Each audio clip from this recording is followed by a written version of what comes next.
just want you to be more patient because these guys just play contact. So Okay, Team Secret. We need you guys on the stage now. Come on, let's go. Okay, let's go. Tara, let's go, let's go. Tara, tara. let's go, let's go.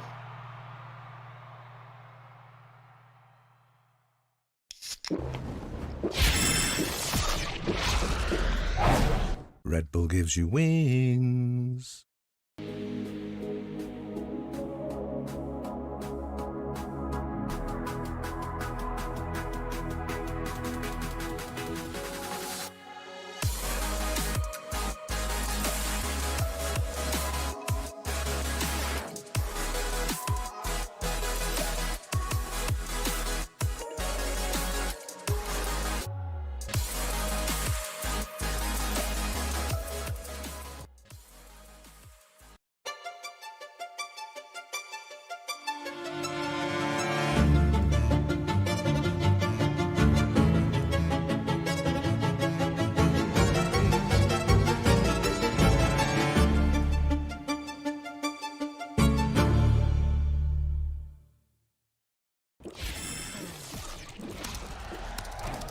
Red Bull gives you wings.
何発でいけそうですか。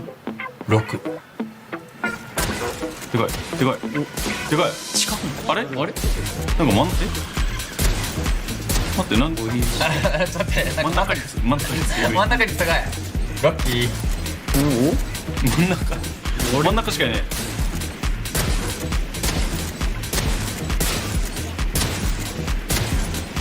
あれあれなんか寒いよ。逆にね。逆に19。こういうやつ。全然19です。持ってる持ってる。こっちの方が長いから長い方が簡単。マイクのせいだ。はい。あ、そういうこと。無理ですやん。これ射撃場にこれクリックどうやんの。でも逆にさっきのより近づけるんじゃないですか。そっちの方が。何を言ってんだよ。無理だってここやの。ちなみにマジ見えないよ。来た。待っていけるいけるいける。待っていけてるマジでいけてるマジでいけてる。何個いけたの3。ああ、こんな動かないのか。お、来た来た。4。5。これでいいや。ああ。終わった終わった終わり終わった。5です。お前ちゃんとハートでやれよ。なってますじゃん。お、あんまアーマーオンでしょ。これはどういう意味ですか。分からん。しいですよこれ。見えるおじちゃんついてる。寝たやん。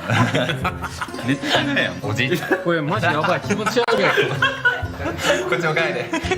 ボケてる気持ちが悪い。ちょけてるちょけてます。どうなってんだろう。いや撃てよ。お前撃てよ。待って。標準が見えない。なんで上行ってんの。いやふざけてる。ボケてる。ふざけてないふざけてない。ふざけてるな。こうか。惜しい。アーマーオンなんてあーはいはいはいはい。無理すぎ。あ、ダメだ。惜しい。惜しい。惜しい。ゼロ。えい。こっち見ないで。ちょっと待ってください。これがダブルです。さあ、ダブルがダブルです。そこがそこです。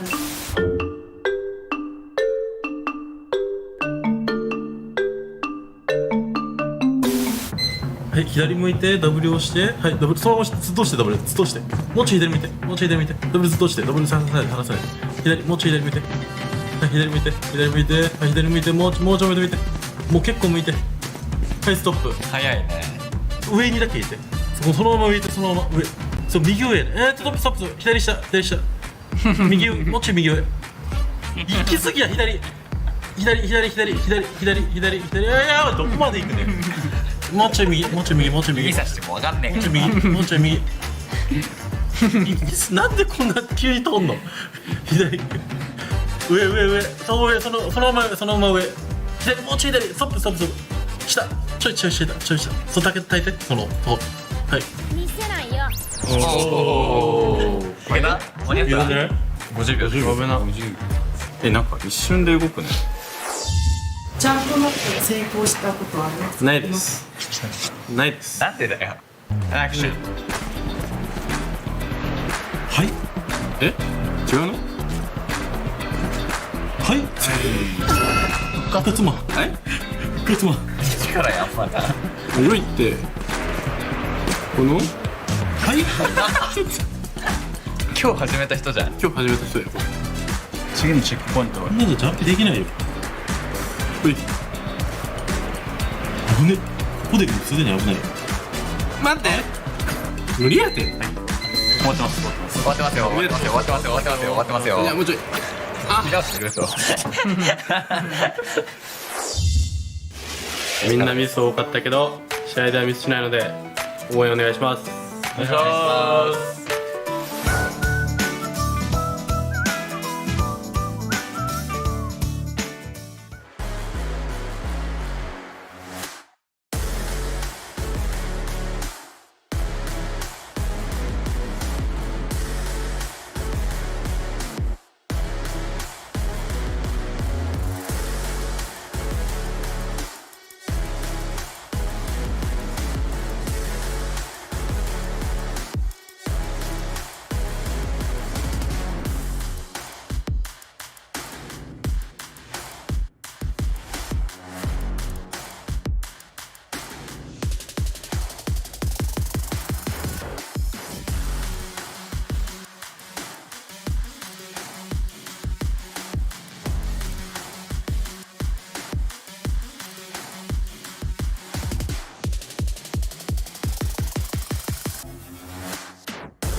Welcome back to the coax.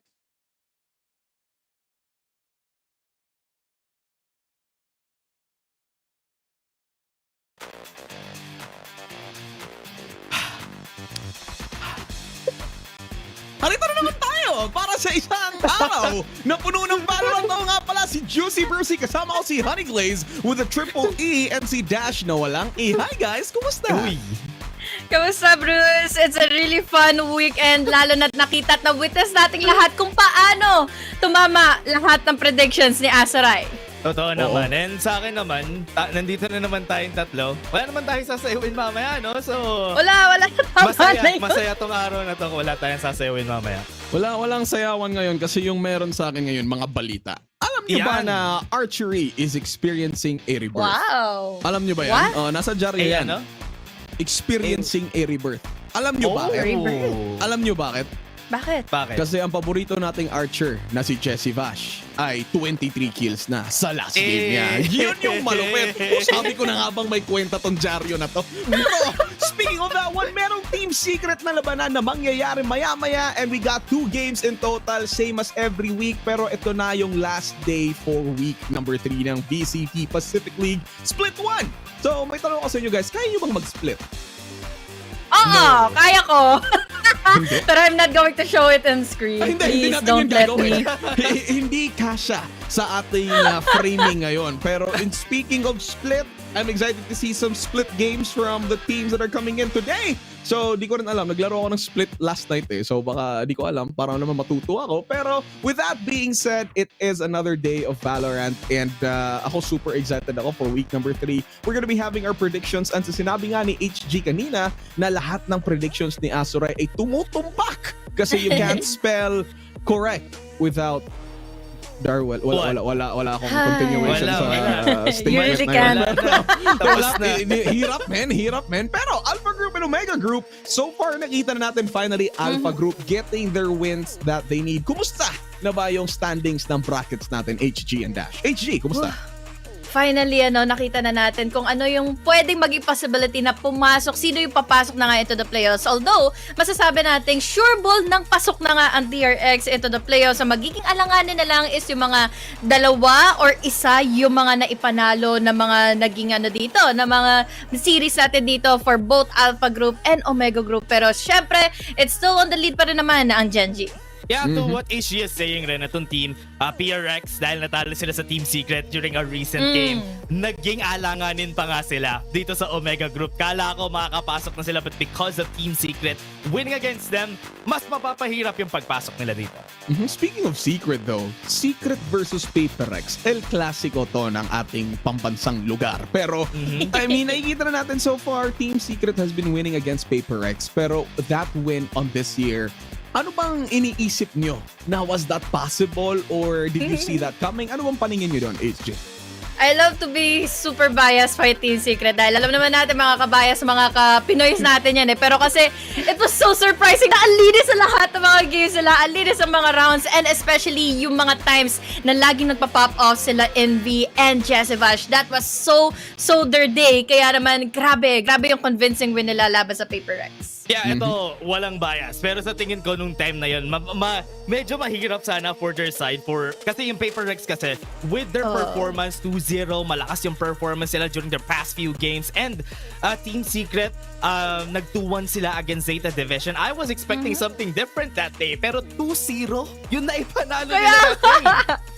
Yeah, exactly. Pero wala 2-0. I mean, that was clean sweep. Speaking of cleans, tingnan natin ngayon yung top 5 na with the most skills. Genji ha, ito yung top 1 from the Omega bracket. And Munchkin with 1,000 plus skills already. And mind you, hindi siya duelist ng Genji ha. What does this say about Genji? 3 players nasa kanila sa top 5. What does this say about the team na Genji in this reiteration? Sana sila nila yung naglaro ng Pacific. 3 sa kanila nakapasok in the top 5 ng total kills dito. And it just goes to show na gaano sila ka-convincing as a team, gaano sila nag-ooperate as a team na laging equal yung amount of plays na ibinibigay nila kada series and every time na maglalaro sila between the games or between the teams na makakalaban nila.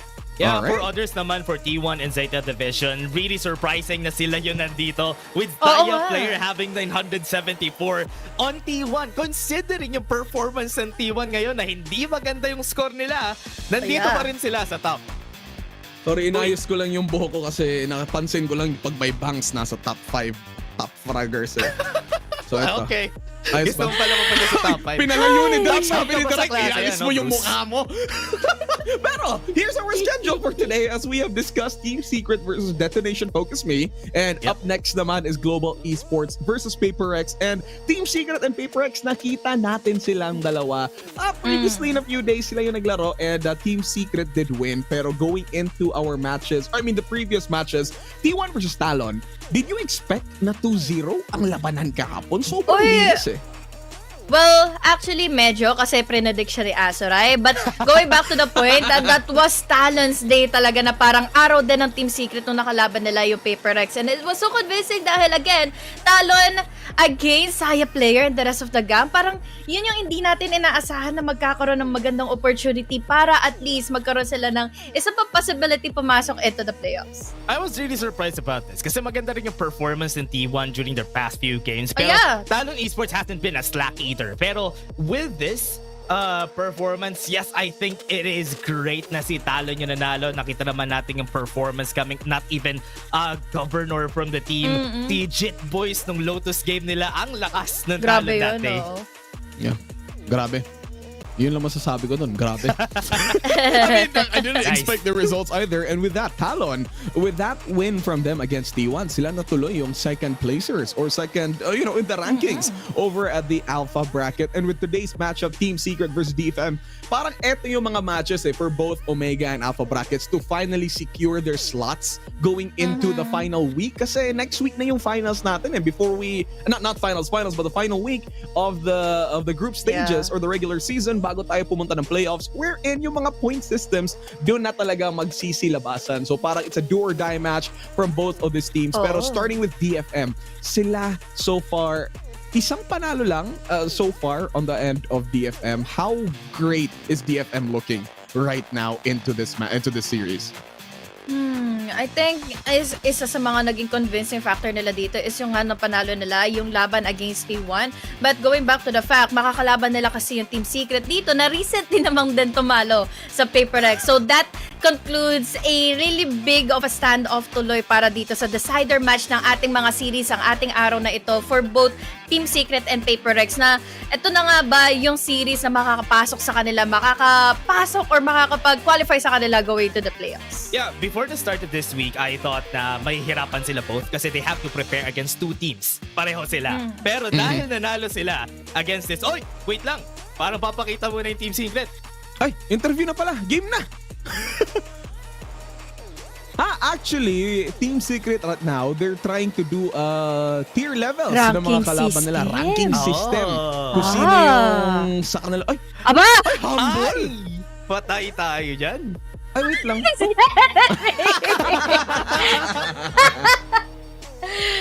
Ay, inayos. Ayan, Si tinaas James ba pa. Si Ayan, mga humble kids nga naman. Kasi understandable, dapat may pagkahabol tayo dahil nung nakaraang kick-off, men. It was 13-11, 13-7, so ibig sabihin, close down the line si DFM manalo sa Team Secret. So, kahit sa series na ito na nakapanalo, after manalo ng Team Secret laban sa PaperX, it doesn't also conclude kung makakatatalo nga ba nila yung DFM at this day. May theory ako dito, Dash and Honey Blaze. Bakit S for DFM, D for Secret? Ano? Tanungin, yan, thank you, tinanong mo. Yan. S for sure lose, DFM. D for That's pushing the champion, it, pero okay. Secret. The champion. Yun yung analysis ko. Sana Para kung doon. di na lang nila nilagay, di ba? Para champion. Hindi man pag C kasi, ibig sabihin ng C is challenging. Ang sakit mo sa kilay, Bruce. May bangs ka ba? Matanong ko lang. I think this is what we call bangs, Bruce. Ayan. Oo nga, no? Ikaw, Dash, may bangs ka ba? Gusto, pwede mo ibaba yung bangs mo konti. Konti lang eh. Hindi... Yan So, lang. isa ka palang vandal. It counts. Isa ka palang vandal. Kasi, Bakit vandal? bang. Reckheart Wolf! OSX, ano yung tunay na Bangbang? Pero going into for today's matches, ready na ako for both Team Secret and DFM to finally juke it out. Man, inayos ko yung segue ko para mukhang maayos po yung panel na to. Oh, juke it out, ha? You're a big juke? Oh, I'm a big juke. Ay, galing yun, ha? Pero DFM right now with their power rankings. I-explain natin ngayon ni Jenny yung rankings from Secret itself. Tinatanong nila ngayon yung DFM if tama ba. Ay! Oh! Meaning yan disqualified. Overqualified! Overqualified pala, sorry. My bad. Tinanggal niya mismo. Tinanggal eh. Pero DFM, the team from Japan, going up against our very own team here in the Philippines. Secret looking quite strong naman so far in the Omega bracket. They're the second in the power rankings, especially in the standings.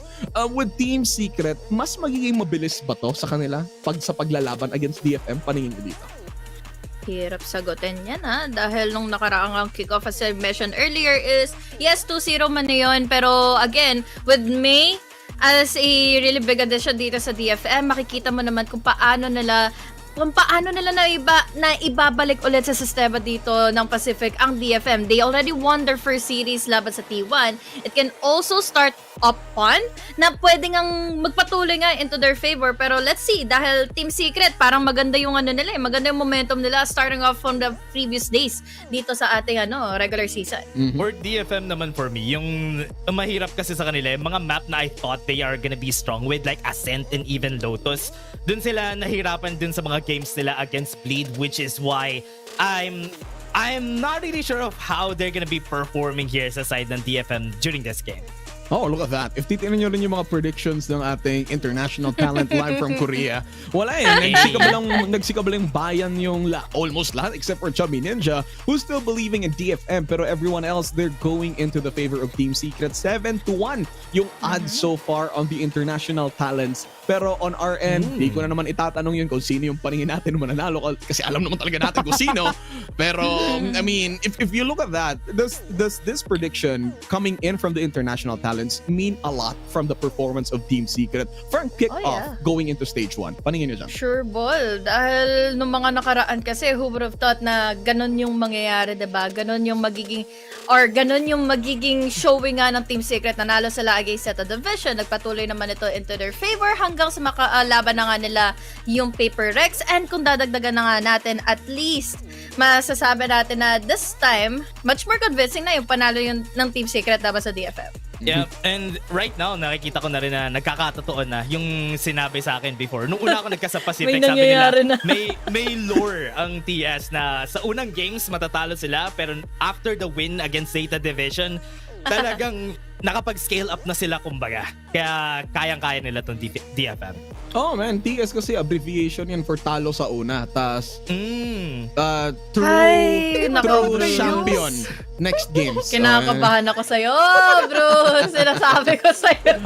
Pero ang masasabi ko lang, Team Secret really doing their best to bounce back for us Filipinos in the international stage. Kaya kung nakikita nyo, Paper Rex 2-0 right away. And let's look at this previous games. I think this is from kickoff. Yung nangyari dito, this is day 4, DFM Team Secret. Nito, eh. Ano to? Lotus? And humabol ba yung Team Secret dito, HG? What happened? I mean, humabol pa kahit papaano yung DFM, and then nung umabot nga ng second game go away to Breeze, it was almost a tied matchup na to the point na parang makikita man natin yung mga times na magpa-pop up nga sila Jeremy and Envy, pero on this scale, masasabi natin na on par, on equal, on neck to neck na nga kaagad sina May and Jeremy dito. So I'm really excited to see kung paano nila, kumbaga, makakancel out yung each other na nga lang later on.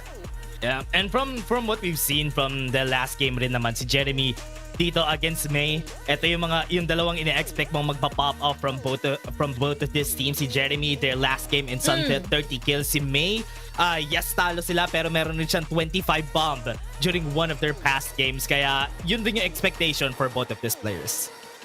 All right. So now that we've talked about the duelists, kung tingnan nyo man yung standings nila when it comes to just numbers alone, hindi naman super layo ng dalawa nila eh. I mean, there are still other 4 players on the side of Team Secret naman. Who is this difference maker for the team that enables Jeremy pa?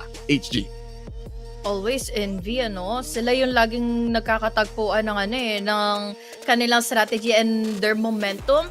And even pagdating sa aggression kumbaga na-amplify every time ni Envy dito si Jeremy to the point na kahit saan man makita nga si Jeremy dito ay nakaabang ka agad yung mga blinds. Si Tito Vash naman dito all the way from the back for the additional info at makakakuha siya ng mga aggressive kills against the other teams. Alright, now we're looking at the map statistics for both teams now, Dash. Any predictions as to the maps na pwedeng gamitin ng dalawang teams going into the series? Una masasabi ko walang bind, for sure. Kasi hindi nila talaga ibaban ng isa sa kanila tong bind.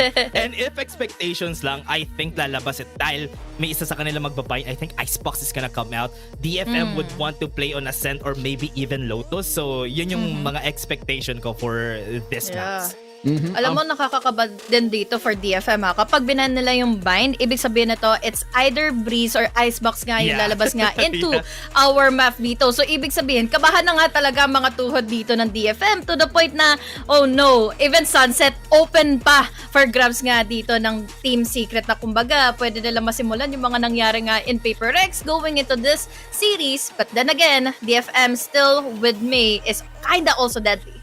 Ang iniisip ko lang dito, yung piso kayong ginagamit nila, Korean won or piso na Pinoy? Bala ka, di ko alam yan. Curious na ako. Pero for decider maps, I think Sunset is going to be... Ay, feeling ko lang. Wala yung Icebox! Actually, okay. Very different ways. Kasi kanina we were talking with Fluffy when it comes to like banning bind for some maps. Pero iba Alright, DFM chooses Lotus. And Lotus, how is Secret looking at this map? Hoy, bakit tayo babalik ng Lotus? Ito ang dating nilaro ng DFM laban sa Team Secret before. Kickoff. Nung kick-off. So, this is going to be a different story na dahil again, may addition into the DFM side. Mukhang mas may magiging laban pa nga sila. But then, papasok naman tayo into game number 2 sa Breeze. So, ang ganda na magiging series na to. The point na parang possibility nga tayong umabot ng game number 3 DFM should ban Sunset. To add to that pala, sa Lotus spec, dito rin natin nakita si Agent Jesse Bande, 0017 nung game nila. Kaya I hope na makapag-perform sila this game. Ay, nasabi niya pa naman to nung interview nga with Jenny na tanggalin na, or rather nung sa Valo PH na sabi ni Jesse Vash, dinanong sa kanya kung ano yung mga maps na dapat niyang tanggalin or ibalik dito sa ating map dito. Sabi niya, tanggalin na ang Lotus para makalimutan na ako ng mga tao. Pero hindi pa rin ito tinanggal dahil ito magiging first map natin for the series. Emotional damage siguro yung gusto ihatid ng DFM. Baka gusto nila. Pero to be fair, even if 0 kills si Tito Vash, they still won. Anyway, I mean, the whole series. True. Yeah, well, Sunset, okay, eto lang yung napansin ko with Team Secret so far going into this split 1 Team Secret's doing really super well in smaller maps. Sunset, Icebox, sobrang laki ng win rates nila. So if ever this goes to a game 3, parang sure win na yung si Secret dito if aabot ng game 3. I don't know, what do you guys think about that prediction? Aabot tayo ng game 3. Kung sakaling hindi maganda yung template nila going into Lotus, Sunset is a better map for them to pick. But then again, pasok natin sa Lotus kasi DFM. Again, we have your main na sobrang naging consistent na nga dito from the last few series. Kahit talo man sila doon, look at the struggling points na ginagawa nga or ginawa before ng Genji laban sa kanila, diba? We have here Genji na parang, nai-equalize pa ng DFM kung paano ba sila maglaro pagdating sa mga scorelines din Yeah, one of the things that I like about DFM, they know their weaknesses kasi. Alam nila kung saan sila malakas, alam sila kung saan sila mahina. In team fight side of things, alam nilang mahina sila doon. Kaya they pick the maps that they can frag out lang. Pero the problem there is, si May lang rin naman kasi yung nagpa-frag sa team So, I don't know if that's gonna happen dito sa Lotus. Yeah. That's a super hot take galing kay Dash. Sorry. It's a parang everyone else is good. Pero May is just up there and forget the rest. It's May's job. So HD, do you think Oh my so God. for DFM, is it May only who's activating DFM? Paningin mo sa statement na Oh yun. my God, naalala ko yung naging laro nila laban sa Genji. That was so hard carry ni May. Yeah. So once na ma-counter out ng Team Secret itong si May, it can be over already para sa side na nga ng DFM. Pero if DFM manages to amplify May every single time, we have here someone like Medusa and momentum naman din. So, ibig sabihin, may magiging contingency plan naman sila kahit papano. Pero May, oh my God, he needs to pop off dito kung sakaling gusto niyang at least maka-equalize dito sa Team Secret. Para dagdagan din lang Rion, yung last game nila Sige, against dagdag mo. Genji, ang hina nila sa defense. So that's gonna be a problem for Detonation Focus Me during that game. Kasi nung defense, overall yung kills lang nila, 15 ata yung total sum sa defense. Kasi wala sila masyado talaga na kill as a team. So that is gonna be a challenge for them sa attack. At least makakuha sila ng maraming rounds on the attacker side. Hirap, no? Mahina sila sa defense pero sila ay defense. Anyway. Well, dadagdagan ko rin yung pointed dash para makalimutan yung joke na inisegue ni Bruce. Napaisip Is ako, mahina din yung Team Secret sa defense. So, ang dami pwede mag-speculations dito dahil nang nakalaban nga nila yung sa division, nahirapan din naman na maiga dito ang Team Secret. But then again, as we all mentioned, this is a different story, different day, and a good start-off point ang nangyari nga nung nakalaban nga ng Team Secret etong Paper Rex. Pero, shoutout ha, dahil nag-watch Shout party out. pala si Kuya Mo Vil sa Tito page Vil! niya. Yun. Sir Vil pala, shout Sir Vil. Shout out sa'yo. Ayun lang. Gusto Mamaya kung anong sabihin.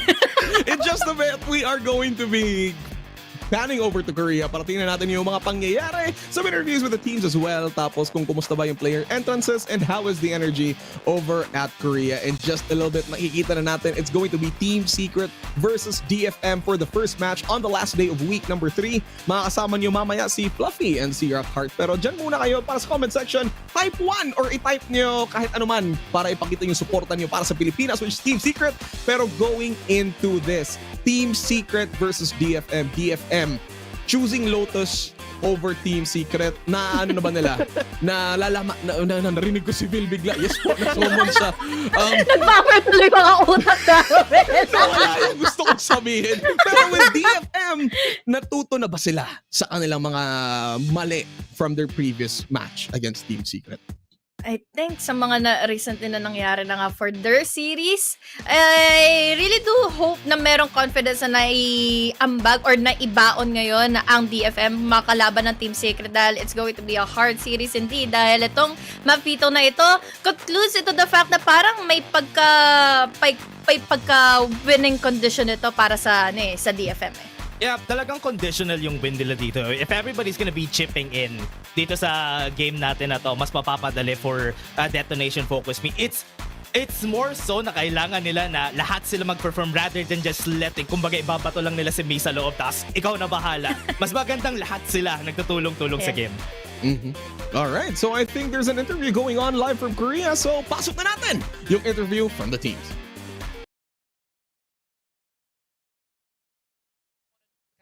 What the vibe is with, one of the newest players for Team Secret. Yeah, for him, I think it was just he was really nervous coming in. And when you're nervous, you tend to make a lot more mistakes. So a lot of it was just fixing a lot of the individual mistakes, not just with him, but for the entire team. And yeah, just trying to smooth everything over. Because once you make less issues, you'll have more confidence. Yeah, is he like a lot more vocal now with like how he does plays? Yeah, it used to be he was a little more on the quiet side and he was kind of our big voice. So now he's starting to calm a lot more. We've noticed a lot of the Pacific teams, they have their own distinct play style now, their own vibes, their own like calm style. What do you think Team Secret has in terms of play style as an advantage over the other Pacific teams? Yeah, I think for us, our mid-rounding is like one of the better aspects of our game. We tend to like to have like a set structure or set opener and then kind of adapt on the fly. We have Vosh, he's been a professional for how long. So, 500 years. Yeah, so he has a lot of experience. He understands like the flows of the game and like just not even just win, how to recognize like win conditions and that kind of thing. So I guess just building off of that a bit more, do you think that just comes naturally because of Jesse Vash's experience, or is this something you guys also discuss a lot in terms of the team? Like, do you have exercises where you're like, hey, let's look at this comp, or let's look at this round. What are the weaknesses? What are the strengths? Is there something like that, or is this mostly Jesse kind of just doing it on his own? it's a bit of both. It's a bit of both. So we do prep obviously before every team, and then we might come in and like make a little adjustment, whether it be finding a new lineup or something of that sort, or a new strat or a new counter. So I think it's a bit of both. And one more question before I send you down to join your team.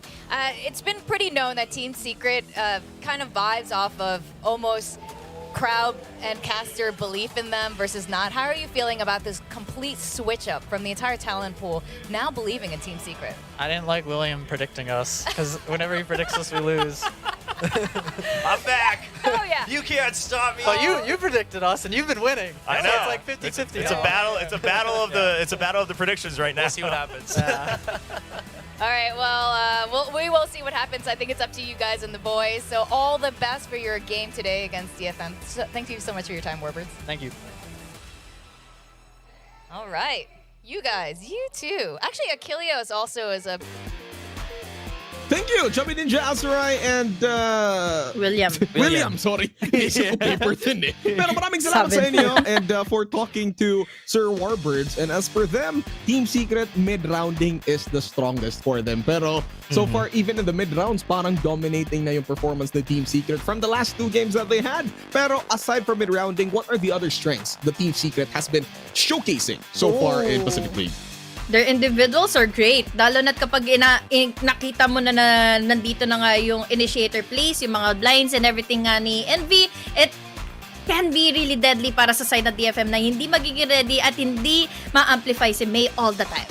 Yeah, the biggest reason then kasi for them kung bakit they keep their composure is experience for Team Secret players. One of the biggest reasons why they are a strong team is because of the sheer experience that they do have.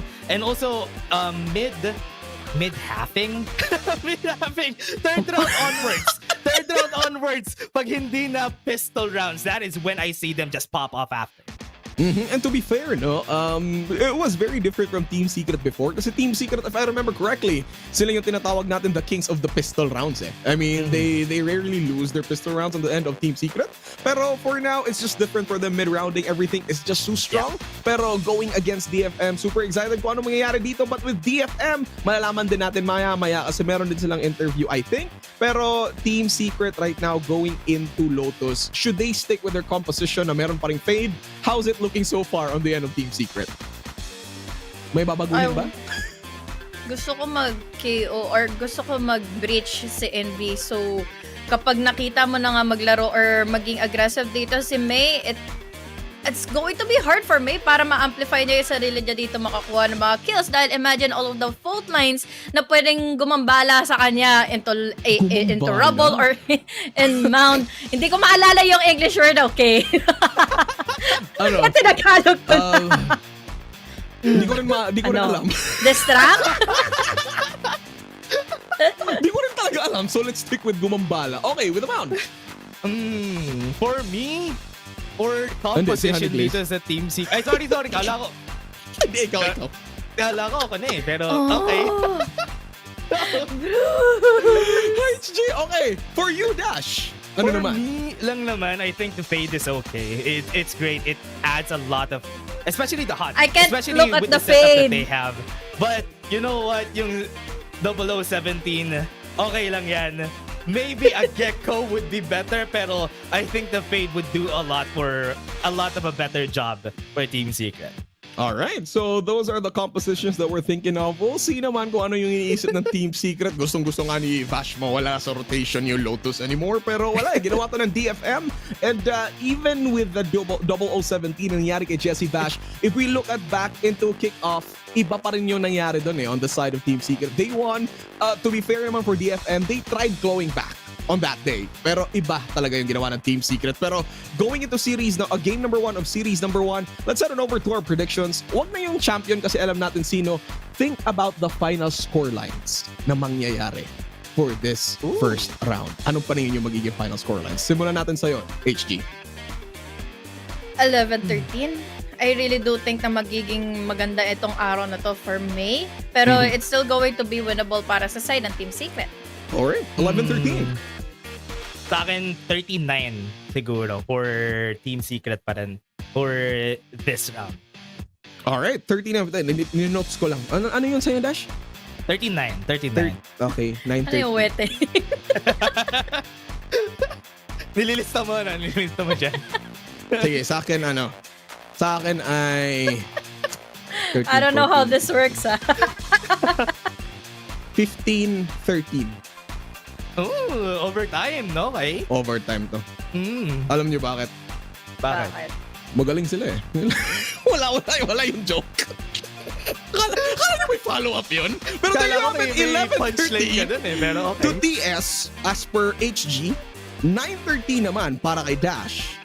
13:15 naman para sa akin. Alright, so yun yung magiging predictions natin for game number 1. Tingnan natin kung aabot ba tayo sa game number 3 because ako mismo, I really want to see I want to see Team Secret play Sunset against DFM. Pero with that being said, this is it for the panel. Ipapasa na natin sa ating mga casters, Rock, Heart, and Fluffy. Matigas tsaka malambot.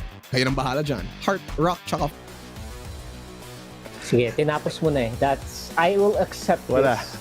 Ang matigas at ang malambot, nagbabalik mga kaibigan. Ako si Rockheart at ito si Fluffy.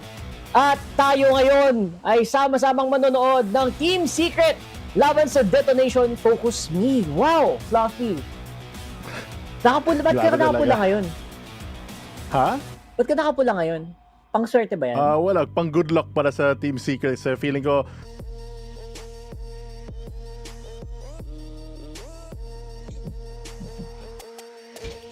safe yun.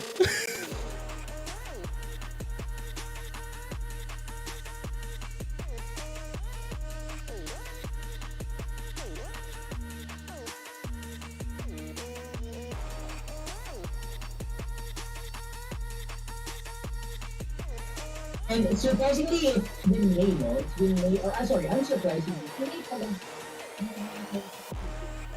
I was surprised that they also like the whole, so far, the play and May definitely was the point. But you know what? On the other side, surprised. Potentially not yet. How down sila? Nakapagyaringan.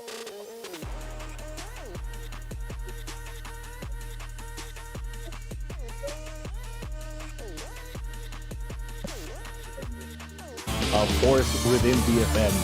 And of course, in Team Secret naman, we know that when Invi and Jesse Vash on their mid-round can get everything rolling, it seems to be a plan that has worked out a lot for them, especially recently sa PRX game nila. Yeah, especially, everyone who watched that PRX team, lahat ng mga Pilipino parang bigyan doon eh. Kasi parang kung kaya mong PRX yun, parang feeling ko kung sa kanil sino tingin. So maybe sila first kasi may sila first na statement na ang matchup based player. You believe that I do think na may matchup-based kind of bias. Alam naman natin na bago yung Team Secret nung benta sila, they still have a lot of rivalry, always playing against that team, a lot of familiarity, but I feel like it's also a part of Paper Rex's composition. Yung pinakamagaling na ginagawa ng TS recently is the fact that they're able to analyze yung composition ng kalaban, tapos marunong silang gumapang and play against that. Yeah, so right now, ang gapangan na pwedeng mangyari dito ay obviously happening on A most likely. So sa Lotus, ano yung thoughts mo? Kasi parang everyone was super surprised na first map ito ng Secret when they were trying to curse it out. Diba? So what is the logic behind that? Probably dahil both of these teams are kind of allergic sa bind, so they just want to get another strong map out of the way. And DFM, I'm surprised na kinuha nila itong mapa since I think na-mention din ng panel, this was a map that they lost on previously nung kickoff. And looking at the agent composition, pare-pareho naman yung dadalhin nilang utility dito sa Lotus, and I feel like it's more of that advantage on the pistol round, which to be fair, Team Secret, we've known that they're strong on it before, but of recent times, nahihirapan talaga sila in that opening rounds. So opening rounds, obviously, they might have to just concede that, pero of course, you all know, the pistol round, sobrang crucial niyan. And that is something na, tignan natin kung matetesting ba, because we did hear, sabi ko nila Warbirds kanina, parang medyo mas medyo mid kami nag-a-adjust. Mid kami nagsisimula, nag-start kami ng mga strat, tas on the fly na lang sila nagbabago. So we'll see kung makapag-ride on sila sa ganong klaseng strategy as we load up onto map number 1. DFM right now on defending and Team Secret on attack. heavy attack positioning dito from TS already. Starting out with a bang, it looks like a heavy A hit. Naka-ready na ang scan, handang-handa na lumaban. But with both teams being on this, it's gonna be a 3v5 when it begins. Will TS be able to get out of this choke? Now here's the big question. How is this gonna look? Everyone starting to walk off on A main. Itong A main na to. A main push na sobrang crucial. Obviously with the fade, they get a lot of info as well. That's happening as well on the side. Look at this. Kitang-kita mo naman, walang ka-calls. Or meron mang call siguro pero sobrang tagal. Umiikot pa. Naghahanap pa ng kanyang pwesto. Itong DFM, ang sabi nila, retake na lang tayo mga pare. The retake gonna begin soon. Naghihintay nila sila ng dalawang membro sa team TS, though good post plant position, pero ang dami pang utility nila on both sides. Paranoia available to clear out a lot of this. Yung timing talaga yung pinaka-importante. Smoke coming down, dark cover, but wala siya na flash on the side of DFM. Hawak-hawak pa ni Borgum yung flash niya. May scan na nakalabas. Early boom bot to get any close members, but wala shot by Seas to get the first kill. Spray down from Borgum to try to get that trade. He gets it, but Anthem still alive and time burning down here for DFM kasi may molly sa spike. Magdanang-gana yata ang ginagawa right now. No Team Secret as they do get it. Envy with the last kill there. 1-0 pistol round na pupunta sa Team Secret. Mukhang yung magic ng aim ni Envy which we saw in the PRX game. Andito pa rin. 3 kills for him on the board. Getting that higher and higher as we go closer to the ultimate. I'm surprised na ibinigay yung rubble control ng DFM since they already planned to take it. But they recognize na mas marami talaga yung tao sa may TS, and Envy excited to start things out strong as our hometown heroes get that buy round. Meron na silang outlaw on Jesse Vash. I think one of his favorite guns, but a light buy for Envy, saving maybe for an operator. Yes. So I think we can expect that operator na medyo mas maaga ngayon para sa Team Secret. Kita mo naman, medyo umaarangkada na ang ating mga tropa. And of course, that's still gonna be a very heavy A push. And this time around, mas maganda yung ginagawang reaction ng DFM. Medyo mas malalim yung tatlong miyembro nila at naghahanap pa ng maiisa pa. Right now, obviously with this light buy, with just holding on to the Sheriff, medyo mas kailangan mas picks kayo no pag ganito. Long range pick centric. Hindi ka pwede makipagsabay ng spray kahit sabihin mo classic lang yan, di ba? Although right now, it does seem like the smokes will be successful in pushing Team Secret back. Although this could be a trap. Naku, napapa-overthink na yata sila. And we do see the sobrang open yata nung C. Hello. Of course, nice activation there. And of course, with that, sure na sila with the info. Maganda yung kuha ng info doon, pero looks like, no, DFM, they're not falling for it. Oh, initial contact dito. May gets one. Season analysis sa pistol round. Goodbye so far. And Borgum gets a great flash up onto 2. He gets both as well. His life still alive. 3v3 ngayon. Rushing into side. Team Secret trying to take control of backsides. Anthem still holding everything back. Nakapeak pa si NDG.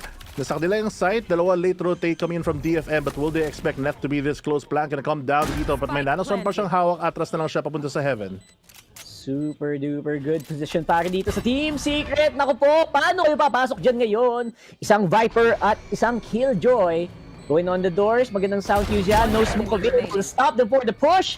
And there you go, that's one remaining para kay Nets. Worth it ba na i-save ang Bulldog na ito? Sabi ni Nets, ayoko na, lalaban ako.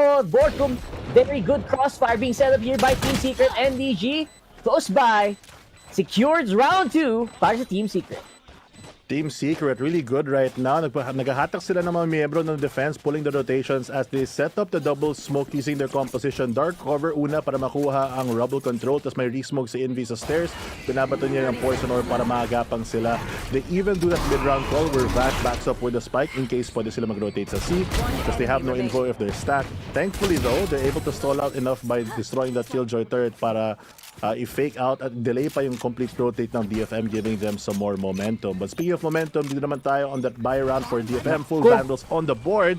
Early snake bite still to push them back, but that's a lot of util wasted already as Seas has to back away. Gets away with it. Sayang, muntikan na siya, pero syempre buhay na buhay pa. Gasgas lang para kay Seas. And now it is gonna be the mind games once again. Nagsisimula na ngayon, mag-ikutan. One way is already gone dito sa C site. And hindi naman sila sisilip. They're already predicting the C push. Pero ngayon, nag-iingay naman ng Team Secret dito sa B. Ito yung sinasabi ni Warbird sa interview niya na they just wait out the mid-round. Kahit 1 minute, they're not faced by this time pressure. Kukuha sila ng picks, kukuha sila ng info because they are on a lower buy right now. But they still have enough firepower para makipitas and take those 1v1s at a fairly decent advantage. May good spot out already to get the brunt of Team Secret's forces.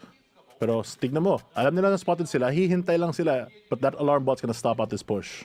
Sobrang interesting kasi talagang, okay, may nakitang madaming miyembro, si May, pero hindi, walang nag-react. Nagsisitakbuhan pa sa C. Oh my gulay, what is this? What do you think is the reason for this? Fluffy, it's so interesting. Naghihintay lang sila para makuha ng space, baiting out the opening dito sa B side. TS successfully somehow managed to get in with full health on everyone for the most part. Jeremy lang ang medyo mababa sa HP, pero may outlook pa naman siya for that long range. Smokes can come in for the retake, but a very aggressive post plant here, expecting to take a fight. Ayaw nila mag-back away. They don't want to deal with the smoke spam. Ayaw nila lumaban against all these rifles. Instead, push through waterfall, not spotted out. Medusa beats the timing, doesn't spot out Envy though, who gets the frag with the Vandal. Pag binamalas ka nga naman talaga yung rifle pa ang nakatapat mo, Indy with the kill. That makes it a 4v4 though. NDG going down with the defuse. And looks like the clear is happening. J-Remy, medyo malayo. Boom! Naku po, the defuse is at half. It's not gonna matter. It's gonna be another Team Secret round. 3-0 na mga tol! Yung slow and careful breakdown of the map. The strength of Team Secret nakita natin dito sa Lotus. It feels like tama nga, yung mid-round talaga, the small adjustments giving them the opening that they need. Considering pa naman na ito yung mapa ng DFM, you would assume that they would get this. But Team Secret getting away with yung bonus round is just so big for them. Grabe yun, no? Basic bonus. And that was all behind the rifle, the first contact nitong si Envy. Akalain mo, sobrang crucial, no? Sobrang crucial nung kill na yun. It slowed down DFM so much. Instead of dapat medyo madali na mag-flood, papasok ng site, they were slowed down and this could happen again. Oh, changing up the pace here. Explosive start para kay Jeremy na cleared out na ang elbow papunta sa water side. A lot of members pushed out. Prowler gonna spot out one player din. Probably a safe plant dito. Yung tanong, are they gonna plant for long? Nope, they're just gonna go for safe instead. Spammable spot here. Tatangkay na lang yung mga mollies. Maka-atras. But early fights here. Borkum managing to trade two. Grabe. Kalmado. Cool, calm, and collected. Kuya Borkum. Another kill for NDG. Medusa going for some really good frag. Pero kita mo naman, napakalinis. It's a 4K. Para kay Borkum, mukhang napapaaga yata ang Borkum time. Expensive round for Team Secret, pero nasa kanila pa rin. 4-0 at the moment, still able to buy up. And Borkum just playing such a good position from the high-low angle. Nakakuha siya ng dalawa on the damage. I'm surprised na hindi siya na-clear considering na paranoia pa na nga siya. But that is just the disadvantage, having only the Sheriffs and Borkum raining down bullets with this Vandal, just enough to hold it down for TS. Man, that's so clean, man. 4-0 for TS. Anong klaseng simula to? This is so good. And it's probably gonna just go down uphill from here, right? It's medyo, they have some ultimates to use as well. And they can kind of start it. Jeremy. Gandang pasok right now. 3v4 na naman. Team Secret right now on a roll. Nakuha nila yung control ng A side. DFM scrambling here to try to get more. It feels like yung macro gameplay nila not working out, spread too thin, and TS, one strong point right now is the ability to trade so quickly. It's been so difficult for them to attack all the angles kasi sanay na sanay sila na mag-peak kasabay ng mga ibang utility. Grabe. It seems to be very dire and napakahirap ding pasukin nito. Hintay nila yung toxic screen na bumaba.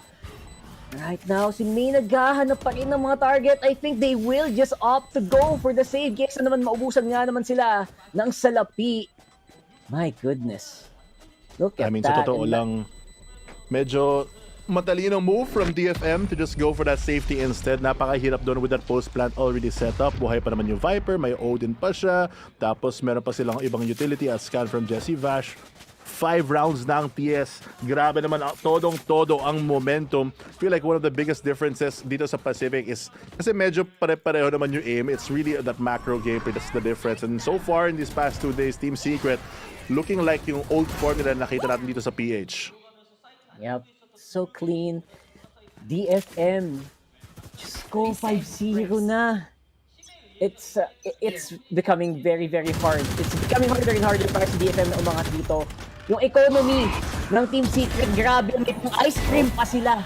Ganon sila kalala ngayon. Sees though, finally, signs of life coming in from DFM. Trades 2 for 1. Good damage though from Seas, pero yun yung isang controller nila na nawala. Now will they spot out the timing here? Oh, but ready na sila on the swing. The double up from DFM working out an MDG off the table. Snake might take out Vash. Medusa doing damage. It's all up to Envy at the moment. May ulti pa naman siya if he wants to make a play. Trying to tap for some early picks here. Has to find an angle. Trapped in the C site. And the surround from DFM is gonna be huge here.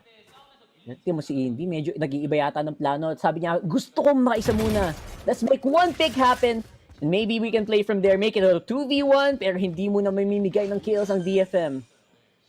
Try to bait out fake plants. Goodness, this is gonna be crucial. Don't forget, may Viper Spit pa. So this can be something. Pwede pa rin to. I would say winnable, kaso ito na ang lockdown. This is gonna be so hard to push right now. Hindi pa nagap yung Viper Spit, and they will give away that round for now. No use, no commit on the Viper Spit. It's a 5-1 para sa DFM. 5-1, great opening picks dito sa DFM, but what an investment. Ginamit na yung lockdown para matanggal lang ang isang round or makuha ang isang round. Desperate really to get a foothold in this game. Nahirapan sila. A lot of these aggro plays might be the telltale sign of what they need to do though. Because so far, gumagana para sa DFM. I would say okay na din yun eh. I mean, it will really help with morale. Alam mo yung mental state nyo, pwede kayo mag-reset from that eh. Parang sabi nyo, okay, teka guys, winnable pa to. Hindi tayo ginagawang AI ng Team Secret, so kaya pa to. We can really kind of make something happen pa. So I guess a lockdown, okay na din. Worthy investment na kumbaga. Grabe. DFM, nakahanap ng isa. Kaya ba nilang ulitin ulit yung tanong dito? More careful ang TS. Gagamitin lahat ng utilities kahit yung scan para makuha yung space dito sa may rubble. Or mound rather. Neth na matulakan din siya ng Prowler. Medyo nabawasan na ang bangko ng ating mga tropa mula sa TS. Right now though, maganda ang pasok nila. 4 na ang nakapasok. And there is Viper Spit. Showstopper coming in. Not gonna be hitting, pero it's just gonna be enough to maybe secure that kill for NDG. 3v4 is the score, and now it is going to be a Viper Spit. They're gonna have to push this really hard. Jesse Bash on the side as well. One! We get more! There you go! Dito Jesse Bash! Hindi sapat para maloko itong si Seas though. Will it be enough though? 2v1 from a 3v4. Napagad ng committal with the Viper Spit, and now they know where he is. They can hear the signs. Easy kill for Envy. Hindi niya ginamit yung Viper Spit in the previous round, and it's paying off as Jesse Vash just able to do enough damage to my C site. Mahirapan talaga sila mag-push doon.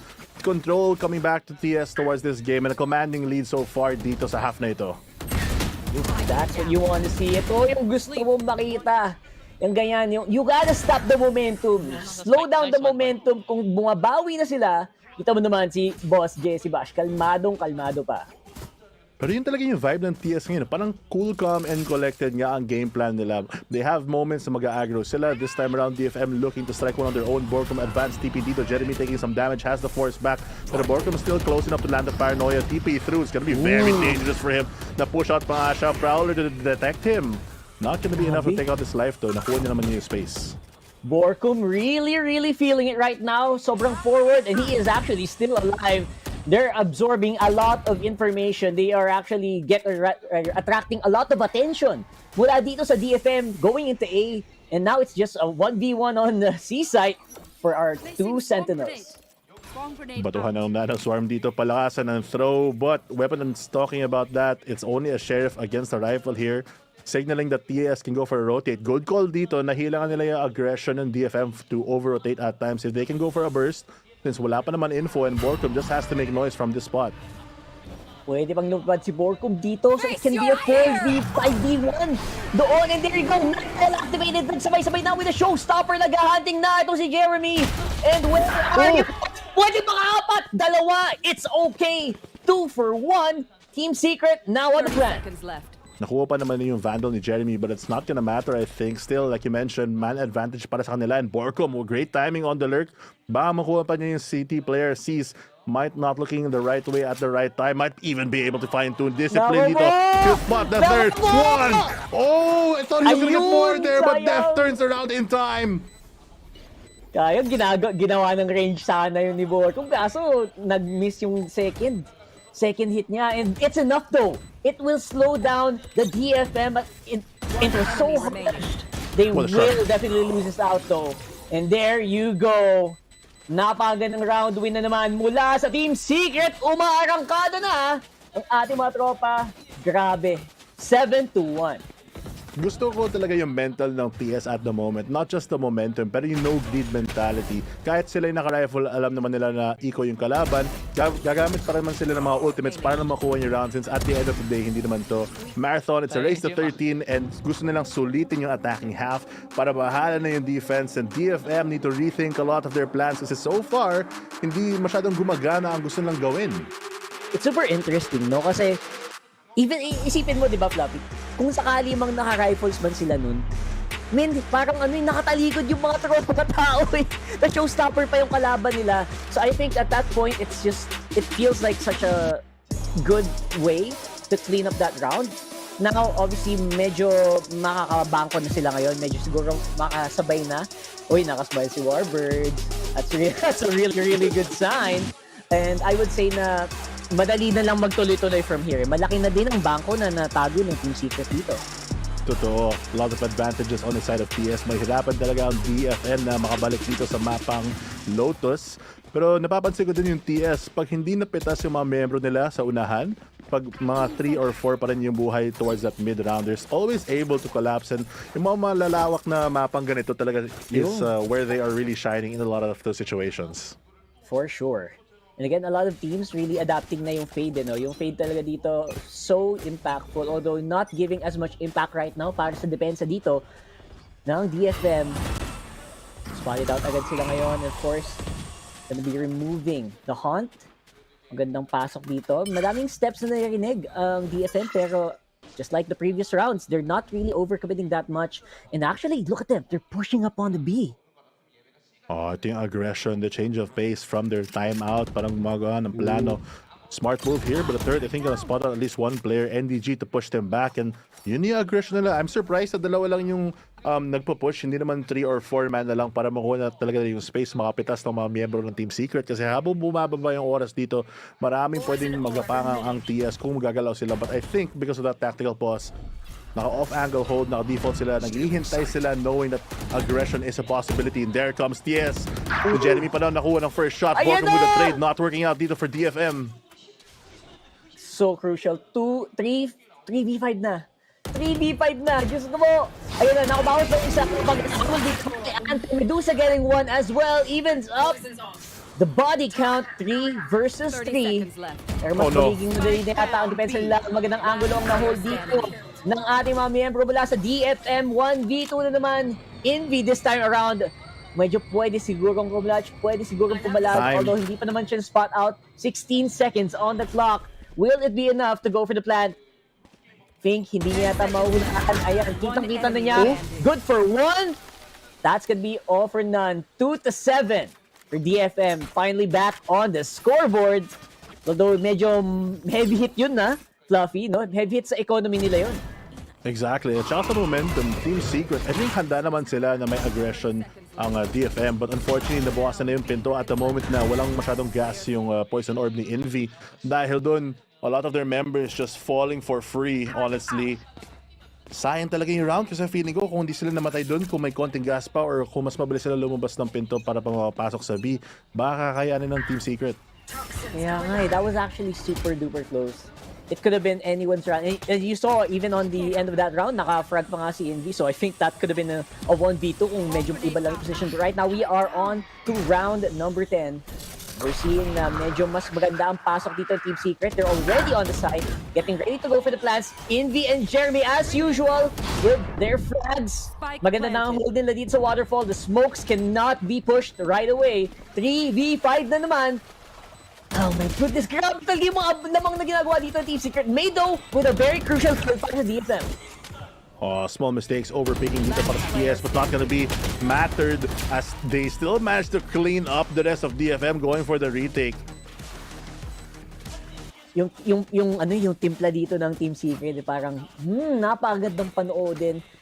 And I guess they're still riding off that high that they got from like Paper Rex, not literal high, it's it's the saya, the enjoyment, and the thrill, and the confidence. I think yung pinaka big deal doon yung confidence, no? Coming in from that win. Again, sabi ko kanina before the game started, pag ginawa mo yun laban sa Paper Rex, parang kaya mong gawin against anyone. But right now, obviously, they're not being overconfident.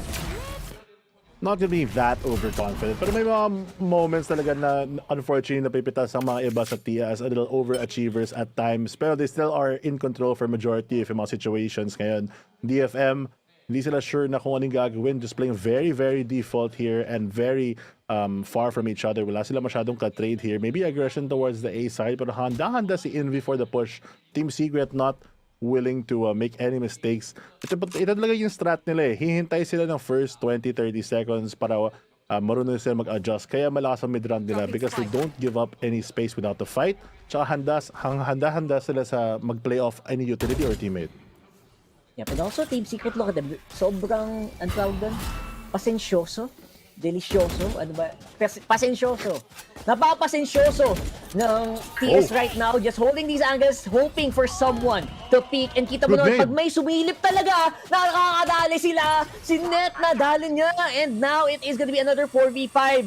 Don't forget, si May lang ang may rifle dito. So this should be a very easy entry para sa Team Secret. 30 seconds left. But look at this play na naman. Hinila nila lahat ng attention nila sa C, nag-TP naman sa A, dun yung TS magpa-plant, and they leave Jeremy behind on the lurk. So DFM, they still have to worry about all these rotations. Handa, may ultimate pa naman sila on NDG. Oh no, but Jeremy doesn't. No, Medusa upgrades to a Vandal, but that might not be enough kasi medyo late siya sa retake. Okay lang yan. Kaya yan. Kita mo naman, si Anthem, wala naman siyang Nightfall na pwede magamit. Haunt is available, Seize is available right now. So I don't know how they're gonna do this, make this happen. And to go in for that, obviously the Hunt, just for a little info, nakiklear sila ng space dito. Umiikot na pinto ang labanan! Ayan na nga, nagsisilipan na, don't forget. Isang rifle lang ang hawak nila ngayon. Ayan na, nagali na nila yung isa. Pero look at that, si Medusa at Ante, bumagsak na all up to Seize. And he is gonna have to save it, going for the exit frags instead. Nahanap niyo si NDG, consolation prize na lang dito. Papalit na lang ng skin. As at least they do somewhat get a weapon. TS though, what a half so far. 9-2, fully in control sila, and their ultimates gonna make this so much more easy when they have yung Viper Spit. May lockdown pa naman sila, but this opening kill, galing naman yung dink na may wallbang, tapos nade para mawala lang si Nef. -1 agad dito, and Team Secret pushing that advantage ever so far. Parang automatic na to eh. Look at that. We have the Viper Spit, we have a Showstopper, and the Lockdown available para sa Team Secret, which can be countered. Obviously, meron pa namang Showstopper. Then, DG! That was super duper close! Swapping out, he can also swap out to a Vandal here. Ganong kalaki na ang bangko ng Team Secret, and now, it is gonna be DFM going for the push this time around. Sawang-sawa na silang mag-antay sa galaw na gagawin. Team Secret, they're spotted out na sila. The NB may going in, Showstopper in hand. Operator, walang kinaman! Diyos ko na, at kailang may kontrang kill pa si NDG with the operator. Hindi na makasilip si Seize, and they will just opt to go for the push into the site. 3v4 para sa Team Secret pa rin. Smart play here. Nang ikutan na sila, recognizing the fact na binigay na lang ang CT. Planting for them, may ultimate pa nga to burn even more time. Unbreakable. They just have to wait this out, and that's precious time ticking down the clock here as DFM have to try to make a move. Ito, wala na silang no choice dyan. Wala kayong choice kundi mag-antay or else face the consequences. My goodness, this is so good. Although all the ultimates have already been used up this time, it is a 2v4. Hindi sila makapush man lang sa smoke. Mababa na din ang buhay ni Anthem. It's all probably gonna be up to Nets here. And all the snipes get sprayed down. Team Secret! 10-2, boy! What a half! Grabe naman yung last ng Team Secret early momentum. This was the map that a lot of people were worried about kasi nga hindi sila ganun ka-confident on Lotus kumpara sa mga ibang mapa. But it comes to show that yung kickoff potential nila against the DFM before still reigning true today. 10-2. Very strong start here. Na-avoid nila yung 9-3 curse, so good thing for them. But dito on the halftime, yung pistol round can be so important for DFM. But even if they win that, mahirapan sila para makabalik into this game. 7 or 8 rounds rather yung kailangan pa nila kunin para lang pumantay. Ito, this is one of the best starts we've ever seen from Team Secret in a long time. And you know what? Hindi ako masyado. Palaki yung smile ni Warbirds. I like it. It's a good sign. Hindi na siya masyado nagsasalita. Everyone is very chill. They know na they just have to keep doing what they're doing. And feeling ko tutuloy-tuloy na yan. Now, there is still gonna be some strats to be taken care of here. And anong magiging itsura dito ng Team Secret now na sila naman ngayon nagdedepensa, Fluffy?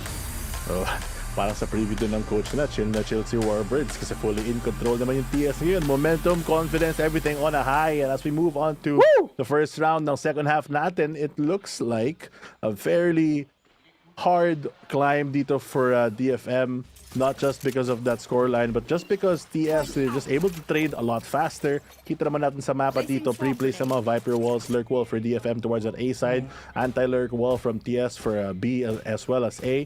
But the stack from TS, handa sila for that A pressure, but DFM actually choosing to go more towards C instead. Yeah. Isang ano lang, let's take a few moments para mag-thank you sa ating chosen one, Asuray Al-Gaib. Chat, you know what it is. Itag din si Asuray. Thank you so much, the chosen one. At ikaw ay, ewan ko, may konting energy talagang dumadagdag pa aside from the usual Team Secret energy. But right now, we are gonna be seeing a very slow push for DFM here on the C. Ito naman, as usual, spotted with that wall. Anthem being very cautious.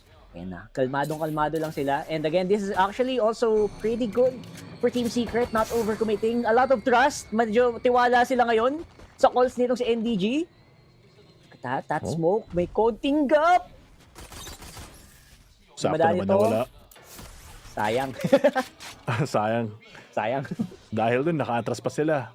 Waiting out and stalling out this util.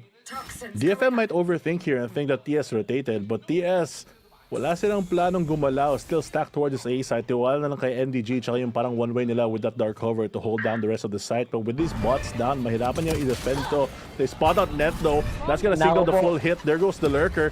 Forced to go back. NDG smartly retreats instead. Keep that man advantage alive. Has to run so deep and so far away though. Ay, grabe naman. Oh, with the right click. Actually hits on the jump and Medusa finds one instead. Nakaikot naman yung TS dito. Oh my goodness. Nakita natin yung aggression na ito yung nagpapanalo sa mga DFM games yung ganung klaseng aggression na pinapakita natin. Pero looks like mapapadali na nila. Kung si May down, Jesse Bash as well, J Ray with kills. Look at that, C's in a really bad position. 11-2. My goodness, sobra disaster nun para sa DFM. And all the kills going to Borkum. That ultimate gonna be so valuable towards the latter rounds. Kung umabot pa man tayo dun. Kasi right now, one round na lang match point para sa TS. May buy pa naman sila. DFM really struggling on their own map pick to take any sort of control. I'm surprised of parang mas mababa yung confidence nila. Ayaw nila mag-peak na masyado because TS are just winning a lot of these 1v1s to be fair. And that's one of the struggles that's just hard to fix. I mean, nice try from DFM, diba? They're trying really hard then to make try to eke out an advantage. Parang dahan-dahan push, dahan-dahan umaagri sila, looking back to the old DFM style. Pero hindi nila magawa yung basta-basta, especially here laban sa Team Secret. Oh, early Prowler. Takot na takot sila dito para makuha itong control towards the A side, but Team Secret respecting that, backs away instead. Ayaw nila mawala yung round na to. Alam nila ito yung pinamalaking advantage na kaya nilang kunin. Feels like they're just taking the slow and steady approach, waiting na lang for them to make a scary move here. But naka-judge si Envy, naghihintay lang dito, expecting that they might run into that choke hold. Borkum with the one-way to slow things down. Still, all members ng DFM outside of yung Viper, naghihintay lang sila dito. But without making any moves here, it might be a waste of time. 50 seconds na lang mahigit ang oras. Kailangan nila kumuha ng space. Aatras pa sila. Naku! That is gonna cost a lot of time. 49 seconds na, mga dong. And now sila ngayon, with all stingers in hand, by the way, this is a forced buy, so they need this round. Kailangan na kailangan to ng DFM. Team Secret though, sinisigurado na wala pa rin nakakapasok sa kanya-kanyang mga sites. Si NDG ngayon, ito yung magandang test para kay NDG, no? Kaya ba niyang mapigilan to or mapabagal man lang or at least to give info bago siya ma-flood ng DFM. Going for the full execute now in NDG, deciding to go for... Ooh! Let's go for the back, and now it's a 4v5. It's looking a lot better for DFM. Spike is going down. Ito na. NDG nag-aantay na lang. Jesse Bash, ano ba hawak niya? Naka-ghost lang siya. Now with the haunt available, will it be used right now or mag-aantay pa ba sila ng time? All DFM members nandito ngayon sa likod. Medyo malalim sila at maganda ang kanilang mga angulo. Hunt spotted out, taken care of. Indy with the judge! Pero looks like the paint shell is gonna be enough to slow it down. Nabasa yun ni May and magandang instinct mula dito. Tumalon si Indy. It looks like nakalusot ang dalawang kills. Jeremy and Jesse Bash. Not gonna be enough. Finally, DFM gets some momentum. Pero, again, that was a forced buy. Forced buy paying off for DFM. Nakuha nila yung round nila, winning actually number 2 on this half, which is surprising considering yung TS. Nasa kanila ang buy, naka-upgraded naman Spectre si NDG, but he chooses to back away from sight, giving a C-site a gap here for DFM to really take control and playing a lot of these close angles, plus the threat of the lurk coming in from Anthem. Nakatakot talaga gumalaw dito. May paranoia pa nga sila just for the stall, and they're just not in position on TS to really handle that attack from DFM late into the round.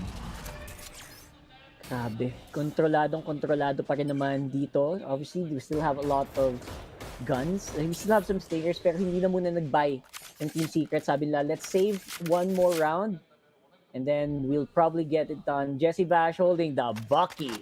And Matt Black pa yan, Dong. Matt Black Bucky yan. May plus 0.001% damage yan. Oh my goodness. Borkum though, good position. The one-way still holding strong. So hindi pa rin basta-basta mo That's so push good for him. Oh my goodness! Lovey! Fast. Lovey! Has to get one. Nice. Boom! Oh, there you go. That's worth it. That is enough for it. Traded very well. But look at that. It's gonna be a still DFM advantage. They still have the better guns. And actually, don't forget, si Ante meron din yung Vandal net as well. In V, can he get more? Gets the stink and not gonna be enough. Jeremy though with a kill. Oh my goodness. Jeremy has showstopper. I don't think he's gonna commit that right now. Uy, na-activate pa bigla. Nagkaroon bigla ng bot sa likod. And that's gonna be the round for DFM. So, meron pa rin namang konting economic damage. But I think this should still be a full buy round para sa DFM. Yeah, they have the advantage. They get a round for themselves, but C's just spotting out yung flank ng Team Secret on the timing. Buti na nakakuha ng isa si Vash. If he was able to get 2, maybe that was going to be enough to swing things, but at least Jeremy gets his ultimate at the end of this round. DFM slowly starting to heat up dito sa Lotus, and it looks like this attacking half is where they're really shining, and TS struggling to find a way here to close this out. But honestly, at this point, if they're able to get a couple picks and not rotate so much, it might be enough. They need to fight more for the C side, for the extremities, and just push them into B where they can funnel out. But it's not going to be a very difficult, very easy thing to do. Very difficult now na may Odin si Medusa. Yep.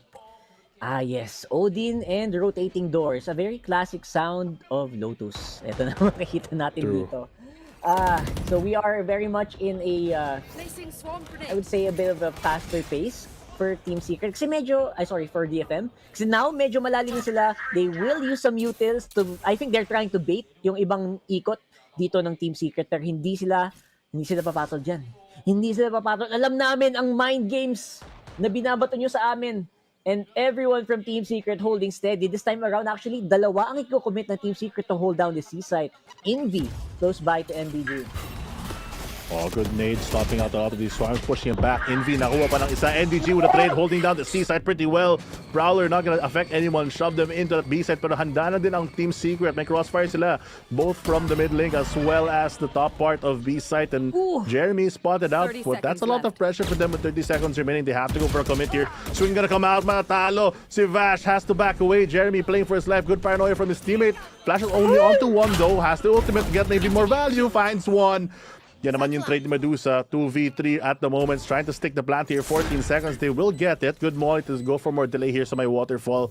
but pressure towards all the directions. It's a very spammable spot. Ngayon may Odin sila. The double up gonna work out for Team Secret. Energy gets the frag. Forced to Medusa back. Mas spot out ng Odin. Yun lang isa with 11 HP. And the dream from too many angles, and Jeremy closes everything. Match point ng TS. 12-4. Guys, ramdam nyo na ba? Ramdam nyo na ba? Ang posibilidad dito, 12-4. And will there be guns? I think there were only like 3 rifles para dito sa DFM because of that round. Look at that, NDG and Envy, this duo right now dito sa C, doing some work. Smart play by TS, reinforce that C side para hindi matalo ang una. Kailangan talaga labanan yung party na ang hirap kasi kumuha ng space doon, especially with Omens in play. Ang daming delay, may nano swarm pa nga. A lot of AoEs to slow things down. Dito sa match point, aggressive start from both of these teams fighting for this A main. Pero very standard trade of utilities here as C tries to make a cute play. But that Prowler gonna know that they backed off here, forcing them back onto the B or C site. Obviously, it is gonna be a lot faster here. A lot of utils expended by DFM to try to see if they can get some info onto A. Pero now it is the slow walk dito sa C. Nakita nila, narinig nila yung Prowler, may doggy dogs doon. And they will be backing off in a very tight angle, being held by Envy and NDG. Once more, yung duo na naman in nasa mid C, nasa C rather. And now it is gonna be the walk for Jesse Bash. Uy, medyo may konting change-up dito yung DFM ha. Parang maganda ang camping nila ngayon dito sa A. Nice boombox, spots them out. Ilan kaya ang nandun? Sabi ni Jeremy, they're gonna have to wait kasi one way is going down again. Oh no. Offensive. That's a really good smoke there. And there you go. Camille with the penalty and the spot. What a beautiful hunt! What the hunt! Para dito kay Jesse Bash, nakatatlo doon! Nakatatlo doon ang Team Secret. Oh my gulay, ito na, ito na yung power ng fade. Dito, sa Lotus. Oh, Envy playing for info. Nakuha niya yung contact, but that's gonna allow the setup dito para sa Viper Spit. Mahirapan pa sila dito. May spam pa naman si Jesse Bash with that Odin. Who will they get the angle is the question. Out in the open, hiding behind all the boxes. DFM just trying to play within the pit, but here comes NDG on the side. Mahulog na, they have the info on net. 1v2. Trapped between the crossfire, has to pick one, and he can't deal with the pressure. And Team Secret, off the back of NDG's final kill, gets map number 1. What a beautiful game para dito sa Team Secret. 12-4. Grabe. Ito ang Team Secret na cool, calm, and collected. Even after they win, kita mo, hindi sila nagtatatalon or anything. They kind of know this is gonna happen. And I love it. It's really the confidence na oozing mula dito sa ating Filipino squad. Beautiful 1-0 so far. So far, parang handang-handa sila dito sa Lotus, knowing that one of them would have to ban out Bind rather. And it feels like yung pagkahanda nila has paid off a lot, especially because they have that confidence to react correctly. And so far, that strat is working out for TS. Ay, grabe. Ano pa kaya ang nakita ng ating panel dito sa victory na to? At ano kaya itsura nila? How are you guys feeling? Panel, take it away. Tapos na pala? Oh, bilis! Walang kwentang drama yan. Parang kailangan ko. Guys, mag-i-intro na lang ako para kay Bruce. Guys, welcome back to the panel. That is game number 1. Okay naman si Bruce. Dito, Bruce. Maraming salamat, SG. Discord. Hindi mo kayo ulit. Hello. Ayan, read nyo na ba ako? Nakabit ka sa Discord! Read nyo na ako. Ayan, read nyo na ako. Okay. Okay, ginawa ko kasi, kung di nyo napansin, natulog ako. Okay. Tapos na pala. Ayun. Ganun dapat, parang wow, na-shock ako. Pero yun na nga ang bilis ng ganap ng Team Secret.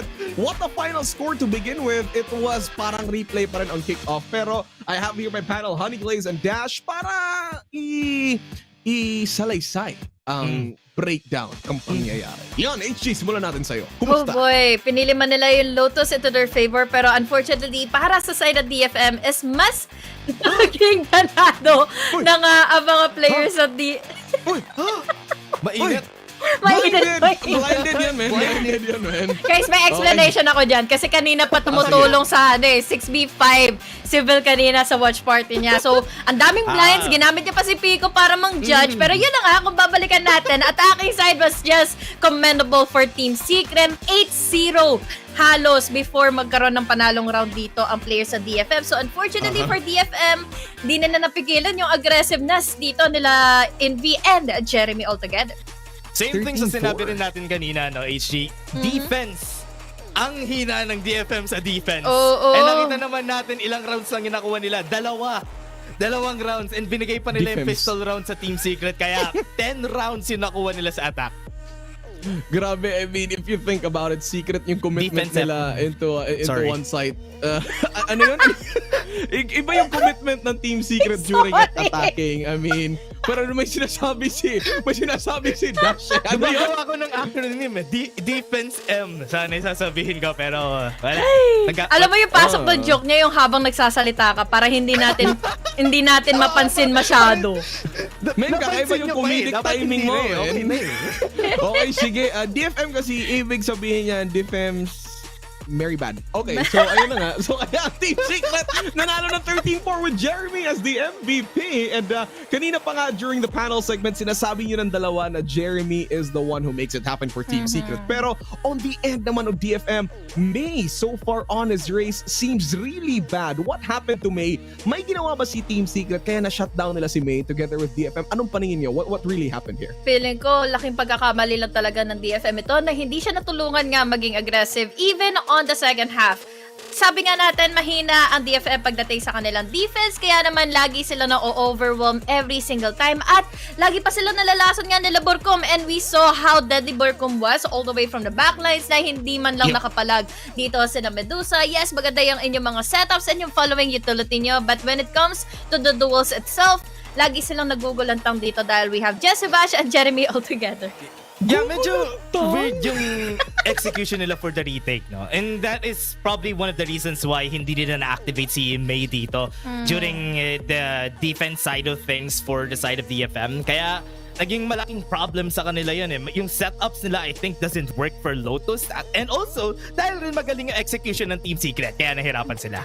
Iba rin to, round 4. I mean, this was Borcom with like 4 kills already that early into the game. Kakaiba yun. He TPs onto boxes, tapos parang just cleans out the rest of DFM. So, all in all, Team Secret on this very first round, iba yung cohesiveness nila as a team. They were ready to back each other up. Yun yung pinakita ng Secret eh. And on a map pick coming from DFM, parang para sa atin, we did say this a while ago, ang weird na DFM chose to play Lotus again against Team Secret. And if we're looking at stats-wise from their matches from both, never naging successful sila with Team Secret on this one eh. Pero hindi siguro gumana yung emotional damage that they were trying to go for Tito Jesse Bash. Early pa lang, may kills na si Jesse Bash and it just activates Team Secret as a whole. Pero now that we're going into game number 2, we're going over to Breeze. This is a map pick from Team Secret. Isang malaking map pa din. Is this gonna hinder the performance of Team Secret or okay na how they're looking so far from game 1? I love Breeze para sa Team Secret. So it can still be one of the reasons kung bakit ma-overpower na naman dito sila May dahil sabi mo nga 'di ba, mas gugustuhin ng DFM dito maglaro and the smaller maps. I also do think na mas maganda sigurong choice sila dito is maglaro or mag-pick na lang sana ng Ascent laban sa Team Secret earlier on in the first map or in the map veto pa lang itself kasi naman 'di ba, kahit na ito yung isa sa mga weakest map nga ng Team Secret here in Lotus, it should have been a best pick nga ng DFM kanina kung Ascent ang kanilang pinili. But then again, ito pang isang Breeze or ito pang isang laking tinek sa DFM ngayon is yung comfortability ng Team Secret going into Breeze na nandito na naman sina Envy with the blinds. It can be also deadly enough para nga hindi maging komportable na naman si May eh. They haven't played this recently. They haven't played this map recently and that could be one of their problems. Sa Lotus na maliit na mapa na short range to mid range skirmishes, hindi na sila manalo. Paano pa kaya sa long range skirmishes against Team Secret na mainit ngayon during game 1? If I'm not mistaken, DFM natalo na sila ng Team Secret dito during kickoff, and it was on Breeze as well. And I think DFM sila yung nagdala ng Yoru over at this map, so maybe they'll do that again. How do you think Yoru is with DFM's playstyle? Babalikin ba nila or should they go ahead with something else? Kasi pupunta na tayo sa agent selection from both teams. Yan, pupunta tayo dyan maya-maya. Pero in our predictions, should DFM go back with Yoru or ibang composition na dapat? Dapat maging handa sila dito with the surprise plays nga with the Yoru. Dapat committed sila into playing such a good state nga dito with that Yoru dahil ang Team Secret kasi ready with any kind of skirmishes sa ibibigay sa kanila ng Paper Rex, which by that I mean is ready sila dito sa kahit anong surprise picks na pinipili ng Paper Rex sa kanila. And kaya naman ngayon sa makikita natin, it can be one of the potentials din tuloy ng Team Secret na alam na nila kung anong mangyayari dito with the Yoru pick para sa DFM. I really agree na same sentiments rin for me. Pero ang problem kasi when they pick the Yoru in this map, yes, May, I think one of the things that they need here is to find a way to let May have his fun in this map. They need flashes. They don't need the harbor in this map kasi if, yes, you could close out angles with the harbor na ginagamit nila every time. Natawa kayo. Nawala ko dahil, Bruce. Pero the flashes could really help for them. Hindi mo na-feel? Vibes good. Vibes good. Pero as you were saying, I totally agree with both of you na parang if they're going with the Yoru, they have to make something else. And as for HG, commitment. Commitment talaga yung kailangan.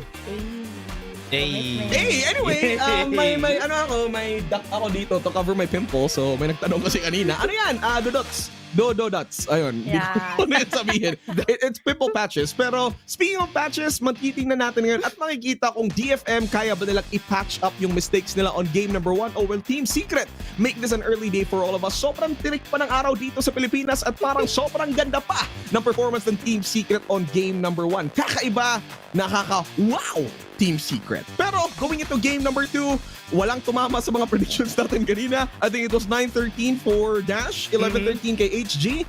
DFM did, wag na nating pag-usapan yung prediction ko sa scoreline kanina kasi layo eh. 13-15 daw. Pero iba ang performance na pinakita ng Team Secret doon. A replay again from what they did to what do you call this, to DFM back in kickoff, and they're looking very strong overall into the series. Now that we're going into series number 2, Team Secret, nakita natin yung composition nila. Is there a chance na magbabago or should they stick to what's been working on their end? Sana may baguhin na nga dito again for for DFM kung naging tanong mo man dito is para sa Team Secret. Kaka-check ko lang kasi ng agent selection nga ng DFM, and kulang sila sa mobility, surprise factor. Yes, you have the Yoru, pero with the TP plays kasi parang hindi ito magiging maganda para nga sa mga gigit distraction plays sila, lalo na dito mas destructive ang nagiging composition ng ginagawa ng Team Secret. Pero speaking of Team Secret, I think they just need to stick on what's doing or what's going right in favor of them palagi, na we have so much mobility and so much distraction, so much destructiveness na binibigay nga dito nila Jeremy. Yeah, what's good about what Team Secret has is meron silang somebody to set up. What's good? Yeah. What's good? Yung KO na meron sila for the side of Team Secret. I think if ever man, detonation focus ang gusto nila gawin, if may Yoru sila, they should have a jet then on their composition just to help out each other. Alright, here we are at Juicy Breezy. At makikita na natin yung parang mga compositions nila. It is the same compositions for both teams. Di ko na nga yun pinalampas. Pinansin nyo pa. DFM still sticking with a Yoru pick on their end. And Team Secret, they do stick with the KO na sinasabi nga ni Dash. Pero heading over, is this going to be a game 3 or madali ang game 2 lang to for Team Secret? HG, panin mo? Game 2, hanggang game 2 lang to dahil wala silang pang zero ng mga util with the comparing sa composition na meron tayo for Team Secret. They have the KO, they have the 0 point and the null command na alam mo mawawala ng bisa yung mga TP plays, mga blinds dito, everything else para sa DFM kung sakali man. Dash, bago ako magsalita, ayoko ng analysis mo. Gusto kong sabihin mo ang voice line ni KO. Pinakamagaling. 3, 2, 1, go! Flash! Sinabi mo lang. Pero ayun, sige, analysis mo na, Dash. Ipasok mo na. Ay, joke lang, wala na ako. Ready na pala yung casters natin. Ibalik na natin sa Sturt and Softy, Rockheart and Fluffy. Take it away. Talagang ano pa Grabe, Kumakambyo tong si ano eh, no? Anong started salty? Anyway, welcome back here. Ladies and gents, it is map number 2 para sa DFM at sa Team Secret. Ako si Rockart and ito si Fluffy. And Fluffy, man, what is happening with Team Secret? Napakaganda ng forma, ng aura nila ngayon. Pati si NDG nakasmile. Oo nga lahat silang happy because with a score like that, map number 1, tas kalaban pa naman yung mapa ng kalaban yun dito na kayo sa Breeze, and it's one of the favorite maps dito for both Vash and Envy, and we know that has a lethal combination sa mga mid-round nila. May pangsira na trip dito already ang defensive side with that shock dart, as the rest of these attackers ng DFM naghahanap sila ng paraan para maagapang bao. Small mistake there. Already give some sound. Ang lapit pa naman nila Jeremy dito. Not gonna expect this if they go for a peek now. That's 2 for free. Doesn't even get away with it. And May doesn't get a TP off. Naku po, namigay na naman ng kills ang DFM. And again, that is a big oopsie. Nahulog yat. Ewan ko, kung kapit nila sa ano, yung kapit ba nila sa tali? Dumulas or something? 2 kills nang walang effort dito. Oh, this is so free. Another one! Oh no, grabe, DFM, disaster na naman. 4v1 ngayon ang naiiwan. Spotted pa nila sa tunnel si Anthem. And now it looks really, really good.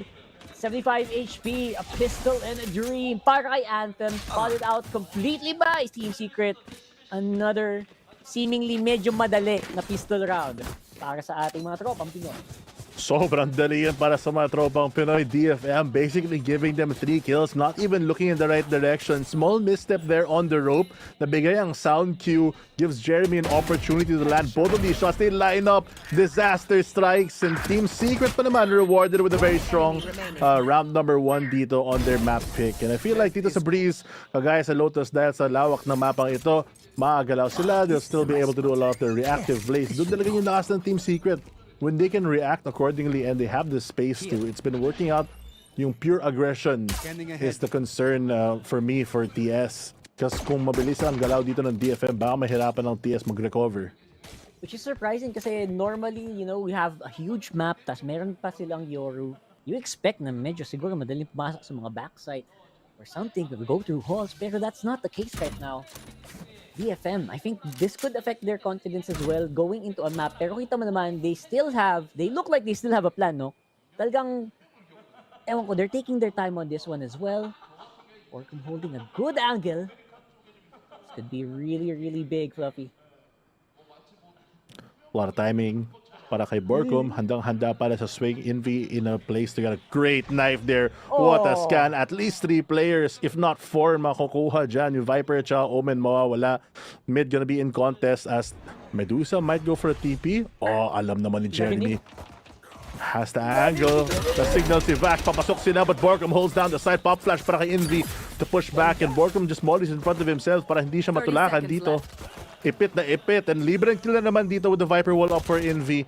Just left almost alone. Sees has to try to get his teammate out of that position. Ipit na ipit si Anthem dito. Naghihintay na lang pero Jesse Vash gets the frag na. Right click pa naman si Envy dun. The damage being done by Anthem might be winnable but Jesse Vash there to secure everything. Yung Titan Mail buff. Tunay na patuloy. Medyo ano naman, alam mo yung medyo, I feel kind of bad for some reason. Yeah, honestly. Kasi parang hindi man lang nila mabagsak yung spike, yung extra 300 na credits man lang hindi nila makuha, Fluffy. Ganun kalala ngayon ang ginagawa nitong Team Secret against DFM. 30 seconds where kita mo may info na binigay pa, spotted out, para may tag team pang nagaganap para dito kay Jesse Bash dito. And that's 3 for our Lodi, Mr. Jesse Bash. Grabe. Tapos may pera pa sila for a very decent buy for round number 3. If they can win this bonus, that could be everything. But spotted out already. Overachiever naman dito si Jeremy. Swatted down by May rather. Has to go back. Maybe get a bit more info. But at least may man advantages sila starting out their buy round. Yeah, this time, this is the best start that we've seen for at least the start of the map para sa DFM. And now, what's the call gonna be? That's a big question para din sa DFM because they did get 1 kill, pero look at that, yung confidence sila halatang shaken na. They are, kabado sila sa bawat angulo na papasukin nila. Natakot na sila.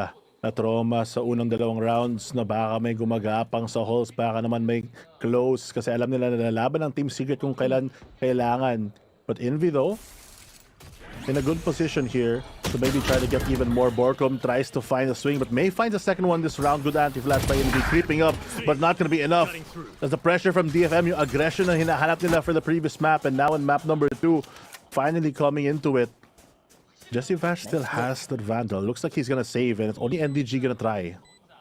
And NDG obviously still pretty confident he can maybe get a kill. Although no one exiting dyan sa direction na yan. So it is gonna be just very chill para sa ating Team Secret. And that's the Vandal na binili din ni Jesse Vash. So that's something that he can definitely use on the next round. My goodness, DFM, they need this. Kailangan nila ito if they want, if they want to build up yung confidence ulit para pumasok, para lumaban dito. Team Secret and last player standing. New heads! Pero it looks like hindi magiging sapat. That's another one, and Jesse Bash lang ang may iwan. There they are. Save the rifle for the next round. Smart move by TS. Minimize the damage. Yung DFM finally finds momentum for themselves, getting rewarded para sa aggressive moves nila. And I feel like that's what you have to do against Team Secret. Kailangan talaga maunahan nyo. Kailangan lalaban kayo para sa site. Huwag kayo matakot para makuha ang space. Kasi yung TS, pag napita sila ng mga players, nahihirapan sila sa mga rotates and they're not able to react accordingly in the plans that they want. Great moves dito kay May just to get these frags though. That should be enough. That should be enough to actually get...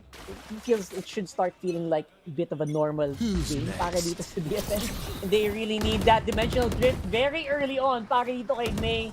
He's looking for the target. Spots out 3 members para dito sa Team Secret. On the A site, yon ang signal to go, go, go para dito sa DFM. Papasok na ngayon sa B. NDG, it's all gonna be up to you here. Fully spotted out naman pati yung mga naglalakad doon sa backside. And now, it is gonna be the spike going down for DFM. Oh, what a great dimensional drift in. Nakuha niya na yung info towards the ATPs with enough time to even get some more value out of it. Itras pa naman si May. Naglabalaban na dito ang Secret. Envy naka-isa. Trade for Jesse Vash, but they're all getting a 3 now for him. Jeremy on the hunt for the flanker. That's enough to secure the round. What a hole. What a retake. NDG getting spotted out, but andun na yung mga teammates niya. Napakabilis. Dito Jesse Vash says, mapa ko to, anong ginagawa nyo? He's definitely the one making the work dito sa mapang to, all aside from Jeremy, obviously, right now, Borkum and NDG relegated na mag-chill muna, and it's all working so far for Team Secret. 3-1 for the Filipino squad. Yeah, aggressive moves passed around here for TS. Si Borkum mahirapan siya. He can't be killed early as he does have to be alive for that Viper wall to come up. Especially dito sa malawak na mapang ganito. Kailangan talaga mablock yung mga line of sight. And so far, even though they did lose one round, Team Secret looked pretty in control. Interesting camera there by NDG. Just to get even more value out of it, playing very far back. Si Envy naghahawak ng holes. Pag handang-handa sila dito, takot na sila sa holes. Nag-off angle sila ba? Kasi may magpupush. Naku. And spotted out na. I think they will here, or they will get the audio cues from jumping coming in from May here. And the halls is gonna be monitored by Jesse Vash. And now, it's the time. It's the waiting game na naman para dito sa Team Secret as they are taking their time. DFM as they are taking their time to go into these points of entry. Na ngayon, I think binabank nila na sana pumush itong sila hindi ulit. Sana pumush sila Jesse Vash. Pero so far, hindi yun binibigay. NDG as well as Jeremy holding down B very solidly. That means na they're waiting for maybe 30 seconds for the execute. Ayan na yung signal. Ito na yung signal for Envy to use the 0 point, get some info. And so far, good job for DFM. Wala pa silang masyadong binibigay talaga. They're holding up in halls and get some advanced position. Pero may trip pa naman doon. Naghihintay si Vash kasi meron siyang dart. May ultimate pa naman siya just to clear it out. Doesn't get it. Net finds one as they rush onto the A site and get Envy. Nandun pa rin si Borkum para ma-hold. Bukas na ang pinto. May oras na pa siya and nausog pa naman siya ng Viper Molly. Oh, finds one though. Still manages to stay alive as well. 14 seconds. They have to plant right now. Going for the fight instead. Jesse Vash naghahawak dito sa backside pero naiutan siya ni Medusa and Anthem. All in a 2v3, Spike going down. Will they expect the flank here coming in from Jeremy? As NDG tries to fight from the inside. Can he get one? Yes, he can. Medusa falls. Yun ang isang control nila. Both players stuck on their backside, but TS pretty far away and Spike still taking down. 2v2 pa rin naman ang ating labanan. Dalawang miyembro ng DFM ay nandun sa Spike At sila ngayon ay magsisilipan na. Timing na lang to. Timing on the Nice head. kill. NDG with a kill. Answered by Anthem. 1v1. Jeremy pa ang kalaban. 58 para kay Anthem. It's Team Secret na naman. They managed to salvage that? I'm surprised kasi ang daming early picks na yung DFM. Nakuha nila yung aggressive space. Nakalabas sila from halls even though they have to play behind the trip. Jesse Vash, smart play from him to play his life. Ayaw yung labanan yung halls. May feeling siya na baka may magpipig. May hawak pa ng drone para lang maklear. A lot of importance given here as Team Secret have a firm hold dito sa mapang Breeze. This is definitely a good reason. Feeling ko nag-meeting siguro sila kanina before map 6 ni Fluffy. Sabi niya, ibigay natin yung Lotus map 1. Siguro matatawa sila tulad ng mga nung Genji kahapon na parang, uy, grabe naman yung mapa dito. Pero pag napanalo natin yun, atin na tong game na to. And that's exactly what's happening dito. Nakuha ng Team Secret yung Lotus and they're looking so good on their comfort here on Breeze. Handang-handa sila para sa push na ito. Early scan here from the A side all the way to B from Envy with a 0 point. Spots out 3 players as they are forced into this tunnel position. So si Jesse Vash expecting na baka may lurk. Naghihintay na sa malayo. Good drone to clear from DFM though to take a bit more mid control, but that's not interested, not in TS's interest rather. Just gonna give it up. Play sight na lang. All they know is that DFM have to clear all the angles na sila na bahala mag-retake.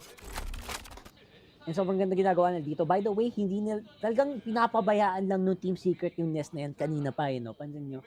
That's actually a really good decision right now. 2 per site and then just rely on yung veteran instincts nitong si Jesse Vash. Kung halls ba or may silip ba. Tunnel right now looking like a sweet spot. Sabi nitong DFM, parang ito na yata ang ating entry. Parang hindi pa tayo papasok dito. Down goes the toxic screen though. And look at that. That camera really paying off right now. Seeing everybody full info para dito. Team Secret. And now there goes the Hunter's Fury. 28 seconds on the clock. This is going to be very, very tricky. The hold Envy and FDG. Beautiful hold 0.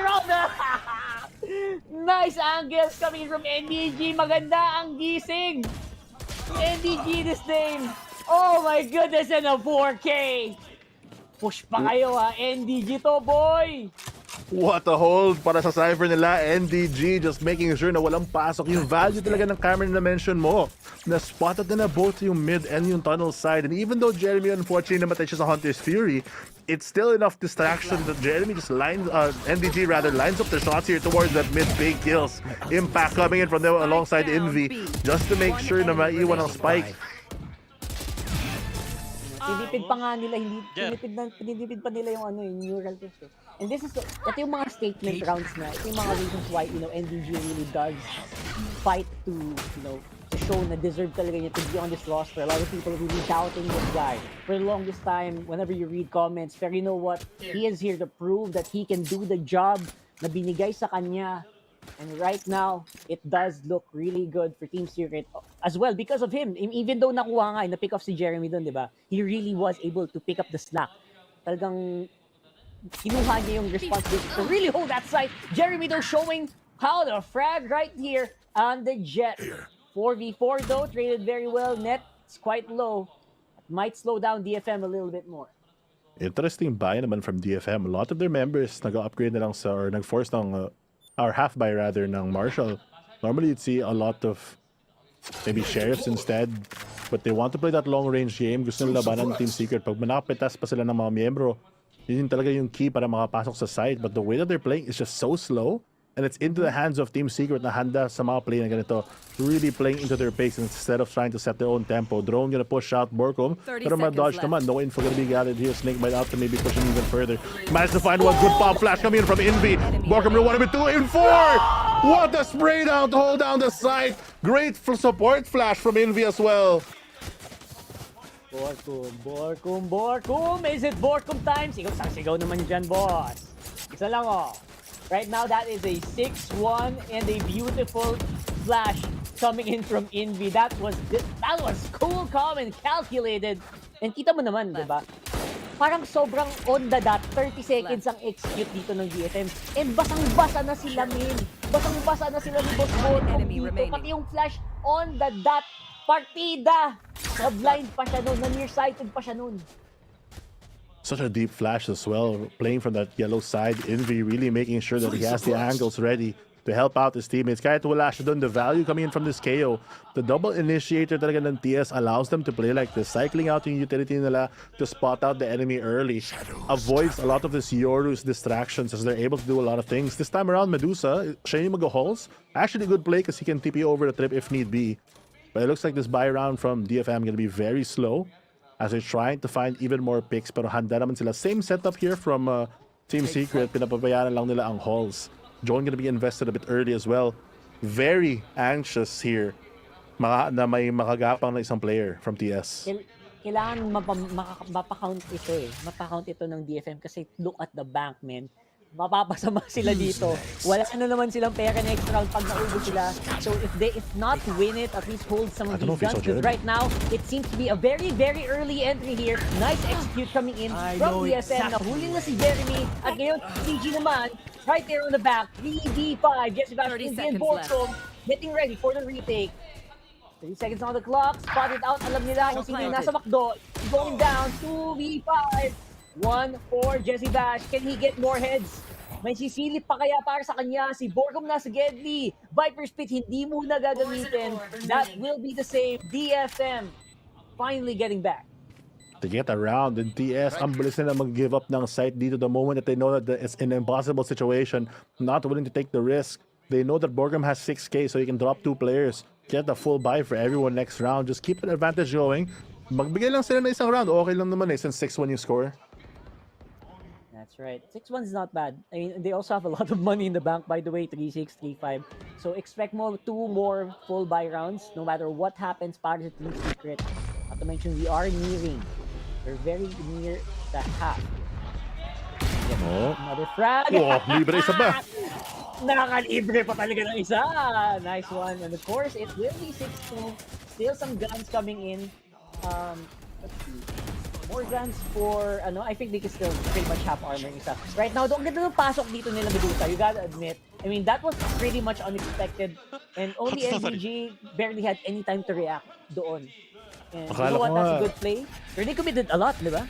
True, but akala ko nga hindi masa-spot si Jeremy there because I don't think he was looking up nung dimensional drift, but just not expecting the TP talaga. What a camera here to spot out Vash. Never seen that one before. Medusa na upper angle, pero the Viper Spit invested by Borgum to hold down the A site. May knife pa si Envy just to make sure na walang makapasok.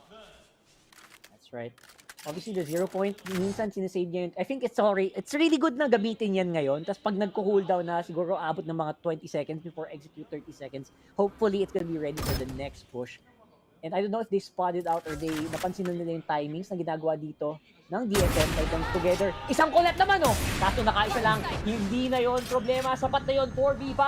Para lang dito sa DFM. Everyone is in hold. Party! At yan pa party hindi kayo dito Jesse Bash. Look at that. Noise crossfire there, but it's not gonna be the push. Very, very smart play para dito sa Team Secret. They just hold it, keep steady. Jeremy, very, very close by as well. 3v4, damage being done na dito from DFM. Still have to deal with the Viper Spit operator in the hands of Jeremy para stop ang ibang rotations dito. They have the toxic screen to maybe delay, but that's not gonna last very long. Muntik na shock third si Anthem. Man, that was spicy, man. Last 3 members, kita mo yung buhay ni Sispa. Like, literal na pag nauntog yan, nadapa yan, babagsak yung bundle niya sa lupa. At ngayon, si Medusa na lang ang possible na siguro pwede dumuelo. Pero hinaw-holding siya ng angle dito ni NDG. Naku, matatimingan pa yata. NDG, wake up! Oh no! Oh my goodness! Seriously, are you serious?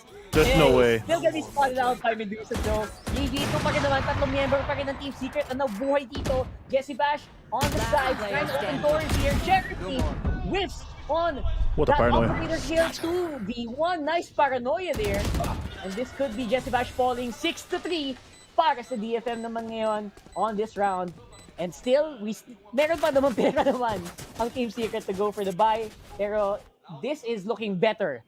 Finally, signs of life mula sa DFM. So far, every time nag-halts on DFM with a lot of their players on a buy, it's been working out for them, really splitting the attention of Team Secret. When they really can't focus, they have good mid-round calls, pero parang sa gitna ng laban, kung hindi sila nakaposisyon, nahihirapan talaga sila to go for that retake without or lacking with the utility, when they're lacking the utility rather. And maganda yung pag-play around nila sa Viper's Pit here. Obviously, really good Revealing decision. area. Respecting it. Now, be a question of, you know what, this has to be the round that matters for Team Secret. If they want to keep their momentum, ito na yun. Next round could be tricky here. And still full buys for both squads. Timing na lang ang tanungan dito. Yung kanina, timing din talaga yun, Fluffy, no? Grabe. That Wow, could have sobrang gone unlucky. either way. Deploying drone. Oh, very true here, investing into the drone, but Envy gonna cancel that out. Info gonna be lost. What a TP right in front of Envy. Just a free kill, grab delivery on the way to the B site. That was really nice. Camera ba yun? Or ano? Or... I think it was the camera. Kasi ito yung Recon eh. Yeah, Recon still available. Yeah, right now. Here. Hunter Sphere available para Careful. kay Jesse Bash, NDG with the neural theft as well. Pansinin nyo, hindi pa niya agad ginagamit yon. He's waiting for the perfect time to use it, di ba? So now, it's gonna be a very hard push. Oy! Good spam. There you go. Timing here. Got timed. One very good play here. Anthem going down, and here comes the neural theft. 30 seconds right on the dot. And it's a round win for Team Secret. Lahat na lang ng Cypher utility na gamit doon, cage camera, tapos na-ultihan pa siya, nakuha pa niya yung spike pero may trip. Jesse Vash to close out the round, and 7-3 so far from Team Secret. Very strong start here on Breeze. Full buy na naman sila. It seems like it's really just this whole push na kung saan sila nahihirapan. Pag nawawala yung mga miyembro nila, nauubusan sila ng utility out of position, and maybe DFM can get an answer for themselves if they get a bit more aggressive at times, but it seems like they're also a bit scared to take a lot of these duels. Kasi pagkatapat mo si Jeremy, pagkatapat mo si Envy, napakahirap na lumaban in a lot of these situations. Grabe talaga. It really is. I don't know if affected ba sila ng confidence, because yung mga alert ni Jeremy dito, sobrang nakakatakot. Ang hirap nga talaga mag-focus. Imagine mo, lagi na lang may a wild jet appears sa Gedli mo. It's really hard to really execute a play, and you're waiting for timings as well. Although Jeremy this time around, madadali doon sa break. Borkov gonna have to hold this site basically solo. Jesse Bash, medyo malayo naman. Still has Good the poison. Hunter available. Nice poison here. Borkov getting two. Can he get more? And they are gonna hold him down on that corner. Gonna be hard to get that spike. And there you go. Net gets him with a kill finally. Plant goes down. And Shockdar's trying to see if they can get some damage onto the planter. And finally, an offensive Viper's Pit being used by DFM. Oh, off angle from Medusa, looks away at the wrong time. Nagapang si Jesse Vash. The moment he turns, and that might be the opening that they need. Recon Bulk to activate, but that's gonna signal Medusa to know he's in the corner. Spots out one, Ness finds another. Union trade coming in from Envy to protect his teammate. IG Elf going for a frag, goes for the tap as well. They know the last player is double swing. No bullets, and Team Secret winning with a teamwork dito sa retake. What a great opening from them. Unfortunate naman para sa DFM. Tumalikod bigla si Medusa, thinking that there might be a flag at the right time when Jesse pushed. Last round in the half. Sila naman yung natimingan ngayon, men. Sila naman ang natimingan. Aside from nahulog si Medusa, tas nasa mukha niya sila Indy. Tsaka, my goodness, this is really good. Really good starter here from Borkov. Imagine if he didn't get those 2 kills, this would have been almost impossible for Team Secret to actually get it. And just like that, we are on 8-3, mga kaibigan. Binabati ko pala yung mga nasa watch party ni Boss Bill dyan. Grabe. Kung ano-ano na shenanigans na siguro nagaganap dyan. Big shoutout to you guys. Hopefully nag-e-enjoy kayo kasi naku po, ang ganda na naman ng performance ng Team Secret dito. Going for the 3 and a possible playoffs spot. Shockdart, hindi nasira ang trip dito sa may B main. That's not gonna matter as he's able to find one nail as well, pushing Team Secret back. Hunt is free to spot more info, but here comes the aggression. Hinahanap nila this whole half. But maybe a little too late on the part of DFM. Looks like it's gonna be very difficult for Borkov to stabilize this, but he manages to find one. Wala pa naman siyang utility, but at least he might be able to save the operator. Oh no, it just falls. Not gonna be able to make that happen. But it's all good. He's still gonna hold it. O, pa rin ang hawak niya dito kahit sobrang lapit na kalaban niya. Nice pick in coming in from Borkov. Oh Trying no. to go and see if he can get that rifle maybe. But no, it could be a round win para naman sa DFM. 8-4 para sa Team Secret. Ganon kalupit. Lupit na lupit. Pero DFM din ending on a high note there. Still winnable for them if they can get this pistol round on our second half. Pero napakahirap naman yung kailangan nilang gawin against Team Secret because we can see in this form, yung aggression nila paired with yung utility really is helping them win a lot of these opening rounds. And DFM, yung secret to success nila talaga yung aggression na yun, able to remove those picks, but it's so late when they realize that, and TS doing such a good job to minimize the damage. Still though, doubling their score, good half for Team Secret. Salamin. Yes. Yun na bang yun na bang bagong anthem dito ng Team Secret? Well, you know what? We don't need to rely on glasses. Hindi natin kailangan mag-rely sa mga mirror kasi meron tayong puwersa ng The Chosen One sa ating likod. So sa ngayon, with the 8-4, what do you think is gonna be the outcome here on Team Secret this time around ng attack? I feel like they're going to do the Team Secret thing, which is maghihintay sila ng mga 10 to 20 seconds, kukuha sila ng info, saka sila pipili ng site at may isang maglalurk, papasok na lang sila. A or B is the question. But looking at this composition, with this double controller coming in from DFM, baka mahirapan sila towards that mid. A might be a possible hit, but that's a very early Viper wall already deployed. It signals that if they spot it out, that Viper will go for the rotate instead. Interesting. So, medyo late nating nakita yung typical DFM aggression sa last half na yun, no? So, I would say na medyo late activation. Pero when it activated, no, Fluffy, parang gana no? Parang kaya naman pumalag ng DFM kung ganun lang sila lagi. I guess hindi lang nila lagi magawa because, you know what? Because of Team Secret, because of the counter strats na ginagawa din naman ng Team Secret. Oh? Trying to break a trip there with the shock dart. Jesse Vash has some plays in his book. Dito naman si Jeremy again. We saw in the earlier pistol round, napakalakas siya dito sa halls this time around. Also spot out on Team Secret, hit for that mid side, but this is such a good wall actually for this type of hit. Preventing anyone to fight from both A main as well as yung mid side. Medusa nahanap si Jeremy. Man down already for TS very early. Yeah, this is a crucial pistol round talaga para sa DFM, so they're really holding it tight, very tight, and not giving away any info as much as they can. Although Team Secret right now, nagsisimula na maglakad. No requires to deal with. Cage though. Oh no. Go down. Oh, that's a huge whiff here. 3v5. Last player standing. Or coming Jesse Bash going down as well. 1 HP for Jesse Bash. Gets 1 headshot. Oh. Gets 2. Grabe na nagising. Si Tito Bash. 3 before he goes down. But it's still gonna be a DFM round. Sayang naman yung round na yun kung ganong kalakas pala si Jesse Vash on the pistol. James Bond ngayon tawag, but for a different reason na ngayon. Parang napasagad sa aim lab siguro si Tito Jesse Bash no after ng After bawing-bawi siya. Last game mga 2 days. 2 days sa aim labs. Handa kitang-kita, worth it naman. Paper Rex, ganun din naman din siya. Dito ngayon sa mapang ito. Same vibes, but early recon dart now from DFM, spotting out some info. Maybe gonna be fired here in return. Counter utility, but iwan sa labas lang. Jeremy getting a free kill there, has to bounce away from this. Will they expect this many players though? TS, nakuha pa ng value, but the spray down coming here from the Bulldog from Anthem might not be enough. All left in a 2v2. Good upgrades dito for TS as they take control of site. Sabi ni Tito Jesse, uy, thank you sa Bulldog. Sana ginardian mo na para talagang ubos kayo kasi historical din, historical talaga yung guardian ni Jesse Bash. Dati nung una ko siya napanood, yun yung mga gamit niya. So right now, it is going to be a bit of a tricky push here para sa DFM. They do have the timing. Oh my God. As we do see, it's all gonna be up to Tito Jesse Bash here, and that will be enough. That snake bite, all it took for DFM to take this round. Sayang, that could have actually been, may mga guns pa yata dun sa paligid na pwede siguro makuha ng NDG, pero they really did get caught out in a really tricky position, stuck near the door, and now DFM, 2 rounds in a row. Okay.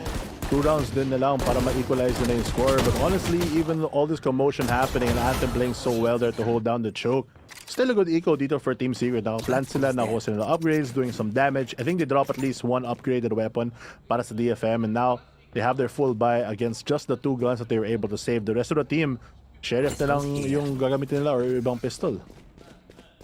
either way naman, this is still basically a full buy and half armor lang for Tito Jesse Bash. Now, big question is how are they gonna make this work? Pero parang konting switch up dito. Oh, Jeremy! Napaka-early na kill doon and it's gonna be one of the controllers of DFM ang madadali niya that should make the entry easier para dito sa Team Secret. I mean, honestly, kasama yung shock dart ni Jesse Vash to destroy that whole strip. Kailangan na talaga mag-ingat ang DFM. That opening is just slowly getting wider and wider. But they have the correct read dito to stack towards the B side. Team Secret, maybe not gonna expect them playing this close. May knife pa naman si Envy to silence a lot of these things that might happen if he gets a good suppress off. But they have to be wary of a lot of these close corners kasi dun talaga lumalakas sa mga lower buy dito ng DFM. That's right. Especially yung Bulldog, close up, very, very powerful. Although there are Ghost and Sheriffs in hand for Anthem as well as C's. Net will definitely have to play very long, very far away. Jeremy ang lalim na. That could be a signal. Maybe that might get some attention mula dito sa DFM. Pero looks like hindi pa rin. Hinuhold pa rin talaga nila, Fluffy. Napakataas na ng lipad. They invested too much already. Nice timing here coming in from May. Oh my gulay. Oh, good rotation from NDG though. Quarters. Gahanap pa siya ng isa pa rin mapick para sa lurk dito, but full control of the A side given the Team Secret 14 seconds. Free plant naman, medyo safe playing on the backside, but they are playing as a Viper. May mollies pa naman siya, so you have to be aware. Early recon dart might not get the most value out of it, and NDG distracting them, but May lands the shot instead. Man, that's close, but they also did good damage. Dito kay May, Anthem, they're very low. Sana, para sa kanila, mailang pa na pumush itong DFM. They got the up here with the Bulldog here. First shot already by Jeremy. Spots out the second player. 3 players down already, all up the nest. But will they expect dito sa may bridge side? Kita yung ulo but not gonna land. Actually goes on Jeremy instead. Just don't peek him. Nevis going strong here. Now forcing back into a 1v1 against Borkum, but time against his side. Right, Borkum pa kalaban mo. Talaga namang mapapaaray ka na lang. 96. Team Secret is back in it. Although maganda yung damage na ginawa ng DFM sa kanilang ekonomiya, they might force a half armor maybe or maybe a guardian from some of these Team Secret members. Look at that beautiful pick coming in to open that round up. And to be fair, maganda yung recovery na ginawa ng DFM doon, no, Fluffy? Talagang medyo nakadali sila ng ilang mga out of position members mula sa Team Secret. Pero, you know what, Team Secret? Keeping it tight. As long as buhay si Jeremy in that mid-game, in that mid-round, they do look really good still. Unfortunate lang for NDG. Parang ilang beses sa game na to na timing lang siya or naunahan sa shots. I feel like if they can control this mid a bit better, mas madali talaga gumapang dito para sa Team Secret. Halls very open. This time walang trip kasi alam nila may lineup si Jesse Vash para masiraan. Gaano kayo kagaling gumapang? Yun ang question of the day. And now, that's a bit of a tricky flash there. Jeremy close by. Anthem, Medusa playing a very close defense here sa cave. Hunter's Fury is available, but I don't think they're gonna use it. Guardians for NDG and Jesse Bash means na medyo talagang lalayo muna sila. Long distance ng mga gunfights ang ilalaban ng dito. For sure, nice hit. Obviously, not gonna be enough to take out the armor completely, but it's a start. Team Secret buying a lot of time, buying a lot of attention, and the whole of mid is actually completely open for DFM dito. Oh, they know that Jeremy is on the lurk since yung last round yung ginawa nila. Recon Bolt gonna go out, already suppressed din para malaman kung ilan. Pero masisira naman ni Net dito sa likod. They have to push through this. TS choosing to go for the fight instead of flight. And they're gonna line up right in front of May. It's not gonna work out for them. Even dodges the third. Sees with the support. Jeremy opens up the A side, but it might be a little too late at this time. Spike sobrang layo in 17 seconds. Will he even try this? Well, I think he will. Jeremy feeling a lot more confident. Look at the movements coming in from this boy. And now, he's gonna get one more kill before get taken down by Net. Nice try there from Jeremy. I think nag-decide sila na full eco na lang siguro. And maybe just try to get some damage doon sa ekonomiya sana ng DFM who are now looking good. Ito na yung DFM na medyo makakapag-full buy. Probably, I think they will.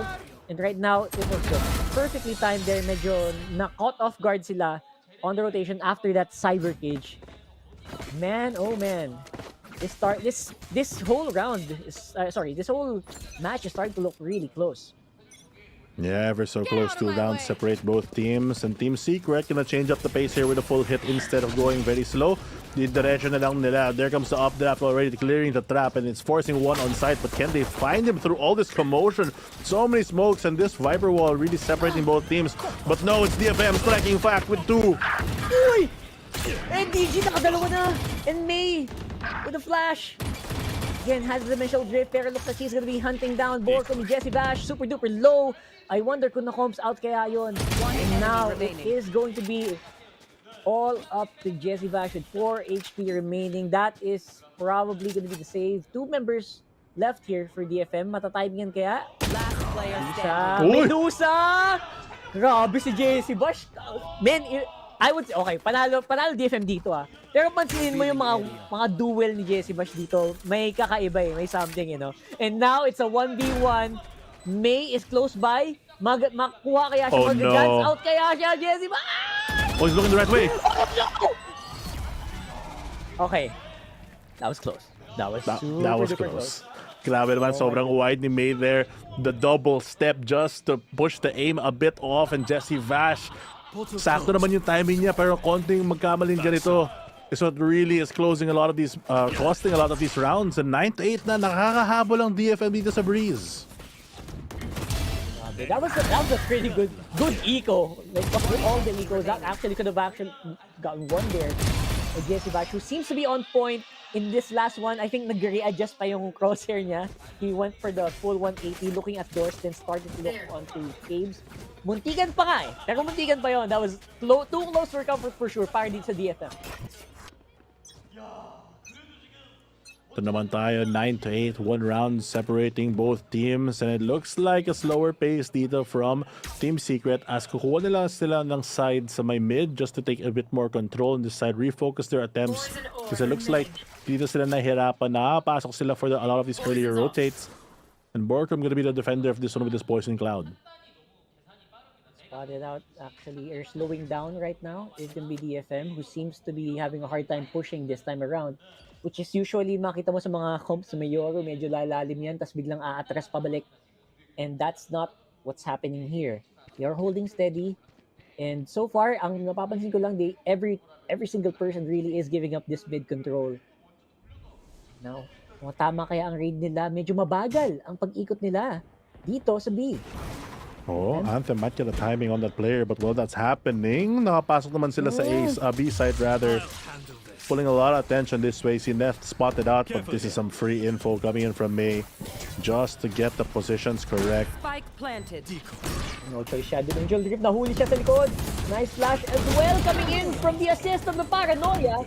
Borkum is going to be playing very well. Net with 2. Make that. And Lord? No, not really. Net with the kill on the Jesse Bash. And now, Medusa versus Envy and NDG. It's going to be quite tight. Ako dalawa ang nasa miyembro dito. Nice trade coming in from Net. Possible ace. NDG, magandang pustuhan. Medyo malayo dito sa window. Oh no. Naman, yan. The body block. The body no block way. is real. Oh! Wait. Oh, it's DFM. Nag-defuse pa rin. No way. That was...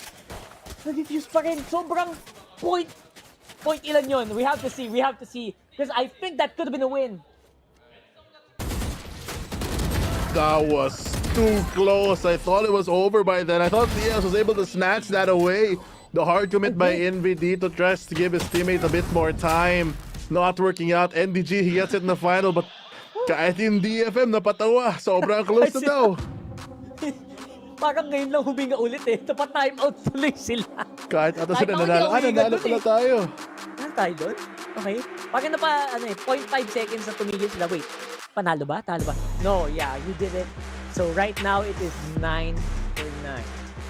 You're seeing signs of the pressure.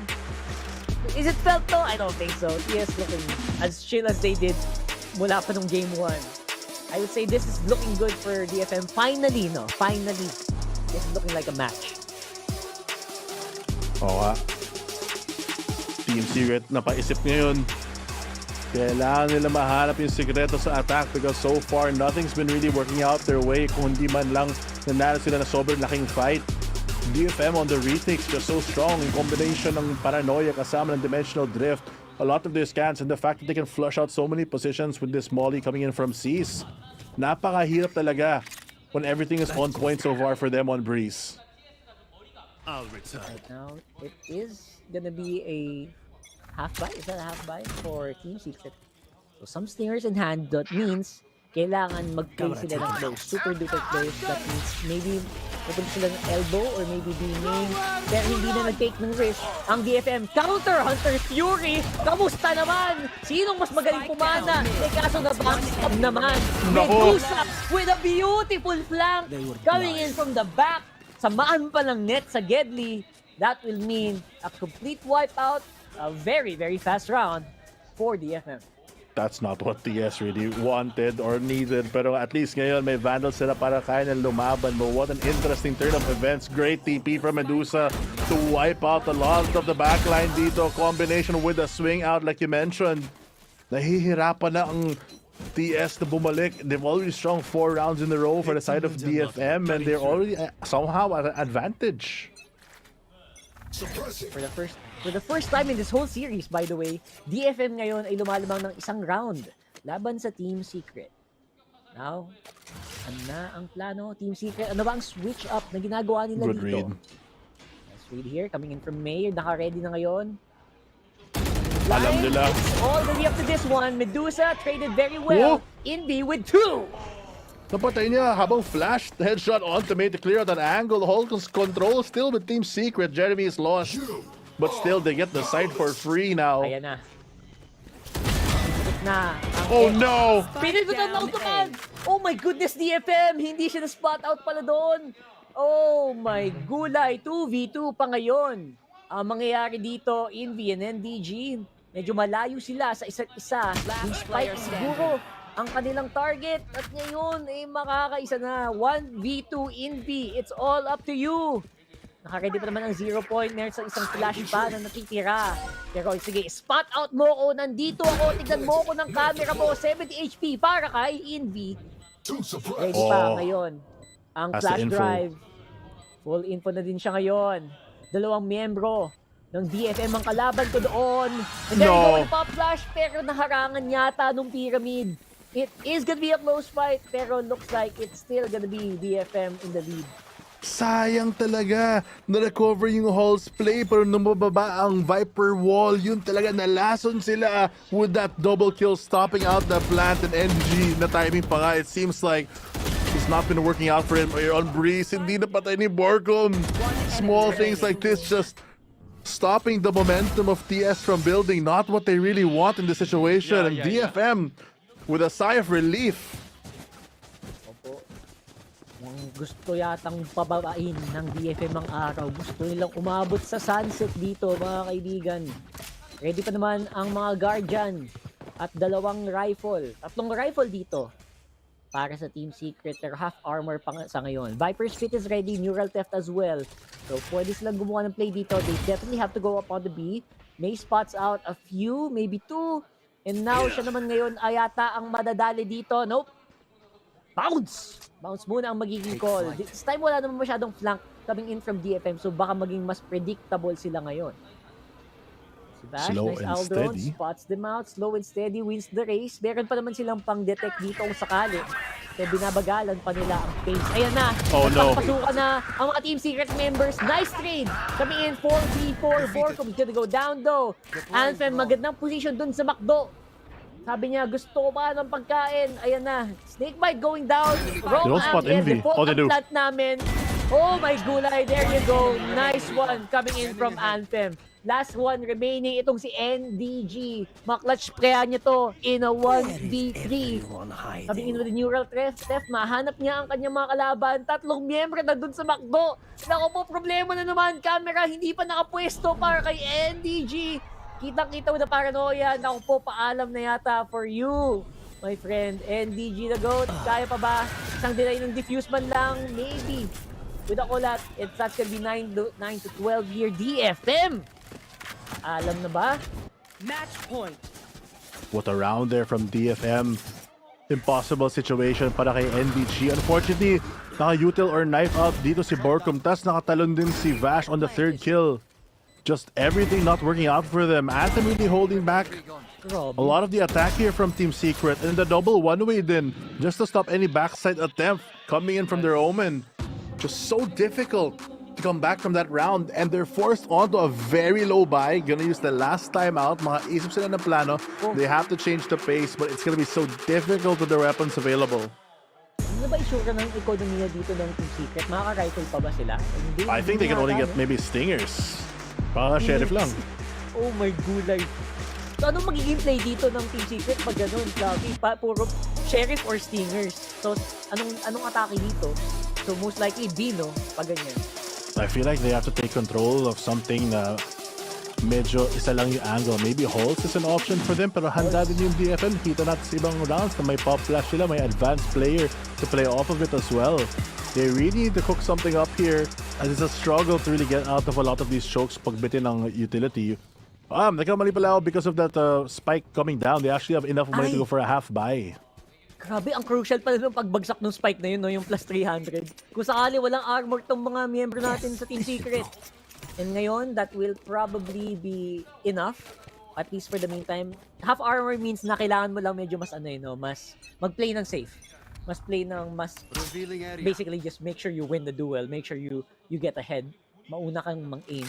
So now, si Bash alongside NDG, medyo split up ngayon ang Team Secret. Walang super rush na mangyayari most likely. And again, they have to play this very cool, calm, and collected.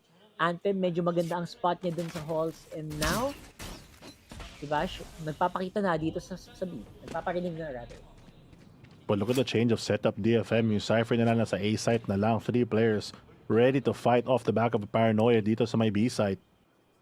NDG waiting for a timing. Baka magapang pa naman siya. Iniwanan siya ni Vash. So, could have a lurk, but actually gonna try to push as a 2-man instead. Will you expect? There's so many players waiting on the off angles dito.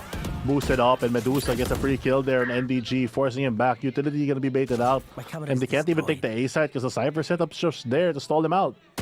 Pero ang daming utils na nagamit dun, ha? And now, they could maybe do something because of that. Ngayon, na-suppress pa. Itong si Net, mapapatakbo na siya. Kailangan mo na ito, Kuya Net. Babayo na, Borku. Magandang pwestuhan. Poison Cloud. The toxic screen. The toxic he knows. Nahuli siya ni Boss, ni Boss Net. The Borkum will not have a good time this time around. What a flash. Oh my goodness, the flash. Oh, the flash from the fake out is real. And now it is gonna be all up to Jeremy. And we're going to map number 3.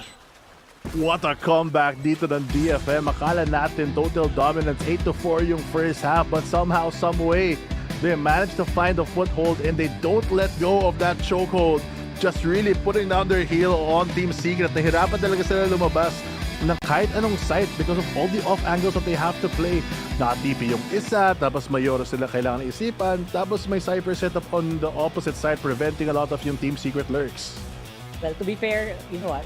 Let's be honest, like when coming into this game or coming into this series, medyo in-expect mo na medyo dapat dikit kasi DFM, hindi sila push over din. They did get some pretty solid wins, and I would say na it's all on getting up the sunset. I would say the sunset will be close, pero tingin kaya ng panel natin yun. Bato natin sa kanila for the free map number 2. Bato, sinalo. Ayan, thank you, Rockheart and Fluffy. Anong nangyari? 4-8 yung una, off angles, lurks, teleportations. Break it down, panel ko, HG and Dash. Anong problema? Ano nangyari? I love how ang ganda lagi ng mga holes dito na players coming in from Team Secret all the way from the first half. They know what to do with their utilities. They know what to do kapag mag-isa lang si NDG sa loob ng site. Pero nagkaroon tayo ng salisi moments na lagi sila nasasalisihan every single time, either ni Medusa or kaya ni Nef, and even Javier May with all of those TP plays. Hindi pala gagana, yes, in the first stage, in the first half, itong Yoru plays niya, doon pala siya babawi sa second half. So, lahat tayo nagulat, kaya naman what a game it really was para sa DFM. Kaso nakita rin naman natin sa mga setups rin dito ng DFM. So far, isang round lang talaga yung panalo ng Team Secret dito once they went into the attacker side. And yun yung naging problema nila. Those setups, yes, minsan na nati-take over nila, pero most of the time talaga nahirapan sila makapasok sa side. Especially dun sa mga last rounds na natin in where even Anthem and even si Medusa nakakuha ng great plays from their side. Speaking of Medusa, I remember nag-Hunter's Theory si Jesse Vash. Yeah. Sagutan sila Team Secret na parang, sige, Hunter's Fury, ako rin yung Hunter, sabi ni Medusa. Kaya tumigas yung Team Secret over that rounds. And Medusa is Snake. Di ba? Okay, to cut Bruce off. Tama na. Oh my God, kinabahan ako doon. Wait lang. Bruce. Tama na, Bruce. Wait lang, Bruce.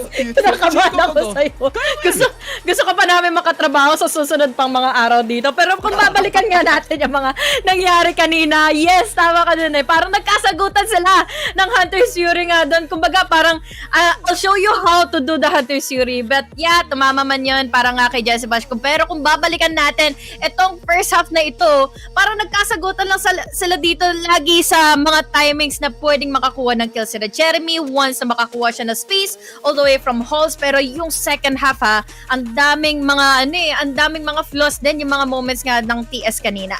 Yeah, sobrang hirap sa kanila yung executions nila starting during the second half talaga. Nakita naman natin dito, when they were on the defense, TS, even NDG was able to clutch it up on some moments. Pero nakita pa rin natin on how Detonation Focus Me did the same. Parang dinouble up pa nga nila yung ginawa ng Team Secret when they were on the defense. Yeah, iba na nga eh. Kanina on round number 1, iniisip natin na yung defense nga ng DFM iba. Pero iba yung pinakita nila dito sa Breeze. Is it because may Yoru sila who could do flanks? Ito yun eh. Ito yun eh. No, sumagot, tapos pumasok dito. Ayan no? Nakakainis.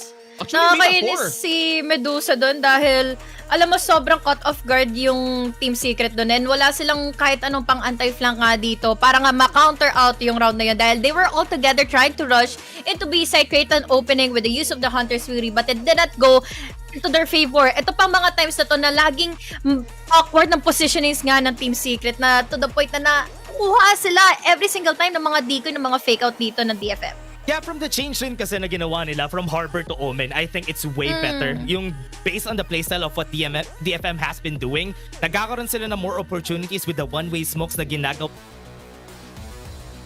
That's why they were able to get the kills that they need. But, nakita natin sila saglit na.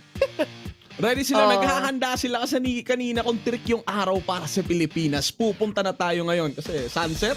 Saktong sunset din. Pero talking about the performance of Team Secret over at Sunset, medyo maganda yung win rate ng Secret dito. Going into game number 3. So, ano ba yung leverage ng Team Secret against DFM? Saan ba sila mas nakakalamang Team Secret against DFM on Sunset? What happened earlier here in Breeze.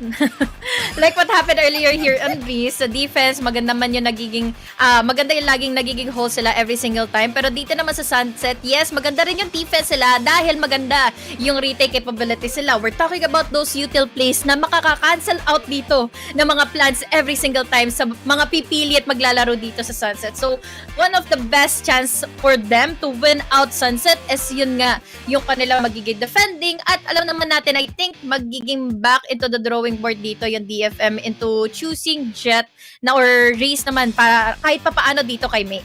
Compared to the Paper Rex game, okay, sige, ano yung starting dash ng Secret on Sunset?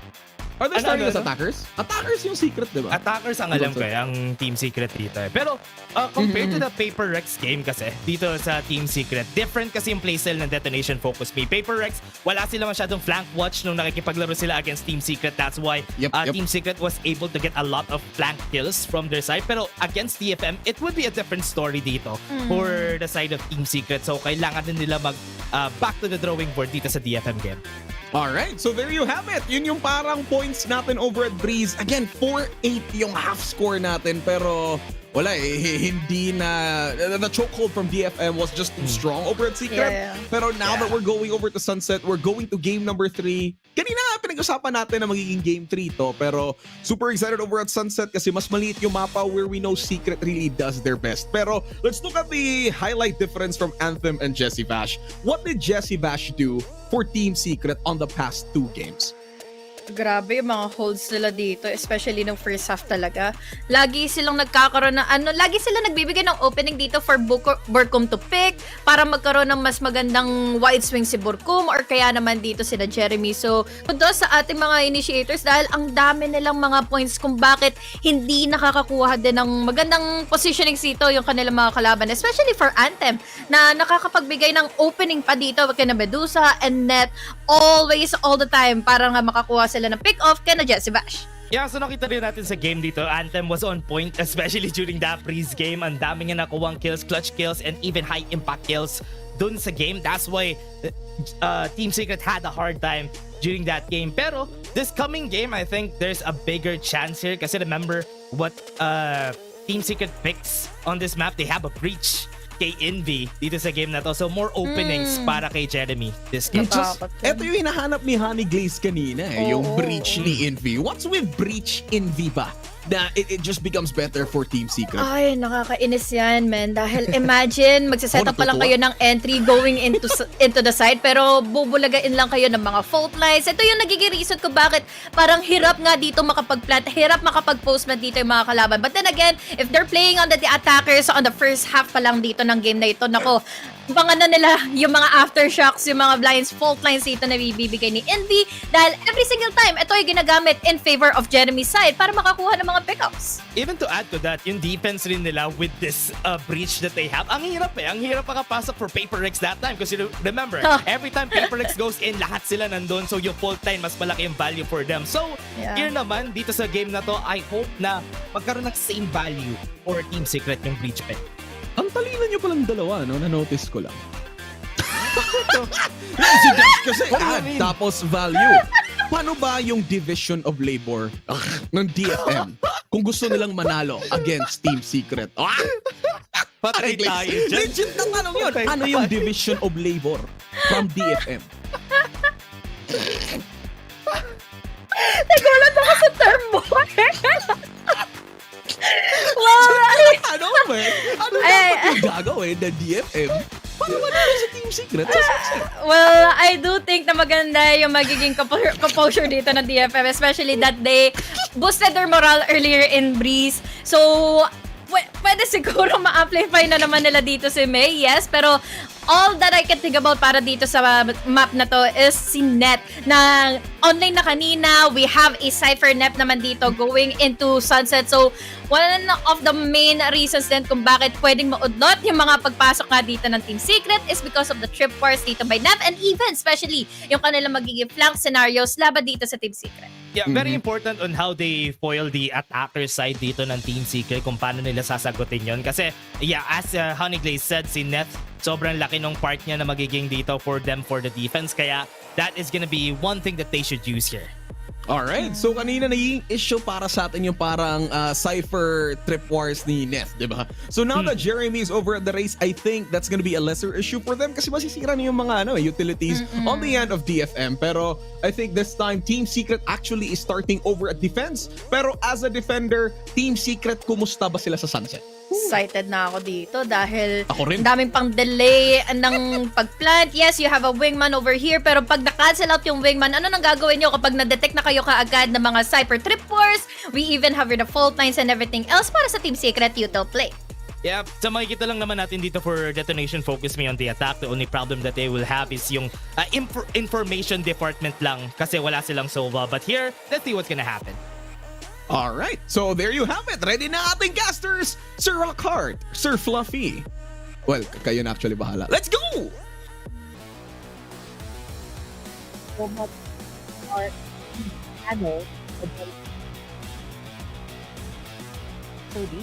And welcome back. We are on map number 3, Sunset. Para dito sa Team Secret versus DFM, Detonation Focus Me, Officer Rockhart. We got Fluffy 02. Right here. And we are starting the game.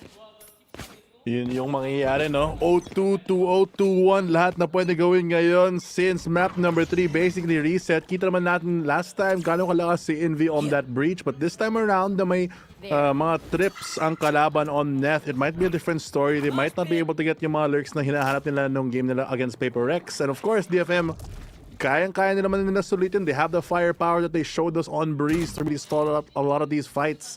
Interesting Viper wall ngayon from DFM to cut off the rotations. Medyo signaling a B hit.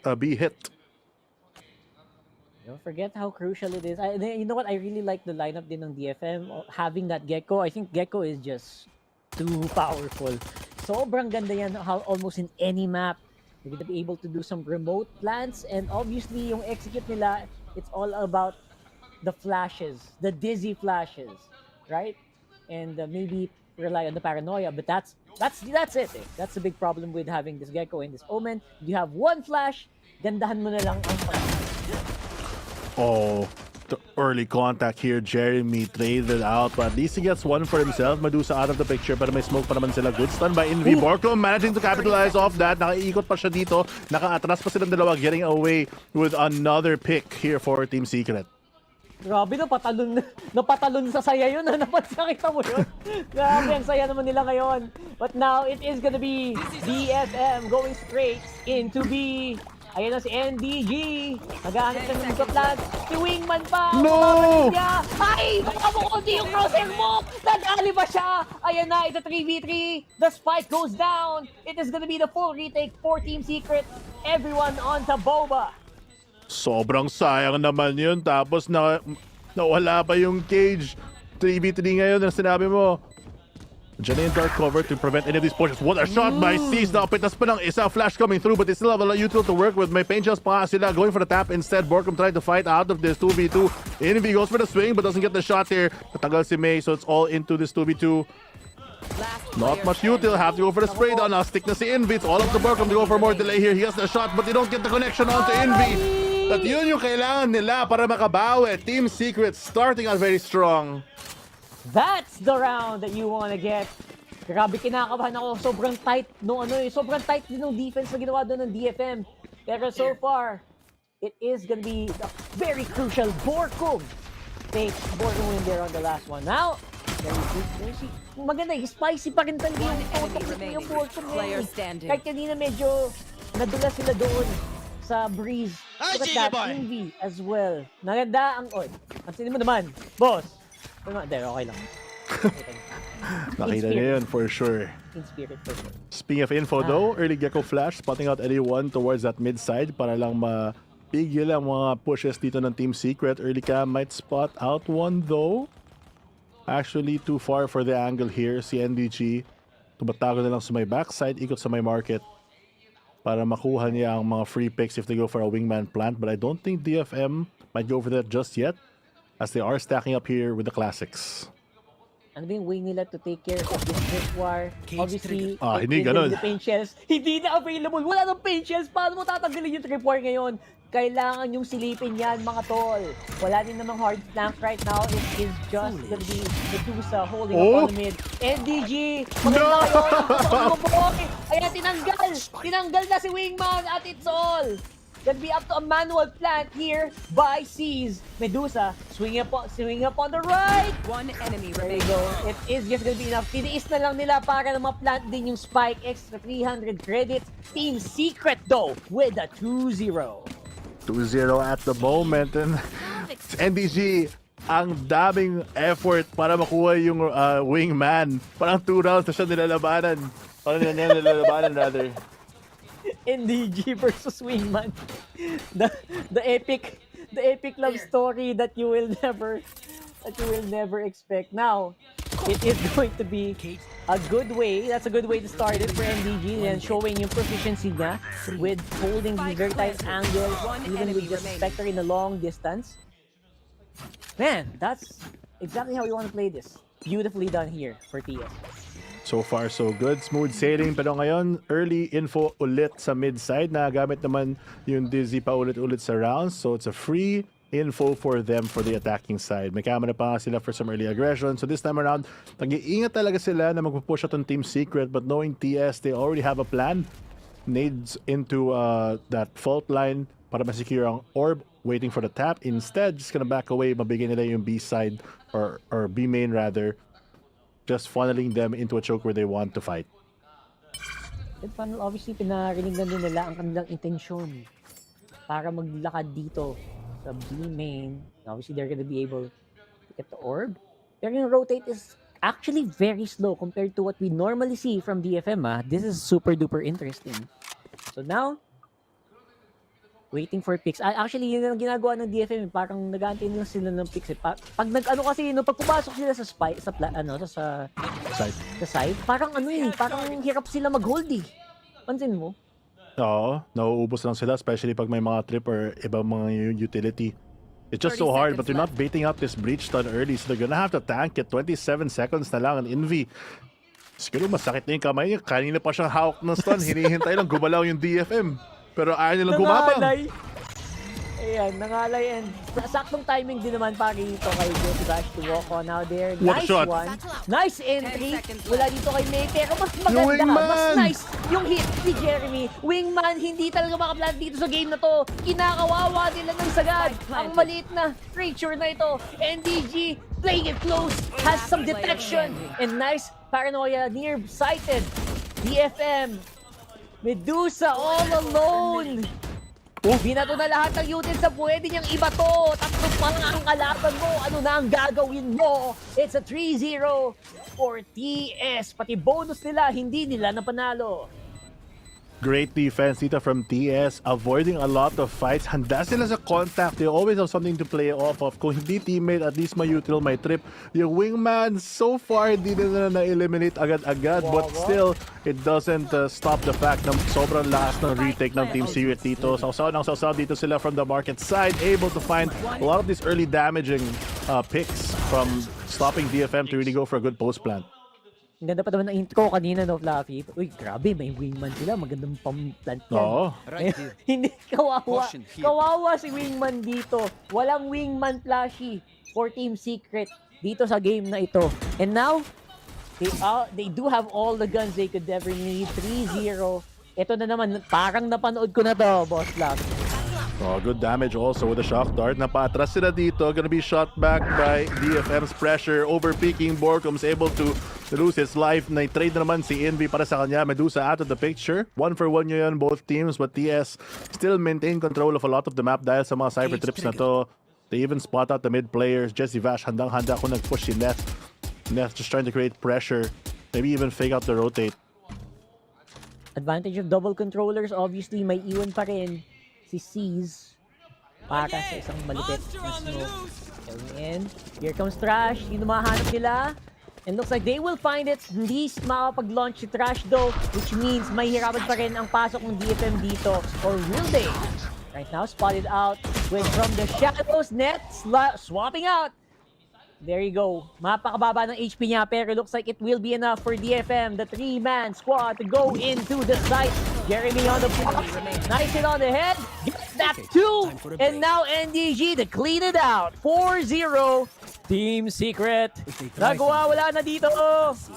Parang bumabalik yung mga problema ng DFM, not able to get any space. I was surprised kasi akala ko na malalaman nila that aggression is the key against TS to get that hard hit in. But they have so much utility to cover and such an oppressive position dito sa Breach, tsaka sa Omen. The paranoia, all these AoE effects just really giving them so much more advantage dito sa mga gunfights. And Jeremy, of course, playing such a good position to get that double, playing off his teammate, and look how much space NDG can hold na mag-isa lang siya gamit ang lahat ng util. It allows TS to group up for a lot of moves like this. Exactly. These moves, in these moves, right, yung mga ganyang hold nila, kita mo si Jeremy, kahit tatlo ning lalakad sa harapan, hindi siya naratil eh. Matindi talaga yung kung ano man ginawang ceremonies ng Team Secret dito para maging kalmado. I want some of that in my ranked games, man. Because they're clutching it very hard. 4-0 for DFM. And DFM, nako po, nada namang mga baril. Ang sulit naman ng cam na to. Kitang-kita yung mid sa taas. Kita din yung out ng B main in V. They know that they're investing this wingman early for just to drone, which means they're kind of desperate. Low buy na sila, not willing to give this up. Gonna stun for his teammates to peek together. They clear out the mid side, pushing the pressure towards market, pero may camera pa naman sila. Flash not gonna connect to anyone. Spray down as well. No damage being done. All up to NDG na naman, but wala naman wingman on the plant. Wala na namang wingman. Tawa ako kasi pinang spot out na lang kasi hindi daw makaplant eh. So pinang vision na lang. So kawawang wingman. Gamit na gamit dito sa game na to. Obviously si May, maganda na din. Medyo malalim na din. Ay, si Jeremy naman ang katapat nyo. Kamusta naman kayo? Hindi na ngayon. Basta-basta makapasok ang DFM dito for sure. What a crossfire from TS right now. Pero nakagapang pa naman yung isa. Will they spot this out? Handa na dito si Jesse Vash playing this angle. 14 seconds, they have to spike. The game is in the bag and just 3 kills to close out the round. Si Medusa na lang na E1 and just like that, wala na ang DFM. And you can see Team Secret not really rushing it, di ba? They're not overcommitting at all. Walang mga super weird na wide swing or anything. They are just calculated this game, bro. Parang ang last talaga ng Team Secret pag defend sila. For majority of a lot of these maps, whenever they can just react to things, they make good decisions para hindi parang sabay-sabay palagi yung paggamit nila ng util kundi man picking off a player. Just a lot of small things adding up to secure important parts of the map. And it's one of the reasons kung bakit ang lakas ng mid-round calls nila, because they have that intuition to really back things up. And again, a lot of that intuition boils down to their IGL, right? It's really bleeding to the other members as well of Team Secret. And pati yung pagiging kalmado, parang yung the wise, the age of, anong tawag doon? Pag gano'n ka, pag medyo matanda ka na, yung wisdom, the wisdom of age. Ayun, the wisdom of age. Kitang-kitang mo din ibang miyembro dito ng Team Secret. Hindi lang kay boss, pinaka-age. Kilala mo na yan. Basta, Si boss pinaka-age. Si boss na pinaka-age sa Team Secret. Kilala mo na yan. So, sa ngayon, if they just keep this up, I believe na DFM, kailangan nilang maging mas, ang tawag doon, mas risk-taker dito. Kasi, yung mga normal na push, hindi gumagana eh. Normal na push sa A main, tsaka sa B main. I mean, okay, makapush sila, pero duguan, alam mo yun? Oo, kailangan talaga sabay-sabay sila sa util. Pero yung problema kasi yung flash nila, ginagamit din nila pang info kagaya nun sa mid. Not even in range to really spout out flash. You can just pick that for free. So a lot of these small things just not working out for them. And TS, ang galing nila mag-cycle ng utility para sa info. Already clearing out that A spot. Re-smoke pa nga in case may gumapang. Borkum already ready on A elbow. And Jesse Vash even using the drone very early. They want to spot out yung mga early moves nito because that stops DFM from getting any space. Natatakot sila na handa na ang Team Secret. And if they don't bait out yung fault line ng breach, mahirapan talaga sila mag-push because Envy is always ready. Alam mo, sobrang underrated nung sinabi mo, yung pag-cycle ng skills. Kasi pag hindi mo, magagawa mo lang yun pag kabisado mo yung rhythm ng kalaban mo. Like, okay, ibabato ko tong recon dart, tapos mamaya konti, alam kong naka-cooldown to pag simula na talaga ng laban. Kasi kabisado ko yung what time nag-execute yung kalaban ko eh. So, impressive, sobrang underrated nun, sobrang importante, and talagang binamaximize ng Team Secret yun dito. Oh, wingman. First contact dito, mas spot out si Jeremy, pero hindi niya babaril yung Ashley, just gonna dodge it. Signal that maybe he's on the top side. Bought of his own, but early investment dito ng utility. Expecting aggression towards market. Nasayang nila yung ult, but they do spot out one with the Hunter's Fury. Flash gonna find two here. Quick entry from May with the ultimate to clear out the site. It takes some damage here, but Bash doesn't actually fall. Wala sila nakuha. 11 seconds, they can fight for this. There's no spike plant yet. Shock starts raining down utility, trying to scramble to get that spike down. Here comes the showstopper from Jeremy on the backside para maklear lang. Finally, they do get one, but look at the blast coming in from Envy. The double peek now. Gonna try to get some more value, and DFM struggling in the 2v3 right now. Have control towards the backside. Crossfire not set up anywhere. Recon Dart comes out. Spots out one player, but a close angle. May finds two. Jeremy falls, and Vash has a trade 1v1 against the Cypher. Natag pa nga siya. Sobrang hirap. Hindi mo ito matanggal in time. Even the ultimate just to secure the round. Goes for the half, might take it. He can totally see you right now. Pero na-half pa rin ni Vash. He can take a fight here. 45 HP, goes for the tap. Alam niyo pag-open, he wins! Jesse Vash with the outplay. Kahit kitang-kita siya. Nung dulo ng round, nakuha niya pa rin ang defuse. Fluffy. Pinersonal talaga ni JC Bash yung mga pinagsasabi ng mga tao. Now, he is the one winning the aim duels, the decision making. Oh my goodness. This guy is all around. Hindi na lang siya yung IGL na puro skills, bato ng skills, decision, get info. Siya na ngayon ang gumagawa ng trabaho. Concentrate, Sova. Grabe yung impact niya, not just with the IGL, not just with the aim, pero the fact na gumagana yung strategy niya alongside the fact na nagte-trade, staying alive for so long. Ginamit na nga yung Hunter's Fury ni maaga, pero hindi naman pala kailangan. That's right. And to be fair, you only got one tag, pero imagine mo yung tag na yun, sobrang crucial din against Net, no? Kasi they spotted out they stopped a possible mid-push. So napadali yung buhay nila kasi no choice. Kailangan pumigil, kailangan i-respeto ng DFM yung push na yun. They had to go on the B main or A main. And nakita mo naman, once they went into A main, funneled kayo into the line of sight ng Team Secret. Oh, good play here from Jeremy to do some damage, but the response from DFM to go for that double instead. Nakuha nila yung isa, but the 2-for-1's not worth it for TS. Sila nagsimula ng push na yun gamit ng fault line, but that's not enough pressure to stop them from pushing. Unfortunate timing for them. Good recon dart, spotted some early pressure, but not in the correct spot. Baka may chance na magapang sila dito. It's all up to Envy holding out this corner. Spots out the first, might choose to back away here. Wala siyang fault line, but he can flash for himself instead. Babalik na siya sa side. Dami pa namang utils si Envy na pwedeng gamitin to maybe slow them down. Has 2 flashes remaining. And now, it is the rotate. Ito na ang dahan-dahang paggapang na ginagawa ng DFM. 3v4 scenario, mga kaibigan. And a fully kitted out site here para sa Team Secret. Ipupush kaya napakagandang page shells at napakadali ng pasok. Finally, si Wingman makaka-plant na yata ng maganda. Pero look at NDG! Iniisa-isa na ang mga miyembro ng DFM. 2v3 bigla! Oh, it's gonna be so difficult. May ulti pa naman si Envy kung kailangan nila gamitin. There comes the Rolling Thunder pushing them out. Paranoia not gonna connect. NDG gets a 4th or 3rd. Na-trade naman siya, but that's so much space given back to Team Secret. The half is very stickable here. Envy has to take a fight here. He might win it, and he does. Another round, 7-0 ngayon ng Team Secret. Binibigyan na ng malala ni NDG kung sino man pumasok sa site na yun. Grabe, boy! Ilan yun? 4 na miyembro? Sinolo niya halos? 3? Grabe. That was super impressive, and you can see the POV, the NBG. My goodness, the refresh is so impressive. And you know what? A lot of that also came boiled down to the good timing and teamwork. Sinabayan kasi ng Rolling Thunder, so it really was a team effort pa rin. The importance of that earlier fight, Envy not wanting to take that, save his util instead for the late rounds. Medusa dodges the boom bot. May expect ba to ni Jeremy? Gets the swing but not the timing. The shots landing for Team Secret. Bawas agad ang DFM dito sa eco round. May hero vandal pa naman si May.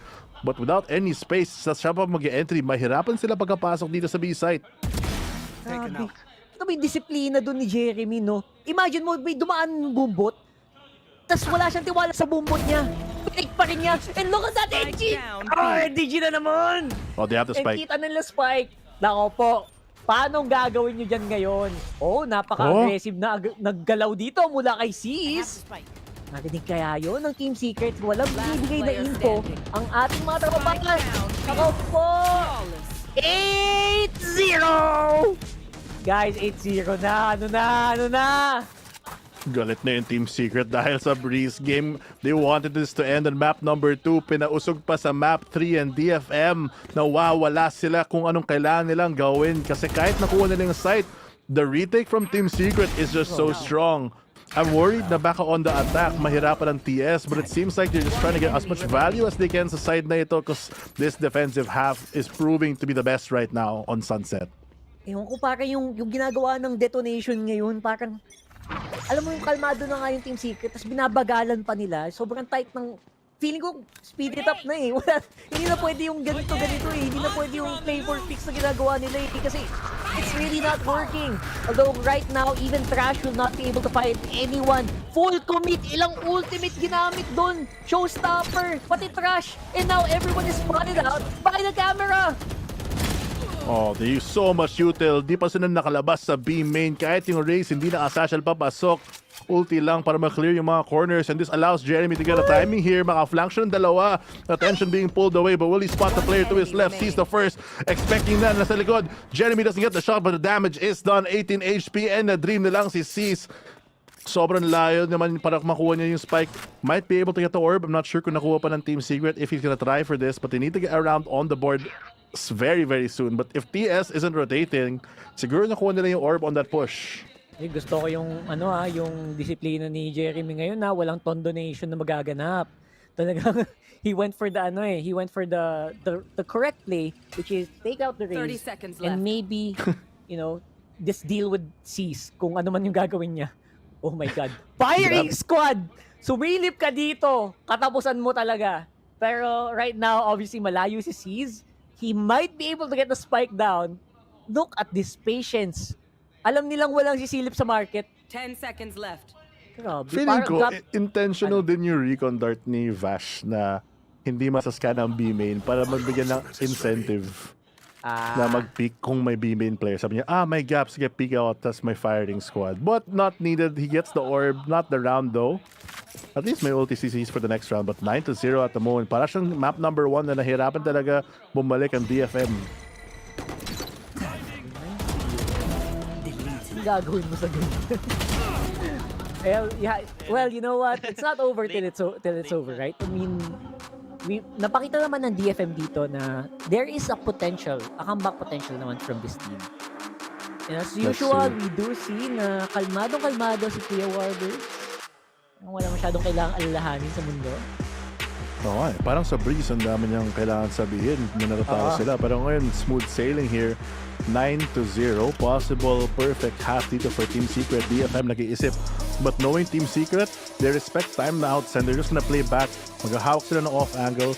Expecting some kind of fast play or push kasi sanay sila na ganun yung attack. Pag may attack, yung next round, susugod na lang. But DFM, so far, when they play slow, natatalo din sila. So they really need to speed things up. That's been the trend, no? For these past 9 rounds. Ang bagal nilang gumalaw. So, yung Team Secret doesn't need to... pansin mo, hindi nila kailangan i-adjust yung crosshair nila ng sobra. They don't need to multiple members. They all come out in a very predictable na predictable na area. Yung mga pinanggagalingan nila. So, yung Team Secret, okay, pag kumalma lang sila, mas maganda yung confidence nila to go for the multi-frags. Honestly, feeling ko dahil sa Viper Wall na ito, nahihirapan ang DFM sa sarili nilang utility. Kasi nakuha naman nila yung mid, pero wala naman ba yung Team Secret sa mid. Hahawak na lang naman sila sa malayo kagaya ng posisyon ni Jesse Vash ngayon. They have to start using their double controller to break up a lot of the crossfires that's been helping Team Secret really secure a lot of these rounds. Normally, nakita natin yung Viper Wall sa may A side kasama ng Poison Orb para ma-split yung elbow towards that A side. And things like that make TS have to move. But kung wala naman silang rason na gumalaw, they just have all the pieces in place for the utility to hit when a hit does come. Yeah, and as you can see, all the utilities are just there. They don't even have many options. Wala sila masyadong options to force these utils kasi if you remember, nagamit na din lahat ng mga ultimates kanina ng DFM. Diba? Showstopper, trash, so wala sila masyadong magagawa ngayon. Just maybe get a luck pit and maybe use the Viper's pit for the post pit. Sige, magiging discipline ni Envy kahit mas malakas yung rifle niya kasi alam nila na may pistol. Atras pa rin siya. He knows that the retake is where they're strong, and MDG trying to hold this stroke even further. The wide swing from Mace, able to get one. Pero Jesse Vash, what a quick trade. Viper's pit activated. May chance actually sila dito, but the Hunter's Fear might say otherwise if he does get a tag. And this is exactly what I was saying, right? Pansinin mo nung super wide swing si ano. What the heck is happening? Wow, so much attention brought to Vash there. Nakaikot pa naman si Borkom on the side. And that just extends the lead. 10-0, guys. 10-0 lang naman. Kamusta naman, guys? That was very interesting. And I would say that this is, we're seeing a nice change of momentum, a nice change of pace from DFM. Parang Makakalakson sana sila doon. Kaso yung refrags din. Yung trade din. Look at that. Oh my goodness. No one even expected Borkum. Natawa na lang si Jesse Bash. Tawa na lang. What a rare moment. What a rare moment. Oh my goodness. Ito na yun. Saya talaga pag 10-0. Tapos yung kalaban mo, nahirapan pa sila on the attack. Kahit eco round na yun, nagamit na yung Viper Spit. So less utility for them to use now on their better buy. And NVG glowing bright here. Kasi hindi sila nakapasok dito sa B-side sa setup niya. This time, Drone invested to take a lot of his mid-control and an early Hunter's Fury para lang mapitas. And there goes one of the controllers. Kasama Paranoia, natamaan pa isa. Grabe. The game sense. Boy, naka-ano siya. 1 kill and he also got a tag. That is huge. He spotted out the rotation and now mahihirapan na. Baka mahihirapan na even lalo dito. Pati yung the one way. The one way is real though and the full information coming in from the neural theft. DFM, ito na sana yung chance nyo. Kaso hindi pa rin magiging sapat. Full committal. Jesse Bash with a kill. And look at that, umiilaw pa ngayon ang banda ni Invi. Top frag yan, boy. Round win for Team Secret. 11-0. NDG really holding down the site. Wala talaga maka-push out sa position niya. They have to use all their utility to clear out these trips. I'm surprised na hindi na lang nila sinasatchel yung mga trips kasi masisira naman and maybe throw the nade towards the backside. But this initial play, grabe naman yung shot ni Jesse Vash. Sure hit sa Omen pa naman, pwede naman mag-TP. Tapos the fact that he flicks all the way just to clear out the corner for his team. Full game sense activated dito para sa Team Secret. And Jesse Vash is playing so well here on Sova. Oh my gosh. Here we go. Ito na. Will this be the entry? Looks like hindi pa rin for you, my friend. Jeremy with 2 kills. Make that 3 and a 4K to clean up that half. 12-0! Yung one time that they tried to go fast, DFM just gets obliterated. Grabe yung ultimate done playing off each other. The fact that they're not even able to get Envy off that double satchel. Quick 180 from both of the Team Secret players para matanggal ang initial threat. And Jeremy, of course, the showstopper, stealing the show there with the 4K towards the end. One round na lang DFM and it looks like they're out of options. But they have a chance pa rin. They can get maybe one round, but is that really enough now na magpapalit ang sides? Lucky, ito na ba? The dream. The dream. Pwede. The 13-0. Can it happen? Naku, ang linis pa naman ng mga pistol round ng Team Secret lately. I think in the past 3 pistol rounds. Past 4. Sila yata yung nananalo. But yeah, we'll see. Right now, the stats don't come to me. Grabe na, dalawa siya pala dun. Everyone is running from that corner away from a lot of this utility and Team Secret pushing this to maybe a perfect game. Napakahirap talaga pigilan ang composition ng Team Secret.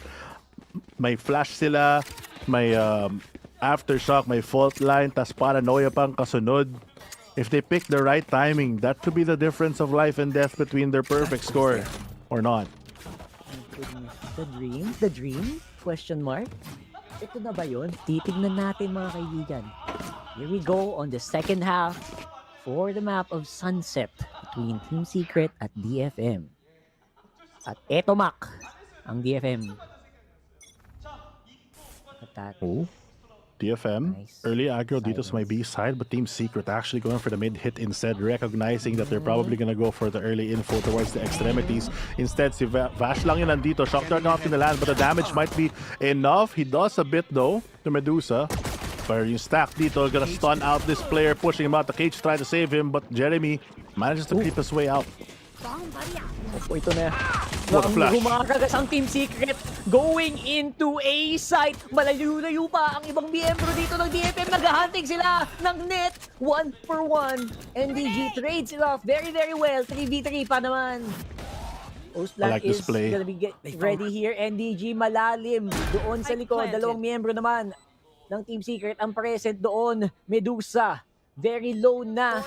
Ito yata yung dink ni Jesse Bash kanina. Yan na. Naku po, Jeremy. Uy! Nasobrahan yata. Nasobrahan ng patience mga kaibigan. Pero trade pa rin naman. 2v2 ang labanan. Down goes the paint shell from May, spotted out. Malinis na malinis kay 2v1. NDG. Sees, it's all up to you. For 13-0 Dream. Going for the stick. Half. Go, Jeremy! Oh! Sayang! Kung di man pinush ni NDG, maybe play the crossfire, but of course, di mo naman alam kung nag-stick dun sa spike. Unfortunate na hindi makuha ng 13-0, but 12-1 is not bad at all. The dream na yun, guys. Konti na lang. Pero hindi, maganda rin yung habol ni Sis doon. Talagang literal nakita niya yung puwitan ni Jeremy doon. At sapat na iyon. Sapat na ang puwitan para mahanap ang target niya. Well, it's still gonna be a matter of patience here para sa DFM. Kailangan nila ng matinding patience para mabawi ito ng malupitan. Oh. At kita mo naman na trade agad ng mabilisan. Itong si Jeremy. Let's get one kill. They are gonna be at least holding their sentinel. May sentinel pa naman ang DFM, so this is still gonna be a holdable na B-side. Interesting camera ng defense dito, holding out the market. Priority nila para hindi sila ma-flank. The drone gonna spot out one player. Bash might not expect this many, but he jiggles out enough just to get the info. Info Flash gonna back away, or allow him to back away rather, pero laban pa rin siya. Trying to get another pick, but Anthem on the Guardians, just enough. Yung A-site though, libreng-libre para sa TS ngayon. Here we go again. Basically, full retakes para dito sa DFM. Naku po. Spotted out. Na-outgun pa. Kaso si May, hawak niya, bandal pa. And now it is a 1v3. Ano pa ba magagawa ni Borkum dito? Kung hindi makipag-playtime kasama ang mga DFM members, tatlo ang kalaban niya. Only a classic in hand, wala ng armor. Si Wingman dumaan pa. One, with that, maybe two. Pero no, that was good though. 3 down in an eco. Pero DFM getting another round win. Kung iba lang yung baril niya dun, feeling ko kaya ni Borkum dun. 3 people peeking into smoke, na dodge pa naman niya yung Wingman. Good attempt dito from TS to try to get some pressure. And honestly, it's been working out a lot for them more than nung attacking ng DFM. Now, nag-over-rotate talaga sila. And I think if they keep playing like this, eventually, they'll get the round that they need to close this out. Maybe even this one. Nagising yung watch party dun sa Japan. Pero syempre, mas malupit yung mga watch party members natin yan sa watch party ni Bill. Kamusta kayo dyan? Okay pa ba? 12-2, guys. 12-2. The dream na. Pero kaya pa namang mapanalo to for sure now. It's a bye round para dito sa Team Secret. Recon early para matanggal ang info. Shock dart to clear out any close traps. Jeremy, explosive start din. But they're gonna slow it down a bit hanggang lumapit na konti yung drone. No need to really push for this. They dodge the paranoia. Only Vash gets hit by that. They take the backside completely. They can go for a fight here after. Shock gonna push a player out. There goes the satchel as well para matulak ang iba. Team Secret fighting so hard, and Borkum NDG on the board. 2v3 ngayon. Tinitiis na lang. 3v2 na naman. At malalim na ang Team Secret dito sa labanan. Very tight corners being held. Dalawang miyembro sa Boba nagparinig na. NDG holding it steady. Here comes the showstopper from May. Very is about Jeremy with 2. Team Secret 13-2. And a 2-1 victory for the Filipino squad. Everyone can just breathe a bit easier ngayon. Team Secret na panalo dun sa Sunset at gagabihin na din tayo. 6:26 ngayon tapos ang laban at meron pa after this. But congrats to Team Secret for coming back after that. Nahirapan sila sa Breeze for the map 1 and map number 3. Sobrang dali para sa kanila. And we were so close to the dream. Sayang. Pero okay lang. A win is a win. Ika nga nila. So congratulations sa Team Secret. And with that, it's gonna be, pag-uusapan na lang siguro ng casters natin kung ano na itsura. Playoffs na ba? Or may iintayin pa ba tayo? Tignan natin yan as we are gonna throw it over to our panels. Hopefully, tapos na mag-celebrate sila Juicy, sila Honey Glaze, and sila Dash. So how are you guys doing, guys? Ang smooth naman magsalita ni Raggart. How are you guys doing?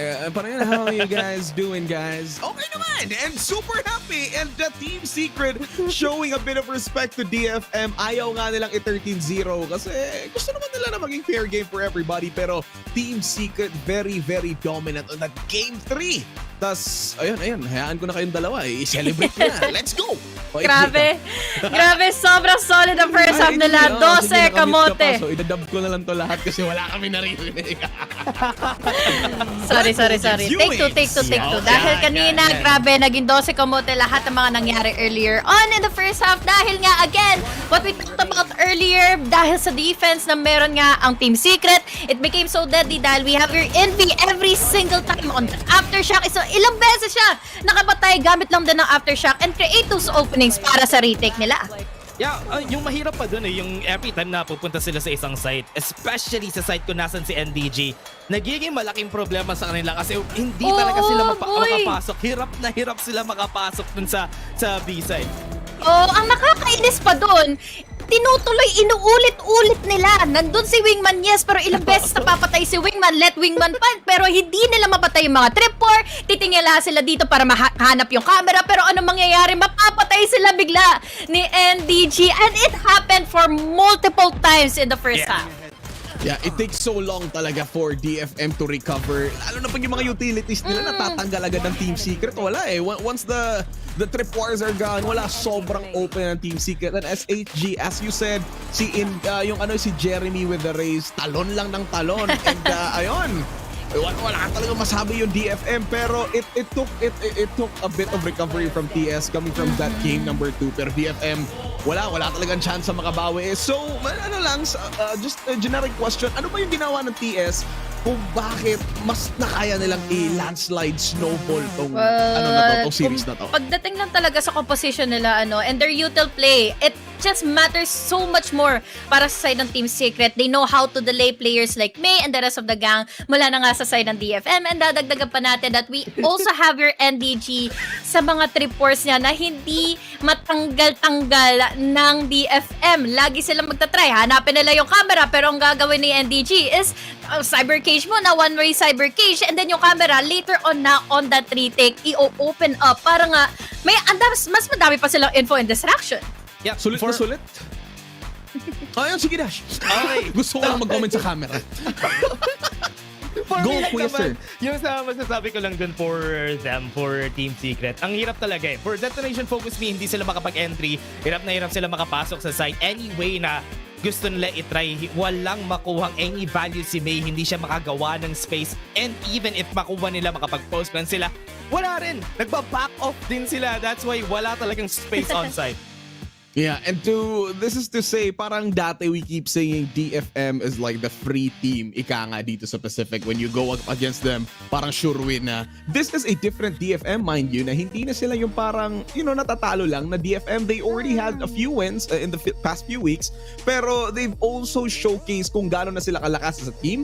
But this time, Team Secret just really up into momentum, beating over Paper X, yung matagal nilang rival, then going up against DFM. Looks like Team Secret, even into the last week of our group stages, or here on our group stage, parang ready na sila for the playoffs week. And looks like Team Secret, well, hindi na sikreto para makakapasok na nga sila. Pero we still do have the last week over at next week. Pero going into this, DFM, what went wrong on their side? Is it because of we can't say miscomps, di naman natin sila naririnig Is it just Team Secret? Iba lang talaga sila ngayon? How's DFM? Iba sila ngayon, yes, but DFM, unfortunately, they relied mostly onto Wingman trying to plant the spike. Kapag nabaksak na yung spike, lahat-lahat, ano nang gagawin nila? A lot of risks na hindi pa nila natatanggal dito yung mga tripwires, cameras, and whatsoever na ready ang Team Secret with their retakes. Utility play matters most. Kahit ganyan lang yung patay ni Envy, KDA ni Envy.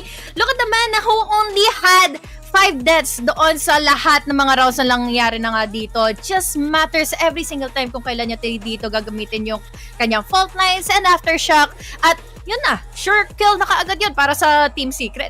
Yeah, dalawa yung controller nila dito sa composition na to, pero parang wala silang makontrol na site. Yun yung problema dito sa ginagawa ng DFM, which is why sana gumawa, Halihim mo doon, nagdagdag Dash, na lang sana sila ng flash para hindi sila nahihirapan, di ba? Pero yun ang hirap kasi sa nangyayari sa kanila, wala talaga sila nakukuhang value every time na itatry nila pumasok sa site or wala man lang sila talaga makuwang utility na importante from the side of ES. So that's why yun na rin yung problema for DFM.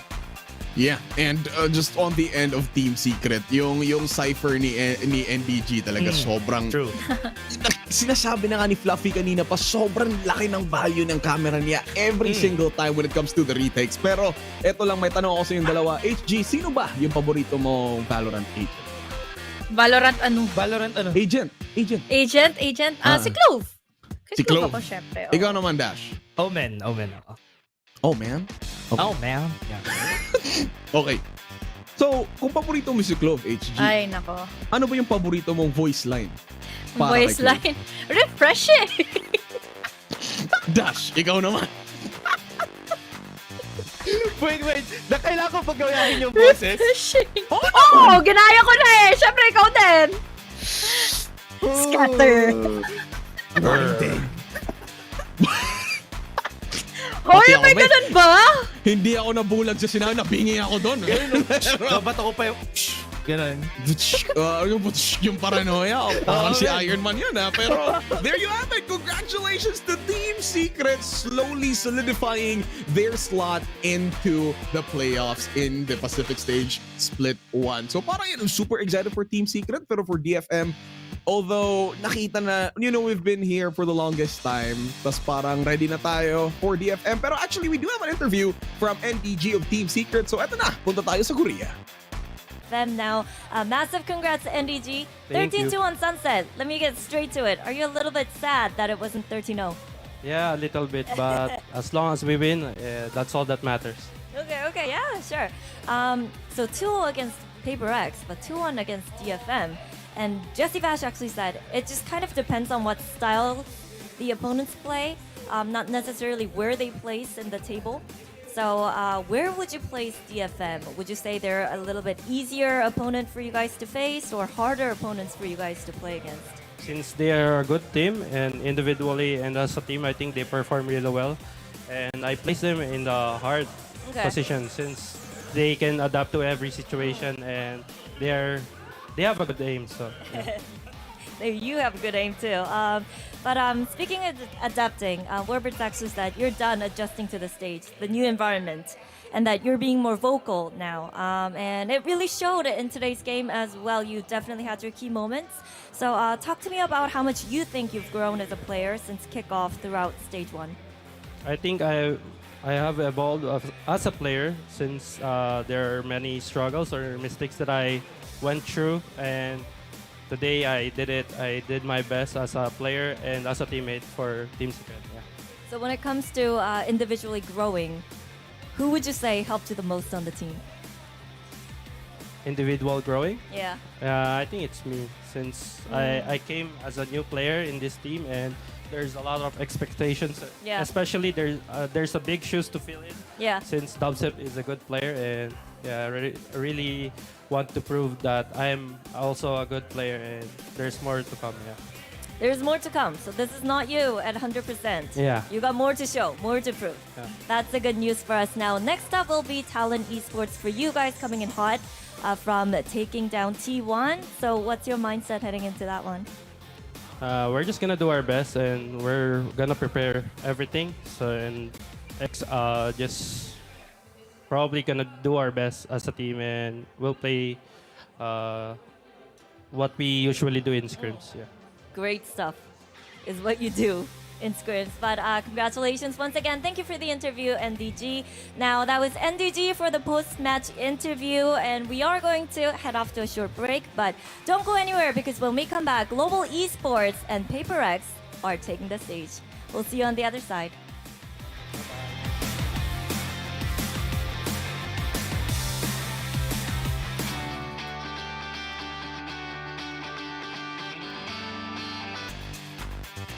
Alright, there you have it. Evolution pa nga sinabi ni NDG, and it is true, according to him, there are big shoes to fill, and he really did actually show up for Team Secret. So kudos to NDG and the rest of the Adobo gang. They really made everything tasty for this series. Pero Honey Glaze, Dash, you guys are casting next. Anything to say before we wrap things up? Let's see kung bawi na ba to sa PaperX ngayon, no? Dahil kalaban na nga nila ang GE later on. Ay, ewan ko na lang. Pag natalo pa sila sa Global Esports, doubter na ako ng PaperX. Something's gonna be wrong, pero I think PaperX will have this in the bag. You guys will be casting mamaya. You guys will be casting mamaya. Pero huwag kang aalis. Babalik kami for a very, very short break kasi Global Esports and PaperX are gonna be happening next. So, ayun lang. Huwag kayong umalis. Magpapahinga lang kami saglit.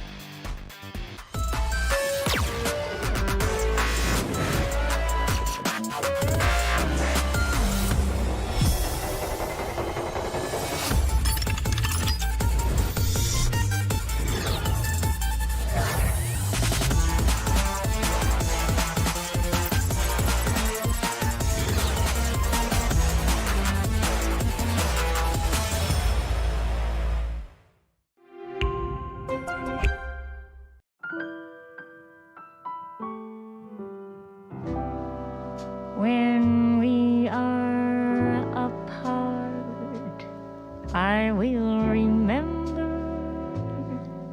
the summer. Remember when everything was bright and new.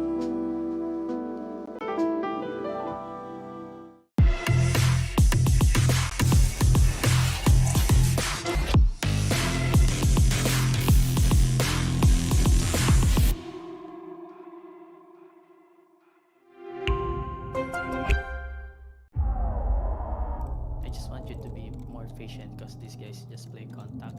So Okay, Team Secret, we need you guys on the stage now. Come on, let's go. let's go. Let's go. Let's go.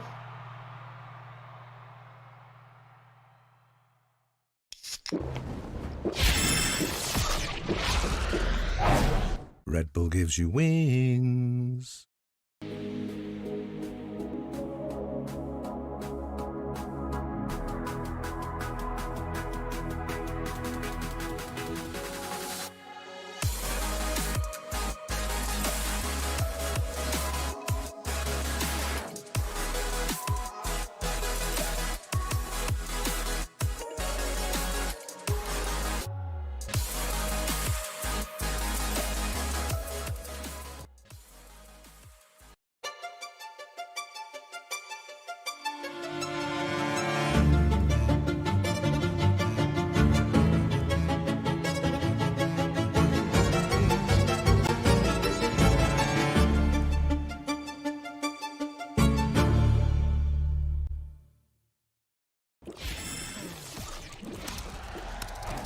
Red Bull gives you wings.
Series number 2 for our last day of week number 3. Name's Josie Bercy. Kasama ko pa rin si Rockhart tsaka si Fluffy. Hi guys!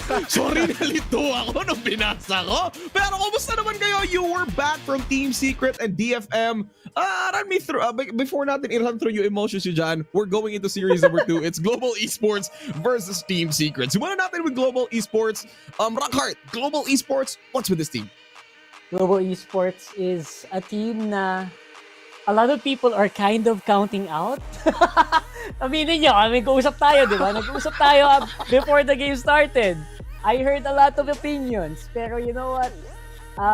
Yung maganda sa mga tournament na to, we give them opportunities to, do something. So, all right. I believe they will do something today. Okay, so ang kalaban nila ngayon is going to be PaperX, and we have an interview with PaperX now ongoing live in Korea.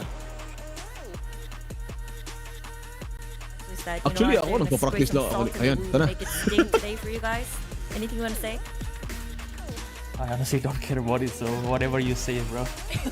Okay, whatever you say. Does not matter.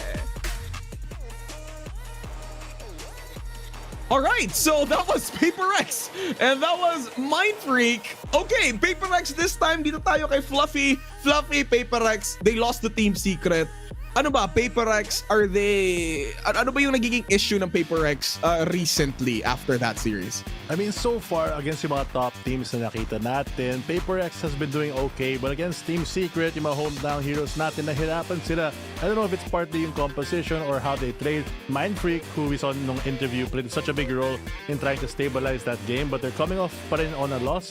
But knowing a veteran team like PaperX, I'm sure their mental is still held high. Alright, so, go. And I think like we heard a few people na parang nagpa-podcast on his own na parang sabi, matchup talaga eh. May matchup talaga eh. Kaya nga kung maalala nyo guys, nagkaroon ng panalo ang Global Esports against RRQ in a 2-0 fashion pa. So, that's something to say na maybe there's a rock, paper, scissors na nangyayari dito sa VCT Pacific ngayon na hindi pa natin totally makita kasi medyo dikit tayo alam mo yung dikit na dikit tayo sa picture kaya hindi makita yung big picture. Kasi pag ganyan, it's bigger pero hindi mo kita yung buo. Men, kabado ako sa'yo kung tumitingin ka ng picture, ba't mo naman nilalapit Pwede mo naman ilayo konti. Pero yes, I get what you mean na parang we are tunnel visioned into some aspects into the games. Pero going into this, upsets, 3 upsets in a row and for talent predictions on the end, on the international part, is 13% lang yung correct, and over the head-to-head, this is Global Esports, like, what... di ko ma-explain tong team na to. They are a mixed match of players, again, from different teams. Pero with Global Esports, Rockhart, how are they looking? Are they as solid when they defeated RRQ on their previous match? Actually, yes. And I would really put a lot of that onto, obviously, Benkai. I mean, you know what? He's been one of the, what do you call that? He's been one of the faces of Global Esports. And that's for a good reason. And Polly as well, I think na they were really jiving well on that day. Kumbaga, sabi ng ibang tao maganda ang gising. Diba? And mostly for VALORANT, that's all there is. May mga araw na paggising mo, 10 win streak. May mga days lang talaga nakakaiba. Pero you know what? What makes a difference here is obviously consistency. At doon naman malakas ang PaperX. Sa consistency with whoever they face off. And obviously, aside from the speed bump with Team Secret, okay naman ang performance nila in VCT Pacific so far. Alright, so eto naman on the end of Global Esports, Fluffy, we do know Benkai is a former PaperX member. So do you think there is an advantage from Global Esports going into PaperX na parang medyo kabisado ni Benkai yung galawan ng PaperX, or is it gonna be the other way around? PaperX knows how Benkai thinks. How do you think of that matchup? I feel like more on yung PaperX, alam nila yung mga strategy nila labas sa GE dahil individually, I do think that they're a bit stronger in terms of personal, like individual players. But PaperX then have that very different core nowadays. Iba yung playstyle nila. Although it's still similar, medyo W key gaming pa rin. It's not the same team that Benkai ran before. They have a lot more firepower this time around and a lot more quick on the trade players. Yung problema ngayon ng PaperX actually, nakita natin pinakita rather ng Team Secret, is when they do slow down, the heat retention that they used to have with Benkai isn't as present, but it still doesn't take away from the fact na malalakas talaga yung team ng Paper Rex. Alright, so ni Benkai doon, I think si Jing lang yata. Halos sila lahat? Oh, lahat. Halos sila lahat. Anyway, Yeah, that was all of them. Yeah, but Benkai is supposedly one of the rock solid foundations from Paper X talaga. And you know, kanina din Fluffy did mention na the firepower individually from Paper X is iba talaga. Now with the addition of something which, you know, he came in last year, may bigger advantage ba si Paper X going against Global Esports na in their name palang global, they just have everybody in the picture. I feel like yung problema ng pagiging sobrang global is that the communication at certain times feels very disjointed. Around the world talaga sila, every time they go on the map trying to take a lot of 1v1s. Yung mga malalawak na mapa nakita natin is where they really struggle. But on maps like Icebox where they can really narrow things down, dun talaga parang tumatama yung mga calls. The thing about both of these teams is they have the similar playstyle na lahat sila lalaban. Yun pala yung kanta nila. Nahanap natin yung tema ng Global Esports. Ano? Around the world.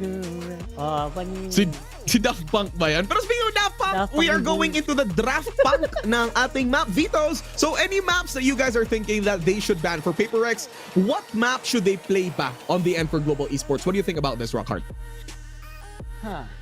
That's actually, I was Ito na, mangyayari na. Bilisan mo na. Ito na, teka, nagpapadali kayo eh. Edi, sige, kayo na. Sunset! Actually, Paper X playing Sunset. Ayan, so actually Paper X playing Sunset, isang mabilisan na map, smaller times. Do you think about this, Fluffy? Paper X comfortably picking Sunset, pero natalo sila dito with Team Secret. What do you think with Paper X picking Sunset against GE? Feeling a confidence pick pa rin kasi you still have to believe in your own game plan. And Paper Rex, sanay naman sila sa mga mahabang series na ganito. And Icebox, not a surprise by GE. I'm more surprised na hindi binaban ng mga team since literally ito lang yung map kung saan sila nananalo. Exactly. Tapos bigla, they just let it through. They have more important things that they just want to ban out. And Split can go either way. I think overall yung map draft kind of leans towards Paper Rex's game plan more, but it all starts with the early momentum sa Sunset. And the Icebox pick from Paper Rex, actually, surprisingly, that's one of the maps where talaga nandurog itong Global Esports in their game against RRQ. Yeah, exactly. I mean, so far, Global Esports having 100% win rate over at Icebox. Pero looking into Sunset, this is the agent composition, nearly a mirror matchup. So dito tingnan natin, ano ba yung difference with having a KO instead of a Sova? Paano mo dito, Rockhart? Is it gonna be more an advantage playing Sova or much better ba yung KO? What do you think about this composition with the Innies? I think napanood natin doon sa game kanina with Tito Bash na talagang mas madali for info gathering. Yung KO knife kasi, it's great, pero ang dami kasing kanto dito sa Icebox eh. Unless you have like a really good lineup from the skies, it's really difficult to actually check corners with it. And kung mag-check ka man ng corner to use as check corner, parang ang liit area lang naman sa scan mo. So I really tend to go for Sovas in these maps, especially with good control coming into mid with those recon.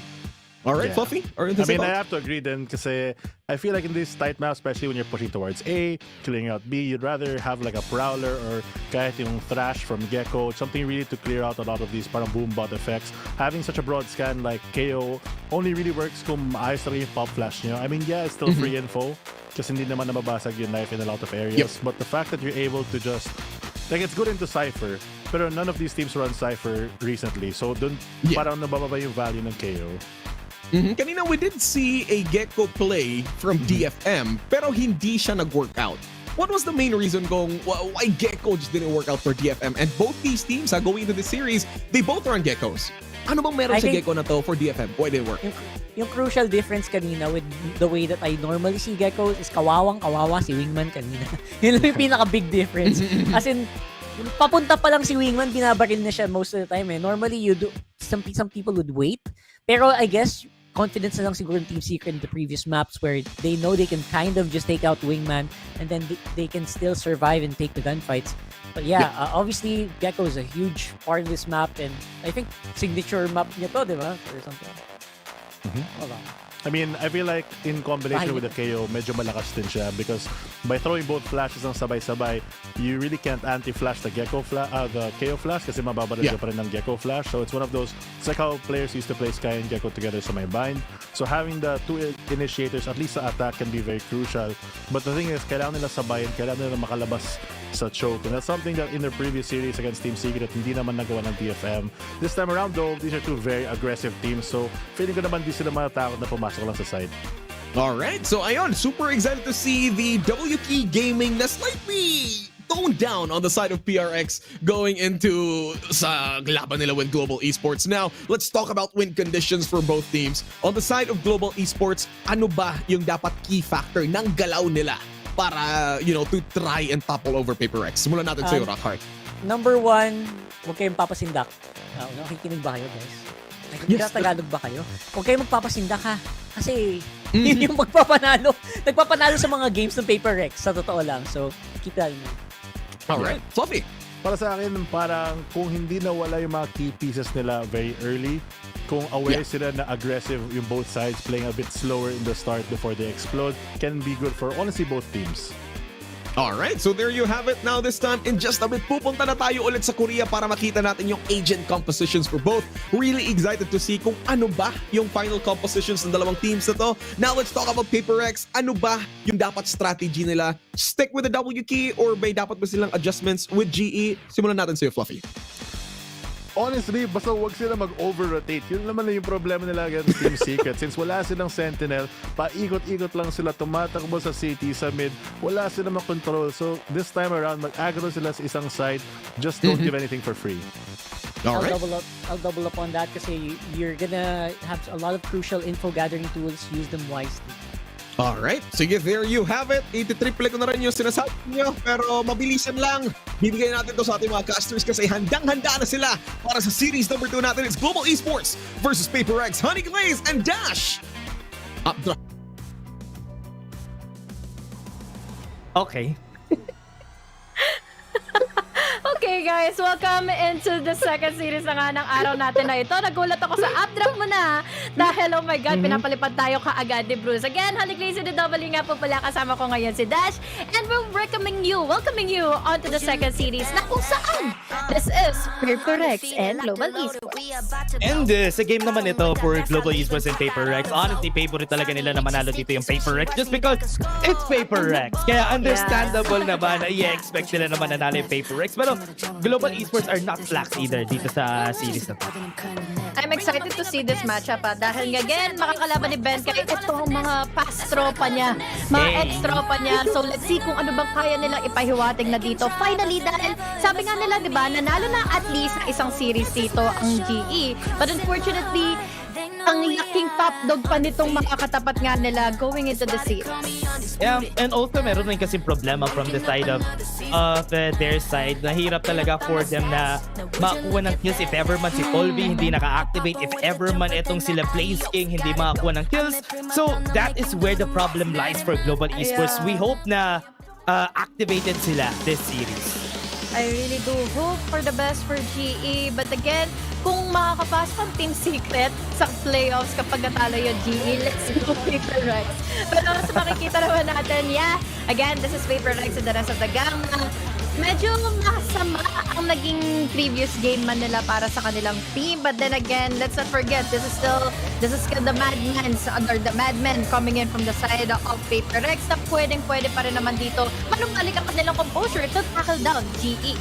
Yeah, and this is the type na kaya ng PaperX labanan, yung mga ganitong type of teams na maraming setups, for example like Global Esports, and ira-run over lang nila yung mga setups dito ng Global Esports, and I hope na hindi sila ma-phase sa kung ano man yung isi-show sa kanila dito ng PaperX. Yeah, really excited to see kung ano yung may bibigay sa atin ngayon nila Lightning Pass, kung kaya pang mag-off nga maging on point na muli ngayon sina Polby, kung paano nila matatackle down yung mga panglahasan plays na nga nila Mind Pick and something na makakakuha nga ng kanilang magiging momentum. But then again, Sunset nga ang susunod na mapa or ang first half natin between these two teams na masasabi natin hindi natin makikita ang jumpiness ni something kundi is playing in with the util play dito with the Gecko .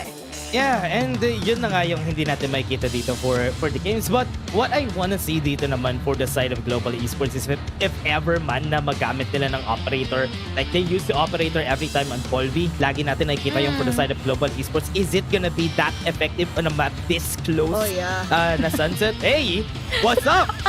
Serikonta sila. Oo nga eh.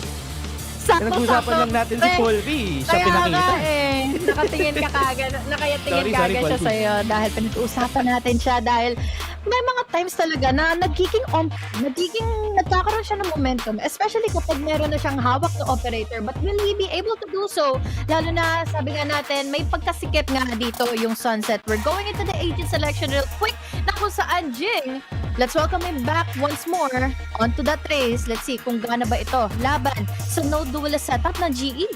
Yeah, ito for their setup, a lot of utilities for the side of Global Esports on the defense. Yes, makikita natin dito, mahihirapan ng Paper Rex makapasok kasi they do have the Sage to get a wall on whatever they want to, and even the Killjoy on their side. So, I like this na nag-experiment dito ang Global Esports on how to fight Paper Rex.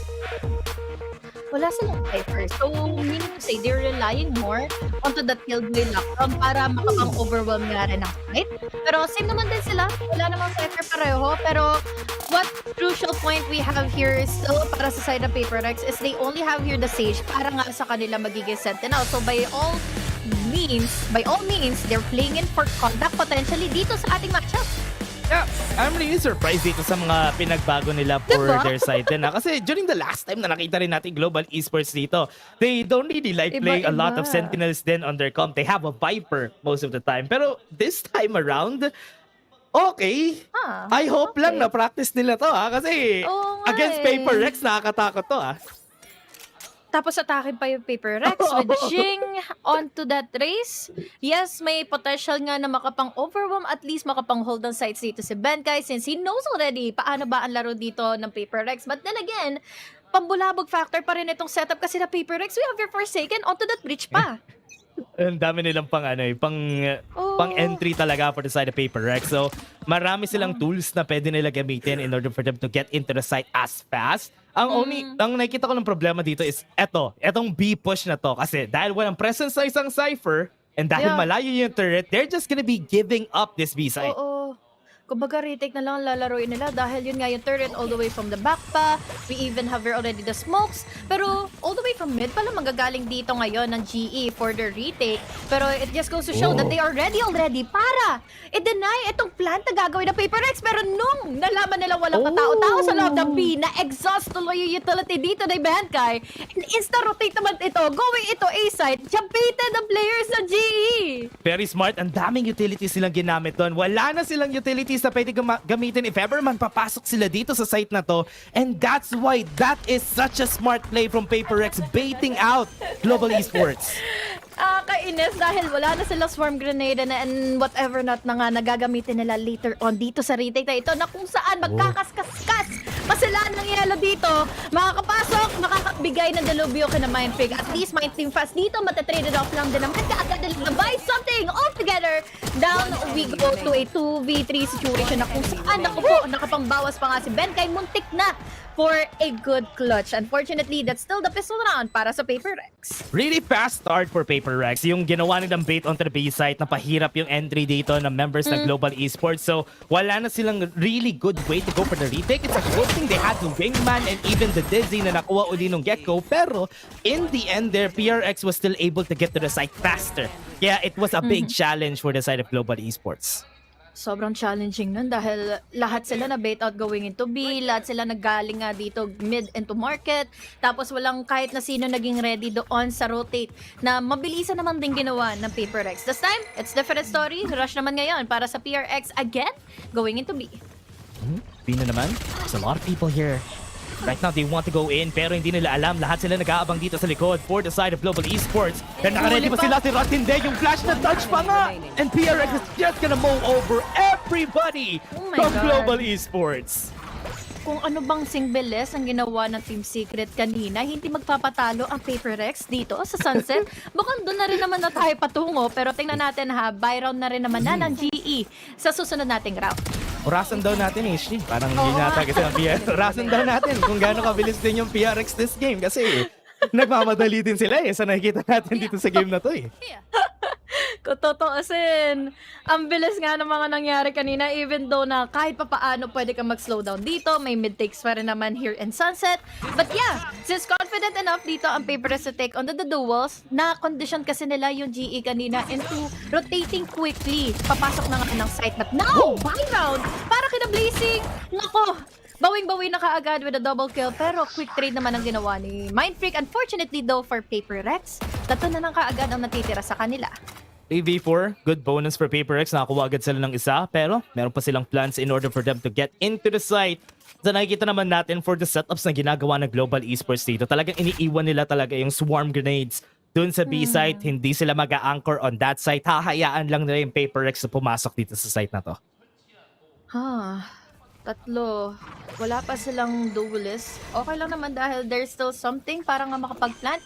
At mabuti na lang din at inintay nila muna mag-pop in muna. Na-bait nila ang swarm grenade ni Benkay para at least paggamit niya na nga kaagad ito nang hindi pa ito maging sagabal pagdating sa post-plant na nga ng PaperX. Yeah, very fast. Mindfreak gets a kill. 3v3. Ngayon naging equal. Mas madali ito for the side of PaperX. They can fight the close angles. Dito lang talaga sila maglalaro. Hintayin nila. Nalalabas dito si Lightning Fast. Nakikita nga ba? Yan, tinamaan nila with Ross. Go din for the trade. Pero something.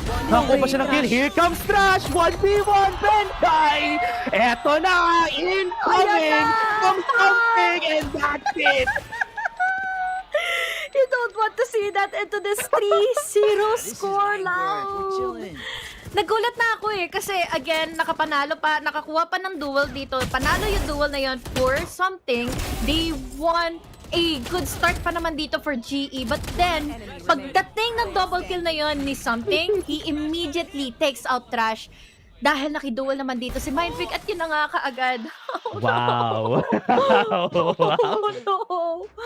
Oh, imagine HG, round 3 pa lang tayo. Something with 5 kills. Nakuha niya agad yung thrash niya this game.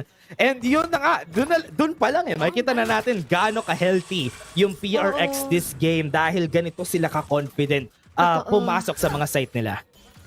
And imagine yung storyline no, si Benkay pa yung nasaksak niya. Bagong player from PaperX yung sumaksak kay Benkay. Ouch! The storyline, it's aching me. But now, what's aching me much more further is yung pagkakataon na naman ng PaperX i-bait out yung mga utilities or kaya naman kuhanin na nga ng tuluyan itong site. Pero let's see kung itutuloy na nga ba ito ni something. Dahil as we see your Jing with a good info given by Davai, nag-pop and kaagad yung showstopper niya dito kaagad. Yeah, damage na nga. Lightning Fast gets a kill. Nandito pa sila sa likod, pero pa sila dito sa backside. Lightning Fast getting kills though. 20 HP, pero PRX with Jing and something. Hand in hand, mananalo pa rin sila. I think it's just a duels. Mere duels na lang into na mid-round. Laging natatalo ang GE. Parang either they lose out the pure duels lagi na lang dito sa tapat na nga ng PaperX or talagang nakaabot tayo sa puntong na bait out lang sila dito with the info and then trade in na lang dito para kina Jing and also something. Yeah. Always a multi-kills pa ang nakuha ni something and Jin doon.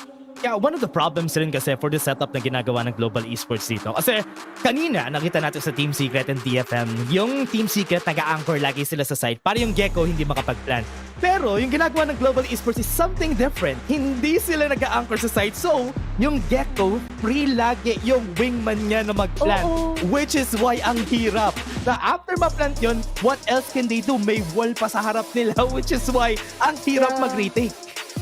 Ang mahirap pa dito, katulad sana ng pwedeng gawin dito ng GE laban sa PaperX is what happened earlier against DFM and Team Secret Yung papatayin nila lagi na lang yung wingman bago na nga ito makapag-plant. But then again, iniiwasan kasi nila. Iniiwasan nila yung mga times na pwede sila makiduel and everything else. But it really is unfortunate for GE dahil 4-0 na ngayon. Mapupunta pa sila into an eco round. No, orasang oras talaga to HG. 4-0 na. Malapit na, no? Kaya, pwede. Malapit na. Malapit na. Pero parang so far, no? Mas mabilis pa rin yung games dito for the side of Team Secret. So, PRX, I hope na mapabilisan pa nila yung next rounds. Pero, so nakita naman natin, A site. Gusto nila i-push dito. Got information with the Dizzy.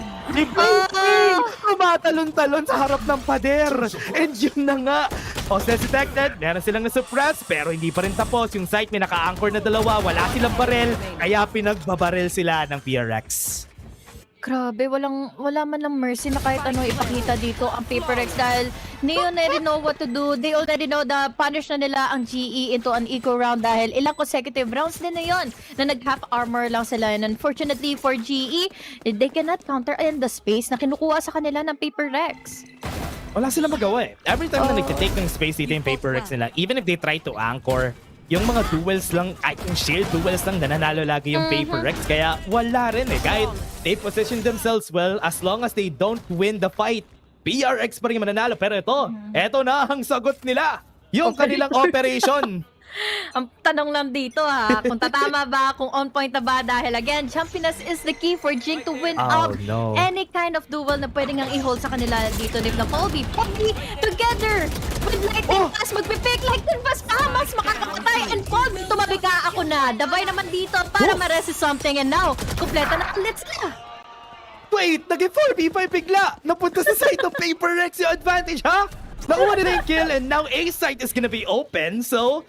And pwede sila pumasok dito for the side of PaperX. Global Esports scrambling for information na naman. Papasok dito sa A-side. Pero PureX trying to play it safe.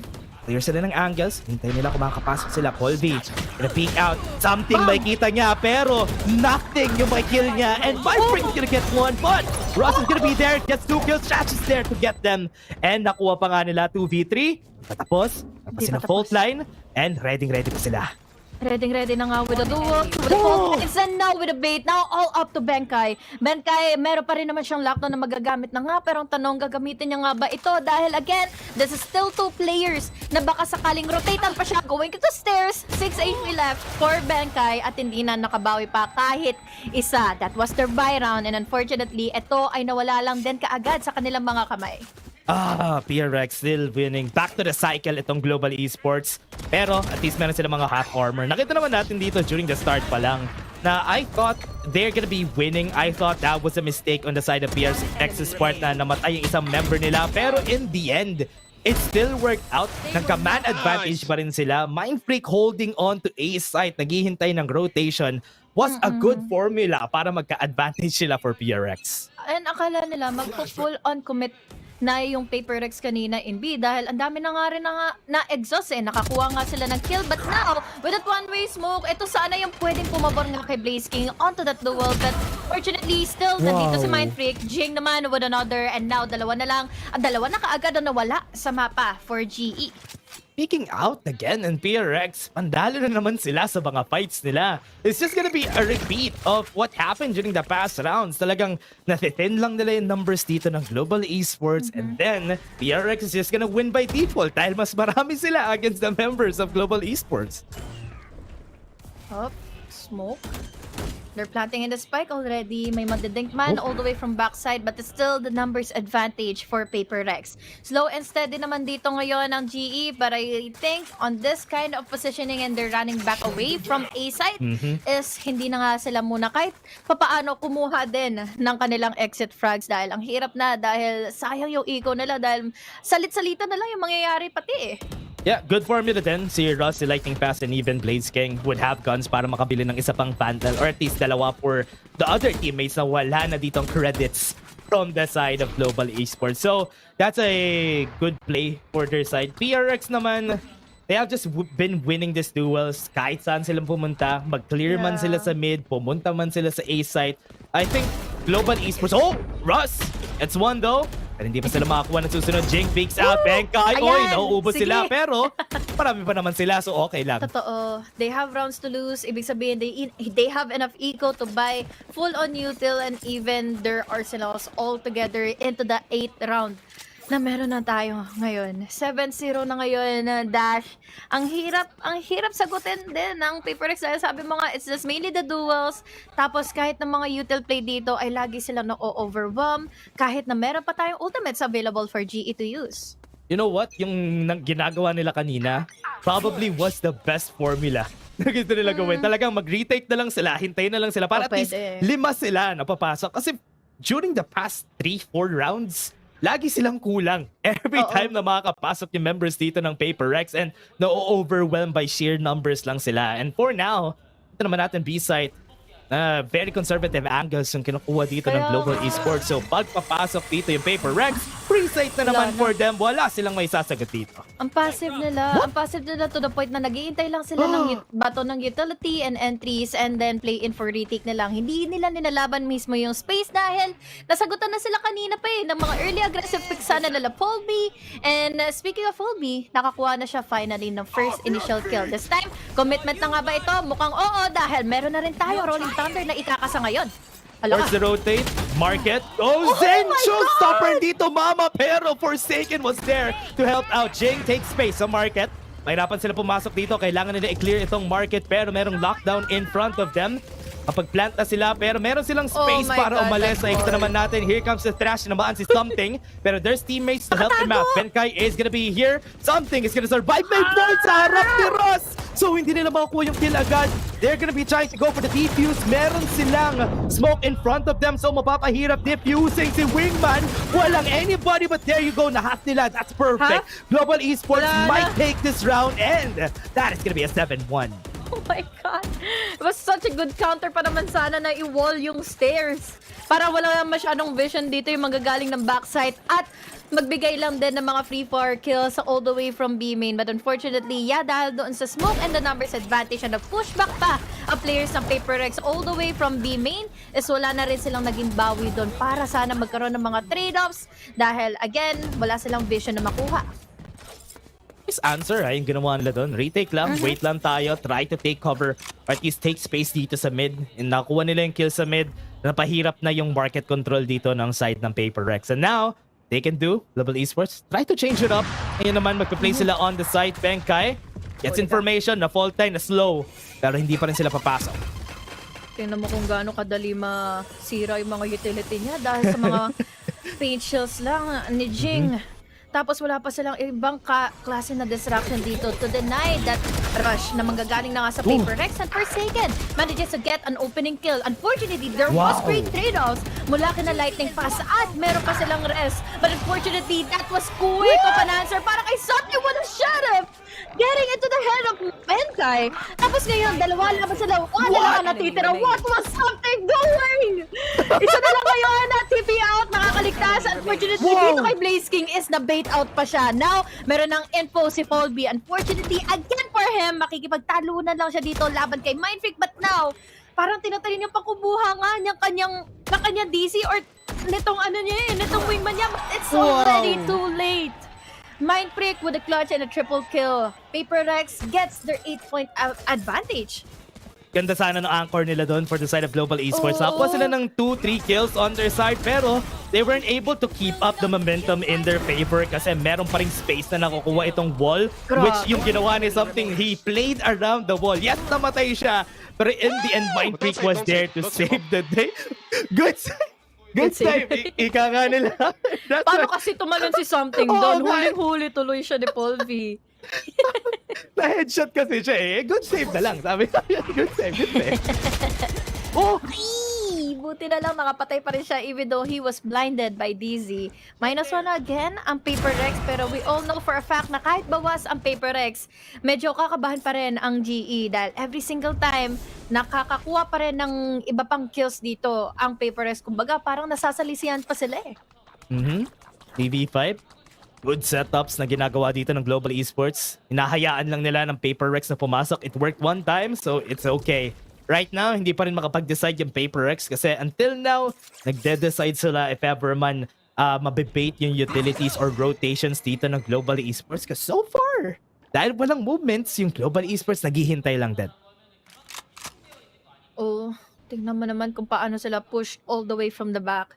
Hindi sila gumugusto, hindi talaga sila gumugusto dito ipaglaban pa mismo yung side dahil they all know how deadly it is pagdating sa mga trade-offs nga ng Paper Rex. This time, medyo nag-hold back sila dahil meron mga alarm bot, storm grenades and everything para sana i-delay nga yung kanilang pagpasok. But with that being said, di naman pa rin gagalaw dito yung GE dahil baka sakali kasing manglaso na naman si Mindfreak all the way from the back pa Yeah, Thrash can be used. 20 seconds on the clock. Mawawala yung Thrash. Gets information pero walang nakuwang any value.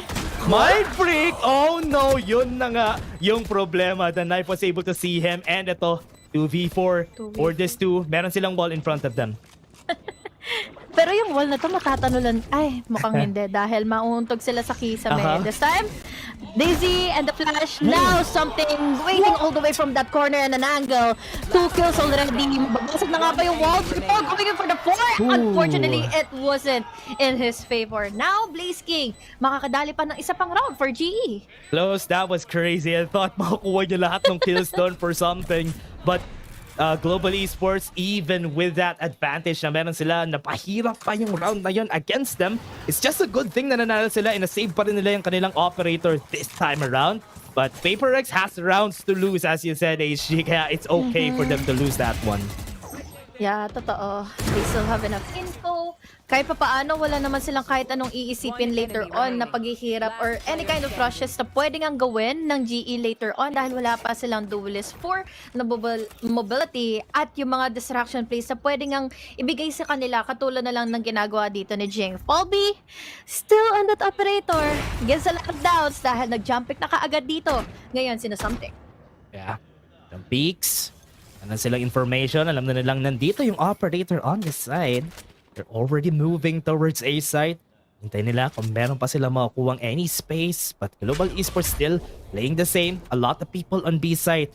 If ever man mapatay yung nag-iisang anchor nila sa A, nag-iisang gate, nag-iisang wall nila, kaalis na nga. Ito na si Blaze King. 1v1 wins the fight, runs away. And yun, meron na silang space, meron na silang time for this rotate.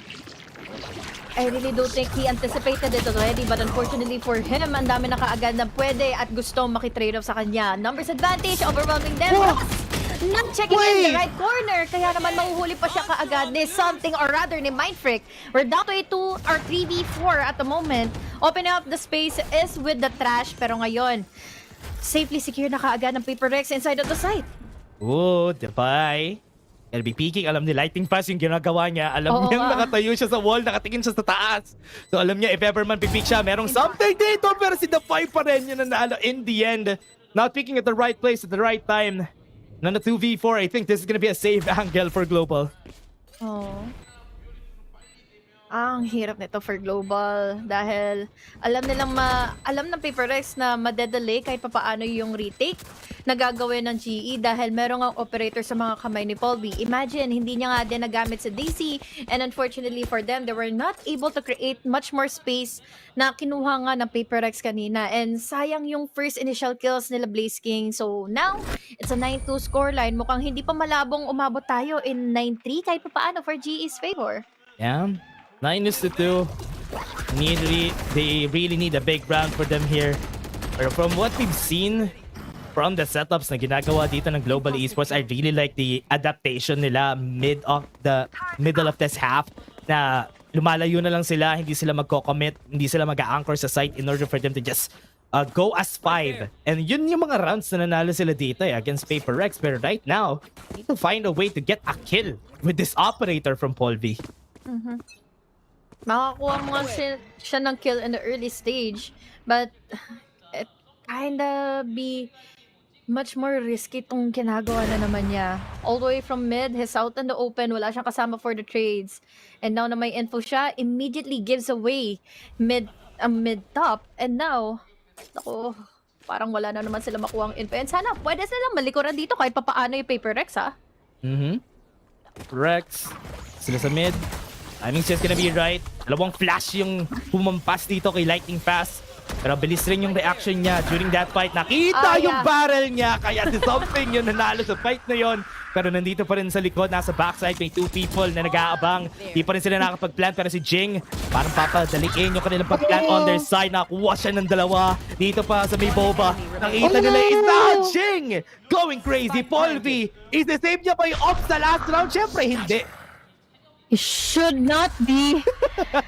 Oh my God. What more can he do now? Wala pa siyang mapipick up na gun dahil lahat ng mga body na na-decay na nga dito sa GE is nandun pa all the way from Boba. And now, unfortunately for Bobby, nakuha pa siya ngayong No! He had a knife! I'm saying it, brother! He Sana sa our scoreline. Dalawa na, HG! Dalawa na! Dalawang saksak this game. Dash partida ha.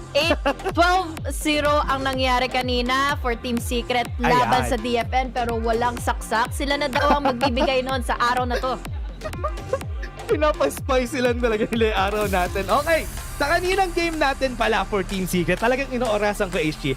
37 minutes and 16 seconds yung Team Ilang minutes Secret. na tong first half? Hindi ko alam hindi ko pa naorasan. Wait lang. Tignan na Pero what tumakbo na, matters HG. is 10-2 na kaagad. So ibig sabihin, ang bilis din ng mga nangyari kanina, no? Yeah, totoo. Kaya, sa expectations naman dito for this series, 10-2, kailangan din naman panalo yung pistol. Kasi if hindi, same scoreline yung mangyayari sa atin from the Team Secret game. 13-2 rin yung mangyayari dito. Oo nga. Oh my God. What can they do? Lalo na't ang daming possibility na naman na madali sila dito with Mind Freak, tackling all the way from the back, unexpected corners pa, tapos nadagdagan natin that Ching has paint shells and bone bots para makakuha ng info and overwhelm players from GE. And again, walang duelist yung GE. Yes, meron tayong Sage, meron tayong dalawang Sentinels. However, bridge kasi yung tatapat sa kanila, May fault line na kasama kasi yan palagi. Totoo, HG. Nakita naman natin nung ang maganda kasi whenever they use this, especially for someone like Forsaken, mapapadali yung push nila. Ang bilis maglaro ng Paper Rex, especially for those retakes. Pero parang hindi tama yung basa nila dito. Wala sila sa tamang site. Si Davay, Apat nako! pa naman.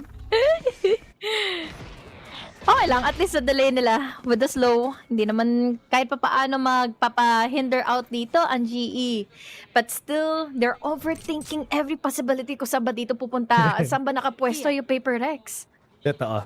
Nag-overthink sila. Hindi sila nakapasok sa site. Nagkaroon ng time yung Paper Rex makapag-rotate. And nandito na nga sila! Naka-slow sila! Merong wall sa harap nila! What? I'm so And dahil sa confused. Global Esports, yes, was able to take space, was able to take the plant in. Napahirap yung rotate nila from their side. Pero still, 3v3 pa rin to.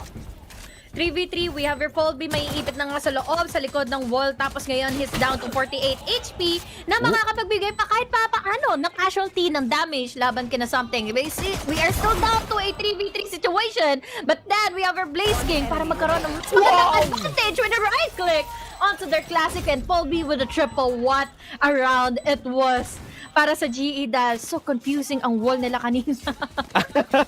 Parang feel ko yung idea nila doon is that they just want to clear out the alley. Gusto lang nila na at least yung alley na lang titignan natin. Hindi na natin titignan yung site itself. If ever man may pumasok galing link, pumasok galing main. So yeah, I see the idea pero it was so confusing at first kasi what is this? Yung started this round pero Global Esports still managed to pull through in the end doon. Yeah.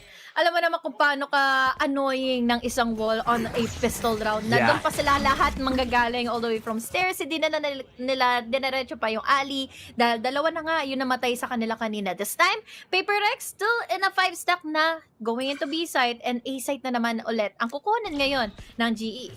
Nako, nandito na naman sila. Pero ito, Iba naman ibang wall ngayon yung naman wall. daw. Ibang wall naman daw. Yung alley naman daw yung hindi nila gusto makita dito. Pero wala na eh. Pag nakita to ng members ng Paper Rex, too late na kasi nakadaan na sila si Ali for sure. They're taking so much time for Paper Rex para makapasok sila dito. Pero for now, be traversing all the angles. Something alam niyang nakita na siya using the Dizzy para makapag-clear out ng angles in their favor. Pero for now, Global Esports, slowly, surely the fight gets won. That's good. Now they're pushing through. Papasok na sila sa side. Paper Rex, tinamaan sila ni Ross. Hindi pa rin sila makapasok dahil may smoke. Dalawang headshot pa rin from the side of Ross. Pero right now, what they want to do is just to trap them. I really love the idea. But now, looking back, mukhang wala na muna mapapatay pa. Muna ang Paper Rex dahil si Blaze King and Palving naka-abound na nga din sa kanila. Unfortunately for Paper Rex, parang na-tunnel down sila dahil doon sa wall. But then again, that idea is just good enough for GE dahil na-execute nila ng tama for the first 2 rounds at sana gumana ulit for the third one dahil kahit papaano, lumiliit na rin yung kailangan nilang numbers or points na habulin dito laban sa Paper Rex. And I love the wall dahil kahit papaano, there's only 2 less angles na lang tuloy ang kailangan nilang titingnan. So, I love this. para sa GE dahil it's a change of pace dito sa Sunset. Really surprised na all hands on deck lagi yung ginagawa dito. Pero may thrash na tayo on the second round of this, or the third round of this half for the side of Global Esports. Got information, tinry nila mag-clear out ng elbow, pero sila nakita doon except for themselves. Pinlash sila, tinamaan ni Jing sa ulo. Gets the headshot on their side. Lightning Fast needs to cover to go to that angle in order for them to win, but Forsaken still taking the duels. Global Esports, hindi sila nagpapatinag. Paul V still loses. And ito na lang, dalawa na lang natitira for their side. Grabe yung tug of war nila going into elbow. Unfortunately, yun na nga yung mga nangyari. Mas madami tuloy ang mga nakuhang pick-offs ng GE, or rather the Paper Rex. Benkay, that was just quick. Sayang yung time na in-exhaust niya into mid-top na wala siyang nagawang iba dahil doon sa wall na nilagay nga ni Benkay. Again, or rather ni Davay. Again, this is a numbers advantage pa rin naman for Paper Rex, but kinda doable kahit papaano para sa GE. Yeah, great peek, elbow. Doon nila gusto pumunta for the side of Global Esports. They're taking their time. It's good. They're waiting. They still have 30 seconds. Ang dami pa nilang oras dito, so okay lang. Now they're slowly pulling through Global Esports, but they don't know for the side of PRX. Nakaikot na sila. And now that would give them the information. Maybe, nandito na sila. Ross goes in for the peak. Paano sila makakapag-plan? 15 seconds na ubusan sila ng oras. Meron para paranoia. PRX still takes the win. This is one of the advantages when you have the numbers advantage. You can play in for trades. You can play in for bait and switch. Kaya naman, again, really is unfortunate for GE dahil ang daming naubos kaagad at ang dami nilang na-exhaust na time dito sa elbow na nagkaroon pa ng chance dito na mag-intay na nga lang din ng Paper Rex to wait out any info na may bibigay nga dito or makukuha nga mula sa GE. But now, still, mukhang mag-force lang muna ng mga buys dito ang GE since doable pa rin naman ang kanilang half armors. Okay, interesting dito na hindi sila full buy for their side. Pero from what we've seen here for the side of PRX, what they wanna do, just try to take the round kasi wala na rin naman silang any space to lose any rounds from the side of PRX. So, yeah, yun yung idea nila dito for the team. At least meron sila mga hero buys on their side. But take a look at what they're gonna do. They're gonna be pushing on B side. But what they don't know, My Freak is waiting. Please, knife. Oh no. Mukhang hindi siya ma-check dahil magkukuha muna ng info dito si Davay. Makakapagbigay ng opening for Mindwing to go with a double kill, making it a 3 dahil makakakonect mga kaagad itong paranoia. Buti naka-exit na lang kaagad si Paul V. Now there goes the wall para hindi na tumuloy pa kaagad si Paul V. But unfortunately, after that wingman here on mid-top, malalaman patuloy kung saan manggagaling si Blaze King. It's a disaster! Yun nangyari, hindi sila nag-check. Yun lang. Global Esports now with just 2 people on their side. Jing, nakita ba yung barrel niya? Blaze King, panalo pa rin si Jing on that duel. Paul V goes in for the peak. Daming nakatingin sa kanya. Forsaken loses the fight, pero Paul V still gets shut down.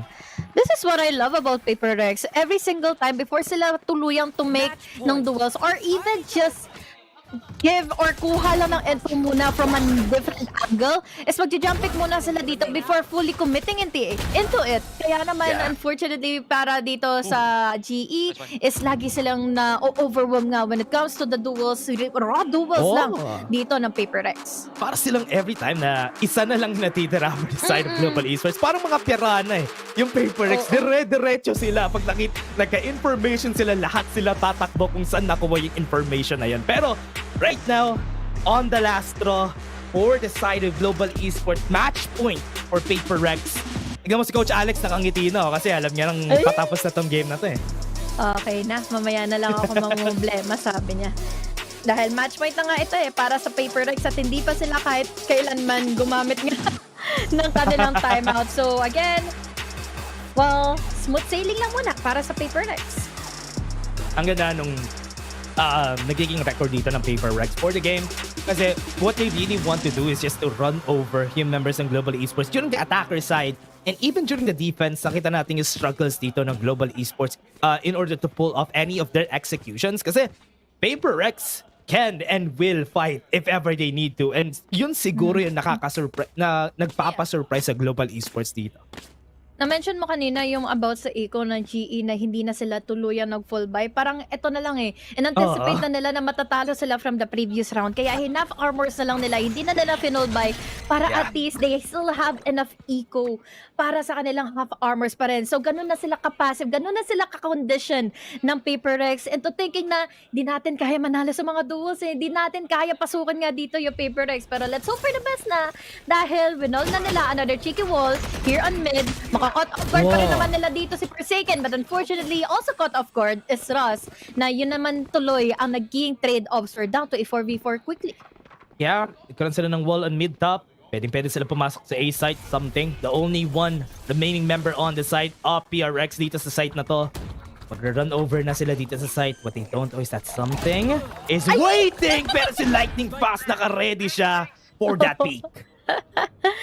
Pinotektahan niya na si Wingman na tuluyan nang naging successful sa kanyang plant. This time, numbers advantage for GE. They're waiting all the way from the backlines. Pero ngayon, with the pressure given by the showstopper, nice timing onto the Disney. Pero magpapag niya pa si Manfire all the way from the back. Now, we have the Vi going in for another kill. Blaze King na lang ang tanging natitira. He is being pinned down to the corner. Tapos may walang kasama na Vi! Mamamatay! Pero Jing ang makakakuha naman ng pick-off again. A match point and again and a win para sa Paper Rex. Sayang na sayang yun for GE. Parang mabilis ang game natin. I love the idea from their side dito of Global Esports. Playing around that, playing around mid. That was a smart play. Pero in the end kasi Paper Rex is just good. At even if kulang sila, hindi mo pa rin pwedeng sabihin na tapos na, panalo na kami. Kasi pwede pa rin sila manalo. Yeah, I love what happened earlier na talagang full on commitment, full on asserting dominance from the first half going into the second one. Kaya naman, that's going to be it para sa ating first game. Sunset 13-3, 13-4. Woo! Pinagpawisan ng gusto ang Paper Rex dahil hindi nila nakuha yung same scoreline na nakuha nga ng Team Secret kanina. But then again, first game pa lang naman na yun. Pero syempre, madami pa rin naman masasabi ang ating mga panelists ngayon. Actually, wala na akong masabi, HG and Dash. Super quick games again from Team Secret kanina and now over at Paper Rex. Now let's break it down. Global Esports muna, simulan natin on their end. Ano ba yung hindi nila na-replicate or what they learned supposedly from the previous series, Rockhart? What they didn't learn? Ang hirap ang sagutin nun. Ang hirap, diba? Ganun. Kasi kanina, you were literally seeing people wide swinging. Naalala ko sobrang iconic sa akin. Literal na wide swing ni Jing. Nang wide swing siya, legit. They made it look so easy. And we had 2 knife kills overall. So, di ko alam kung paano i-sugarcoat yung ganon. Bahala kayo dyan. Wala na, huwag mo nang i-sugarcoat, man. Wala talaga. I mean, Fluffy, do you agree na Paper X just the better team over at Sunset, all in all in this series? I mean, medyo clear with map number 1 that they do have a lot more firepower, especially nung attacking half nila. 13-4 na yung score. Even though the first kills are fairly close, PRX just able to recover a lot faster. And I don't think GE is masyadong, parang hindi sila handa para sa aggression ng Paper X. Yup, actually, yun talaga yung pinaka-iba na ginawa ng Paper X. Again, so far, it's the WT Gaming. Yung talaga yung nagwagi over at Sunset. Pero kanina nga, we were talking about the difference of having no Sentinels and with Sentinels.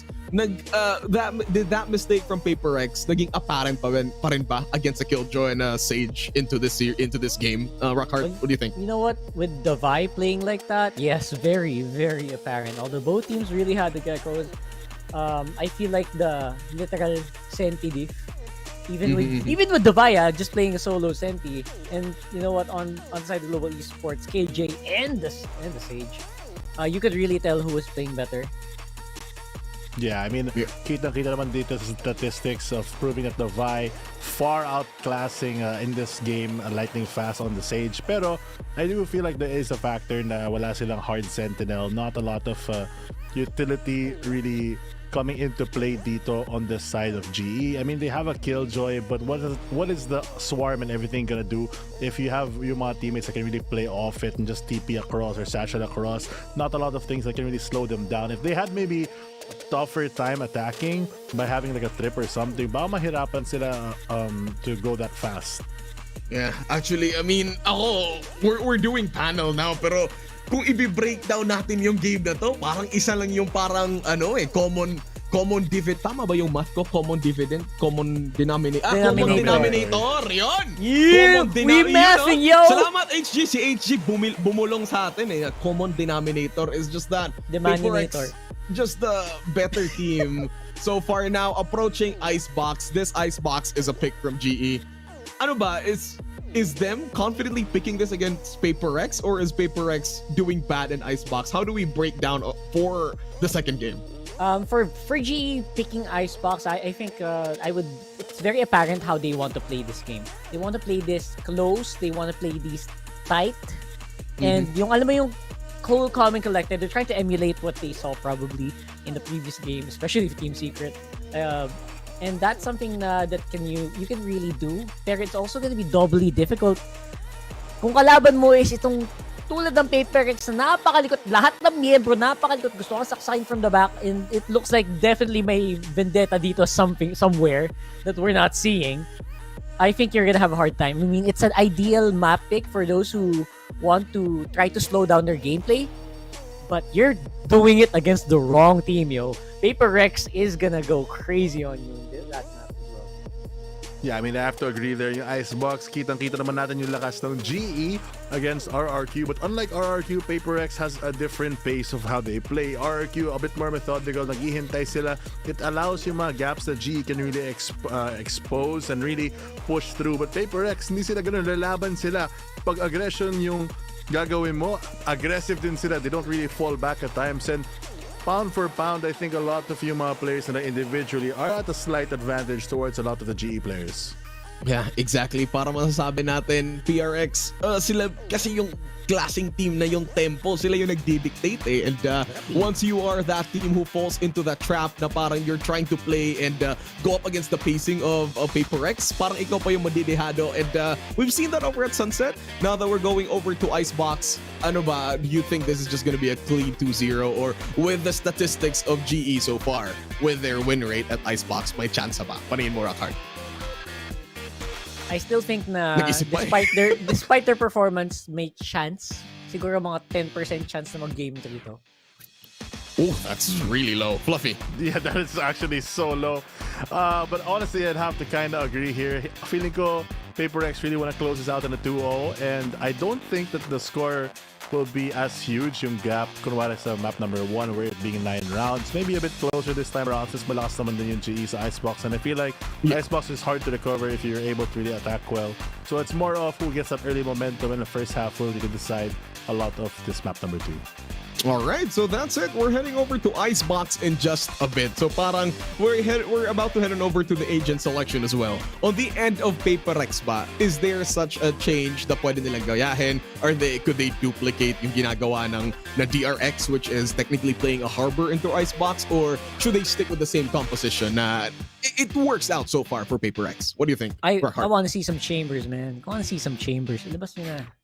Ganda kayo mahiya. Kumukha mo pala si Chamber, no? Hindi ba? I don't know what Valorant you're playing, bro, but that's crack. No, it's not. No, I'm not. But I will try. I will try. Actually, excited ako sa cosplay mo, Rockhard, to be Chamber. Sa playoffs. Sa playoffs? Hanap tayo. Sige, ako yung magiging necktie mo, pare. Pero, Chamber, as per Rockhard, Fluffy, Chamber picking up for PaperX, is it gonna slow them down, or do you think it pwede rin to gumana with PaperX? I feel like anything honestly can work with PaperX, pero feeling ko overall they'll just stick to their guns. Sabi nga sa interview or kinda interview ni Mindfreak na wala naman silang pake kung ano yung gagawin. They'll just try to play their own gameplay. They have their own game plan, focus on themselves, and so far naman that has worked for them on map number 1. I don't think it'll be that different here in Icebox. Kahit naman alam nila malakas yung global esports sa mapang ito. They face so many teams over the years na they're playing on a strong map of the enemy team. I don't really think it faces them at this point. Alright. Speaking of over the years, parang may something talaga na nangyari. May gigil na something eh. Parang yung pinalitan na naksak dun sa sinaksak nung pumalit. May ganong storyline na nangyayari dito with these two teams. Eh. So I don't know if you...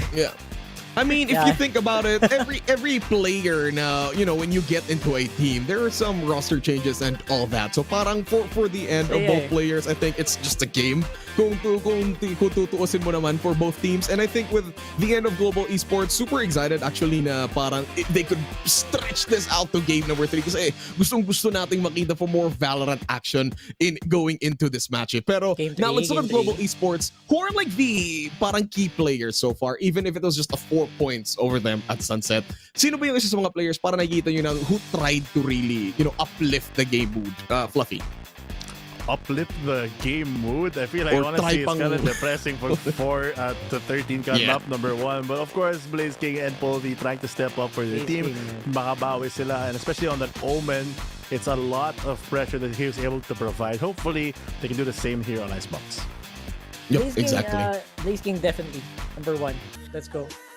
All right, so ito na tayo. Back to Korea. We're looking at Global Esports and PaperX para makita natin kung sino nga ba ang mga agent compositions nila. On the end of PaperX, still bringing out over that Sage with Jing. So, Jing, Sage, Fluffy, duelist, sentinel role? Ano ba to? Well, what's going on here? I mean, fairly standard for PaperX. They always bring it out in Jing. It's a very classic play. They're one of the few Pacific teams that can always get away with it. But Forsaken on the KO has been such a pivotal role dito sa PaperX, especially sa Icebox. Yung pop flashes allowing them to really peek onto sites have been one of the reasons kung bakit nananalo sila ng medyo mabibilis. Exactly. Yeah, the initiators are like the biggest difference obviously here.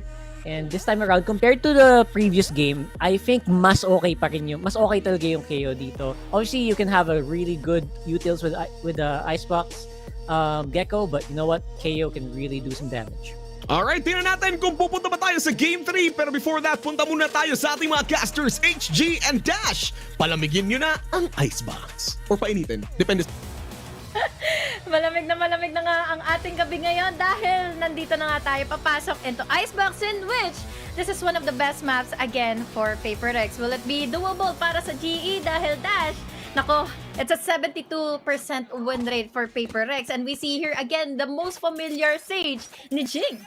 Oo nga eh. Yung Jing na naka-Sage, this is gonna be a classic for the side of PaperX. Ito rin yung composition na natalo sila sa Team Secret. Kaya tignan natin kung mangyayari yun against Global Esports this time around kasi wala silang binago on their side. And Global Esports has always run this composition whenever they want to win the games. And most of the time, pag sa Icebox, panalo lagi sila for Global.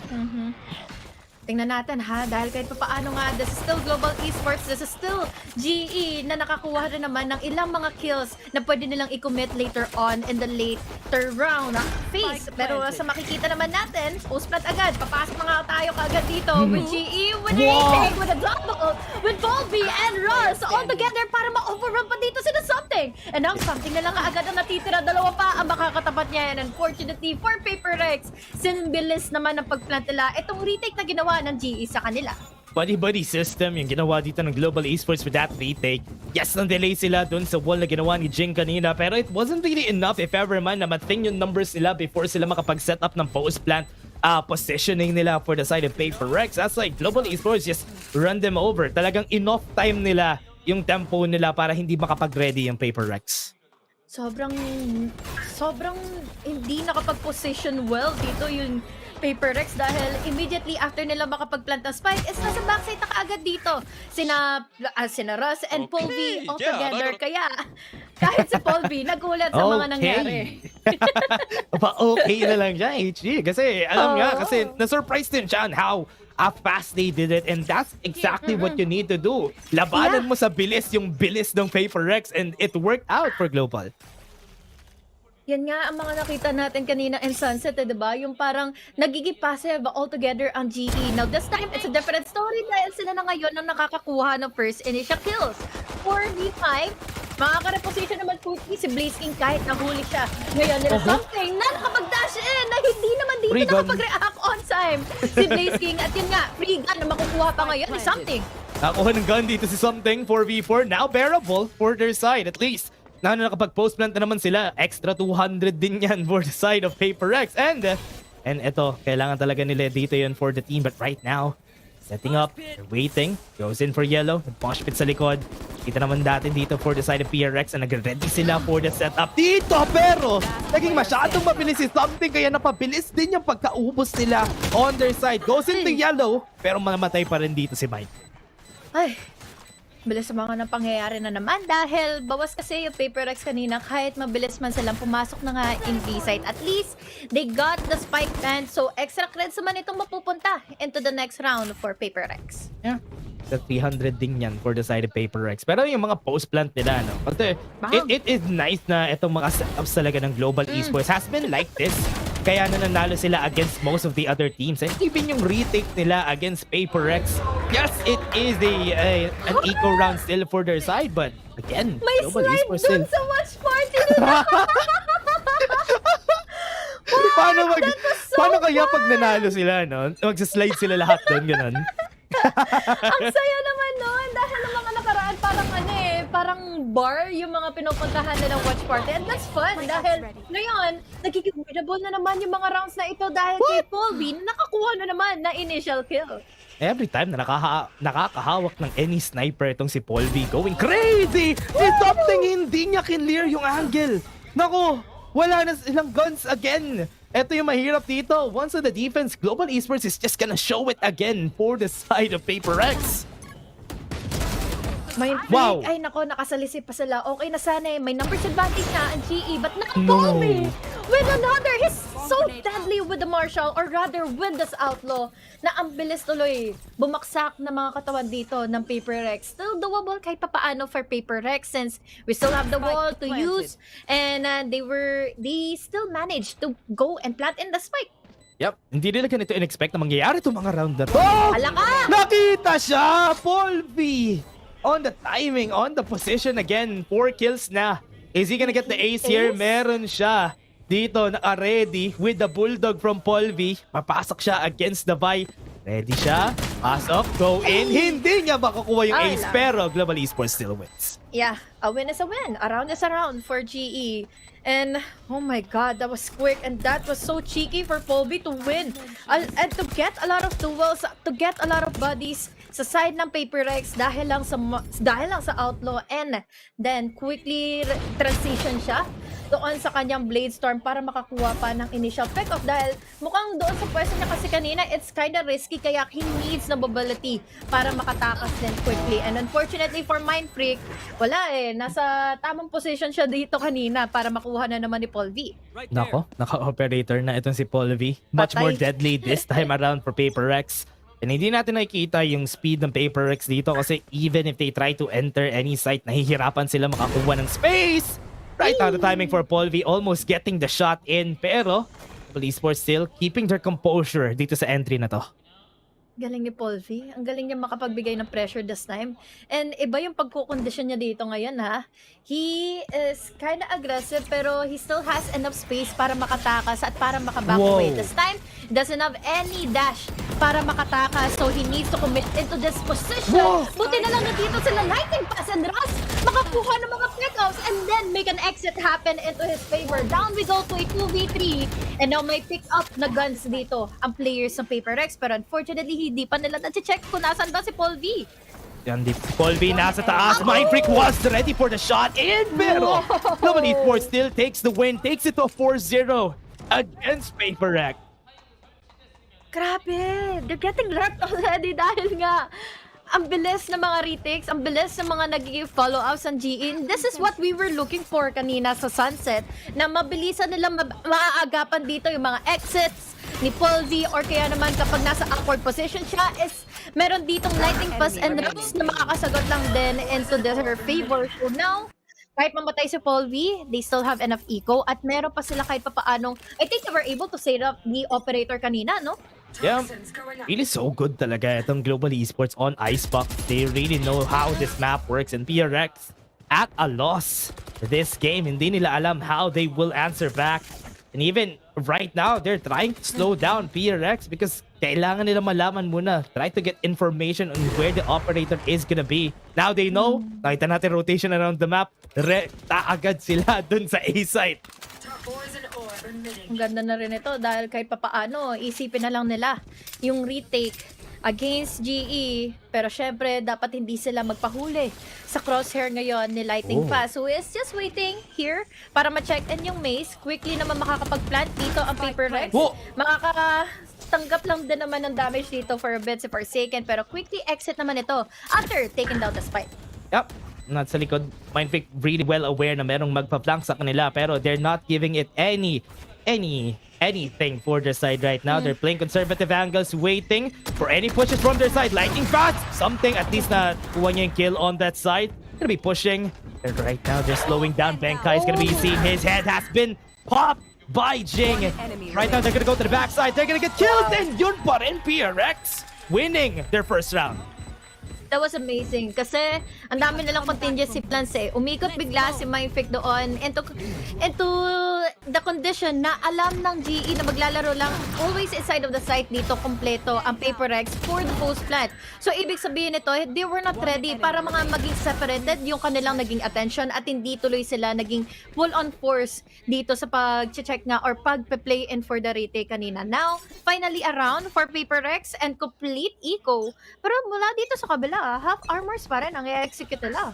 Yeah, that's a problem here for their side now. For the side of Global Esports, if ever man na ganito yung mangyayari na hindi nila ma-anchor yung site together with Polvi, it's gonna be a hard push for them if ever man mag-retake kasi there's less people to take space for the side of Global Esports. But Paper Rex, what they wanna do, go to B site, nandun na naman yung operator, naka-ready na dito yung op nila. Tapos with the smoke, ang dami tuloy pag-overthink. Wow. Makakapag-push pa ito tube. Oh, no. Si Mindfreak, Polvi. quickly traded off by Ruz. Nakatalikod na ngayon si Polvi, pero now, he misses up D. Up flick. What? Para na nga dito sa updraft mismo ni Something still manages to get in that kill. Tatlo na lang kaagad na natitira dito for Paper Rex, pero hindi naman mauudlot ang kanilang pag-plant muna. This time, they need to be worried about Lee's position or detention here all the way from mid dahil tatlo na kaagad na nakaabang sa kanila. Yeah, goes in for the plant himself. Meron tayong wingman na papasok dito si Yellow. Russ gets the kill. Di pa rin nila nakuha yung space. Eto, tatama. Hindi pala tatama yung shot ni Something. Pero yun na. Nakuha na naman yung Global Esports. Yung defuse. And that's gonna be it. The Vice is gonna save.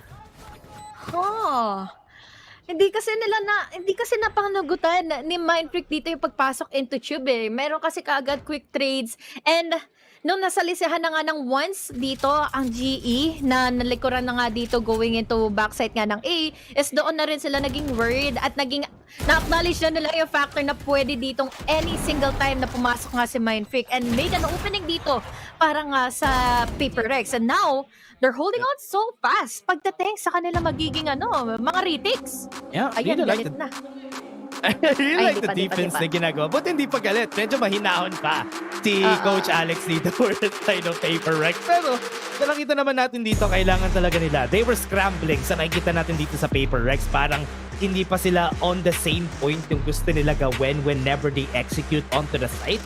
So, Global Esports has that in hand. Their retake is really perfect, especially with the Polvi answer that they have here from their side. Yeah.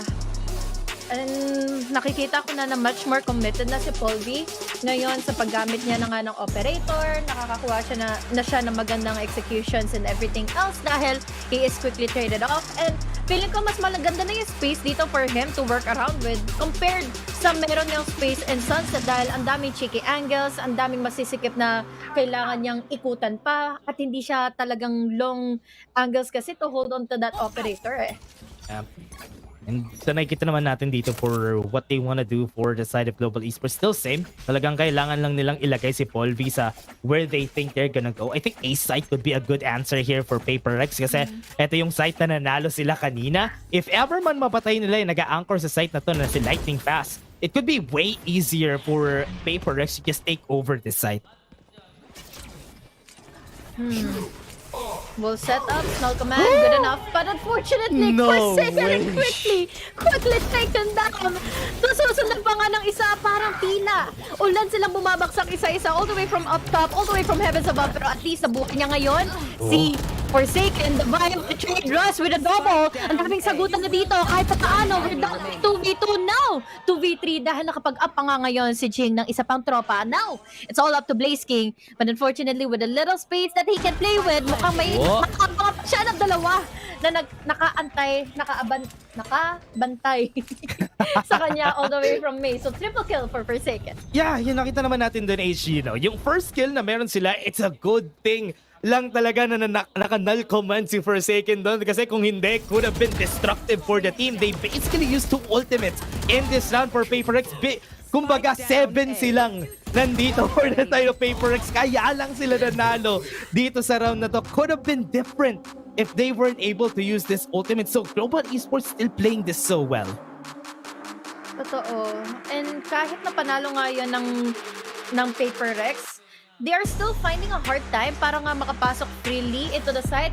Kung papasok man sila, makakapag-plant in a spike, ilan na yung bawas sa kanila, di ba? Either 2 or 3 players na mahihirapan na lang din talaga, especially sa early picks na i-commit nila laban kay Paul V. Yep. And feel ko, nalaman na ni Coach Alex dito kung anong pwede nila gawin for the team. Kasi with what we've seen on how they execute on the A side dito, if ever man Paul V won't be successful in taking the side, and if hindi sila mag-go audition throughout the toxic screens na meron tayo doon, would be a good formula for PaperX to take more rounds against Global Esports.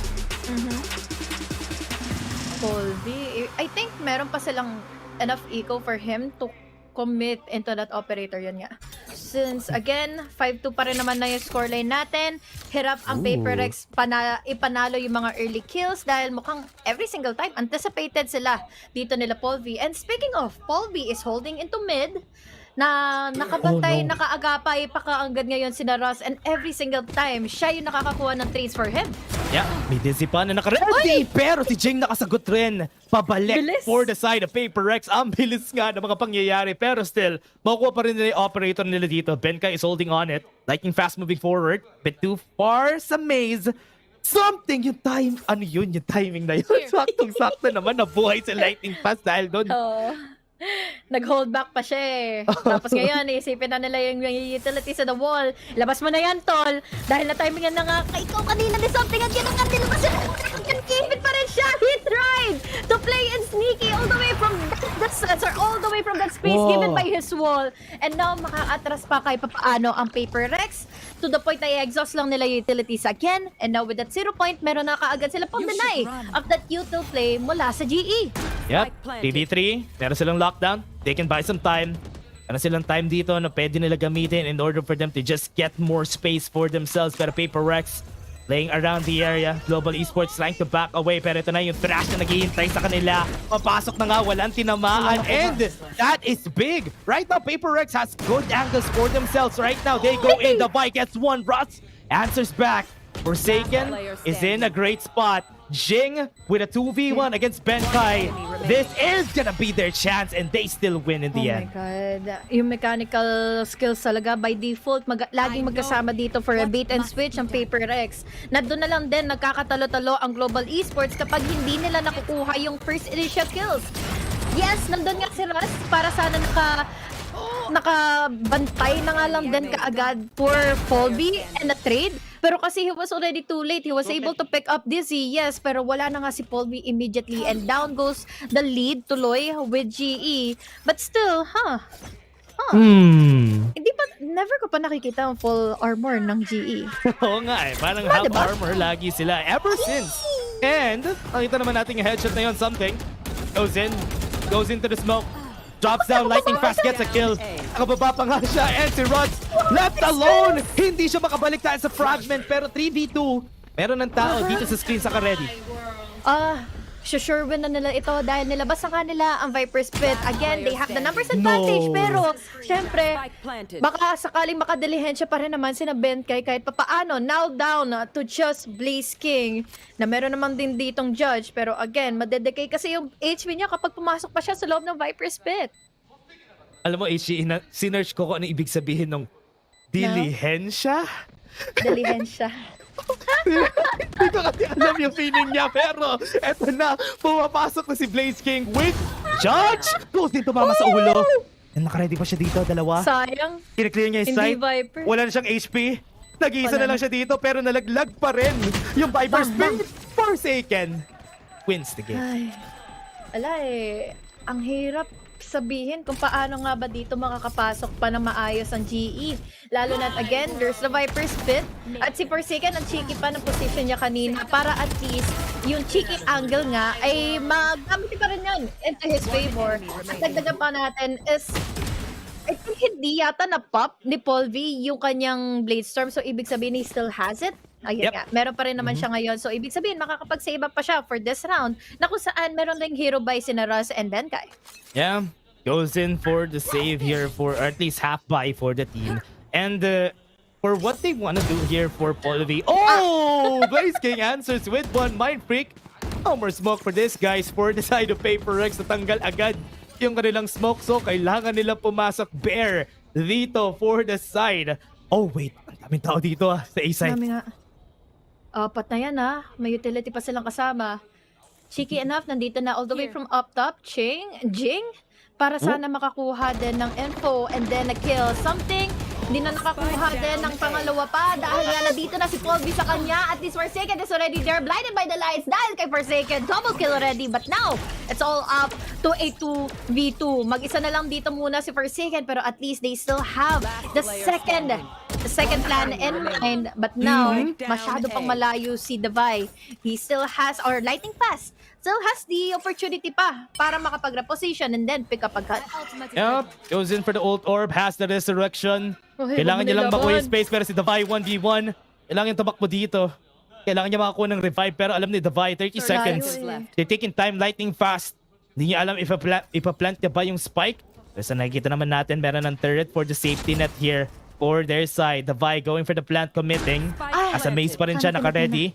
Ready sa backside, 100 HP, no armor. Alam niya na kung nasaan, pero si Davai pa rin yung nanalo. Sana nilapit niya na lang din kaagad. Klinos niya na lang muna yung counter fights dito laban kay Davai dahil we all know Davai can still win a 1v1 situation. And sayang yon dahil again, nasira na niya yung turret. Wala na kahit anong info na makukuha pa si Davai dahil he needs to commit onto planting in the spike. And yun na yun Yun na yun sana yung isa pang lead for GE.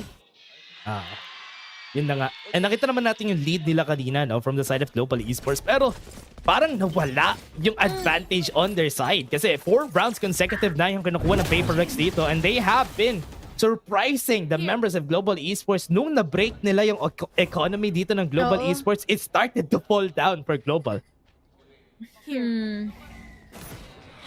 I think pabor naman sa kanila for some point yung kanilang half armors But then, patuloy kasi nila itong ginagawa kaya lagi sila nababawaksan. But now, nakabawas na rin naman na si Russ. Quickly traded off by Forsaken and Jing. Down, go, 3 players. Para sa GE, mukhang mababagsakan pa nga ng isa dahil nandito na nga ngayon sina Blaze King na tumumba sa kanilang mga harapan. This time, we still have the lockdown and the rest available for Lightning Pass. Pero will it be doable for them? 7 lives yun nakita natin meron sila dito for the side of Paper Rex from the ultimates na ginamit na naman nila. And ito si Benkai, nag-iisa against 5. He's gonna be trying to peek out PRX. Going. Talagang hinahabol pa rin nila dito si Benkai. Na-try ni Mind Freak labanan pero he wins 1 pero not enough. Ibig sabihin ito, magpa-full armor na sila. Ayun. Yes. Dapat. Pero hindi kaya? Mukhang hindi nga kaya ng eco nila. At kanina pa natin hindi nakikita ang full armor nga ng GE. And grabe yung mga rounds na to. That's 5 consecutive rounds na naipanalo ng Paper Rex. Kahit na, ang ganda sana ng panimula ng GE. Ibig sabihin lang nito is na nalo na nga pagdating sa conditioning ang Paper Rex kanina with Mind Freak trying to have some winnable advantage going into mid-take. Tapos tinanggal pa nila yung presence dito ng isang turret na nga in boilers. Kaya naman ang dami tuloy kailangan pang intindihin ng GE. Yep. Global Esports doing kasi lang information kung saan talaga pupush itong Paper Rex. They backed off from B site. Wala pa rin nililay down na toxic screens itong members ng Paper Rex pero ito na. That would be their signal na baka dito yung push ng Paper Rex on their side. They're already calling it. Thrash is used on the other side. And ito na yung time ng Paper Rex to go here and this would be it for them to plant. Buti na lang aware si Blaze King na anytime, all the way from second floor pa. Aabot ngayon si Jing. Now, playing for the retake, they still have the lockdown. Same goes with the Vi as well. Pero magiging problema ngayon is baka mabait out sila ng presence dito ni the Vi dahil si Forsaken quickly enough to go in for the trade all the way from that corner. Cash magagamit pero hindi makakapagbigay pa ng mas magandang space dahil si Blaze King na daw ang bahala. Now, it's all up to 2 players. Lockdown is already initiated pero ngayon, on the way na rin naman na si Benkai but still, it doesn't know where the rest of the players of Paper Rex is. Kaya naman hindi siya nakakatulong agad sa loob ng site. And now, might pick nakakaapat pa. Mukhang pwede kang maging ace but it is denied quickly by Benkai. But still, around is around win for Paper Rex. There is no more time for GE to defuse in that spike. 2v4 and they took so much time dun sa yellow para lang i-clear out yung area na yon and they were not even able to clear it effectively. Yung green kailangan din nila tignan and that's why it was easy enough for Paper Rex to even take that round. That is 6 consecutive rounds yung ipinanalo dito ng Paper Rex after the fact na na-break yung economy ng Global Esports. What can they do here? Nawala yung momentum nila from Global Esports. Nawala talaga dahil parang lahat sila na-rattle na to the point na nandun na pala every time si Ben or rather si Mindfreak to tackle into mid para magkaroon ng mas maganda pang distraction dahil ito ay nangyari na nga kanina in the previous rounds na kumbaga nasasalisihan sila kasi palagi dito ni Mindfreak at para magkaroon ng divided attention dito ang GE. So really is unfortunate dahil they have the numbers in favor na. Yeah.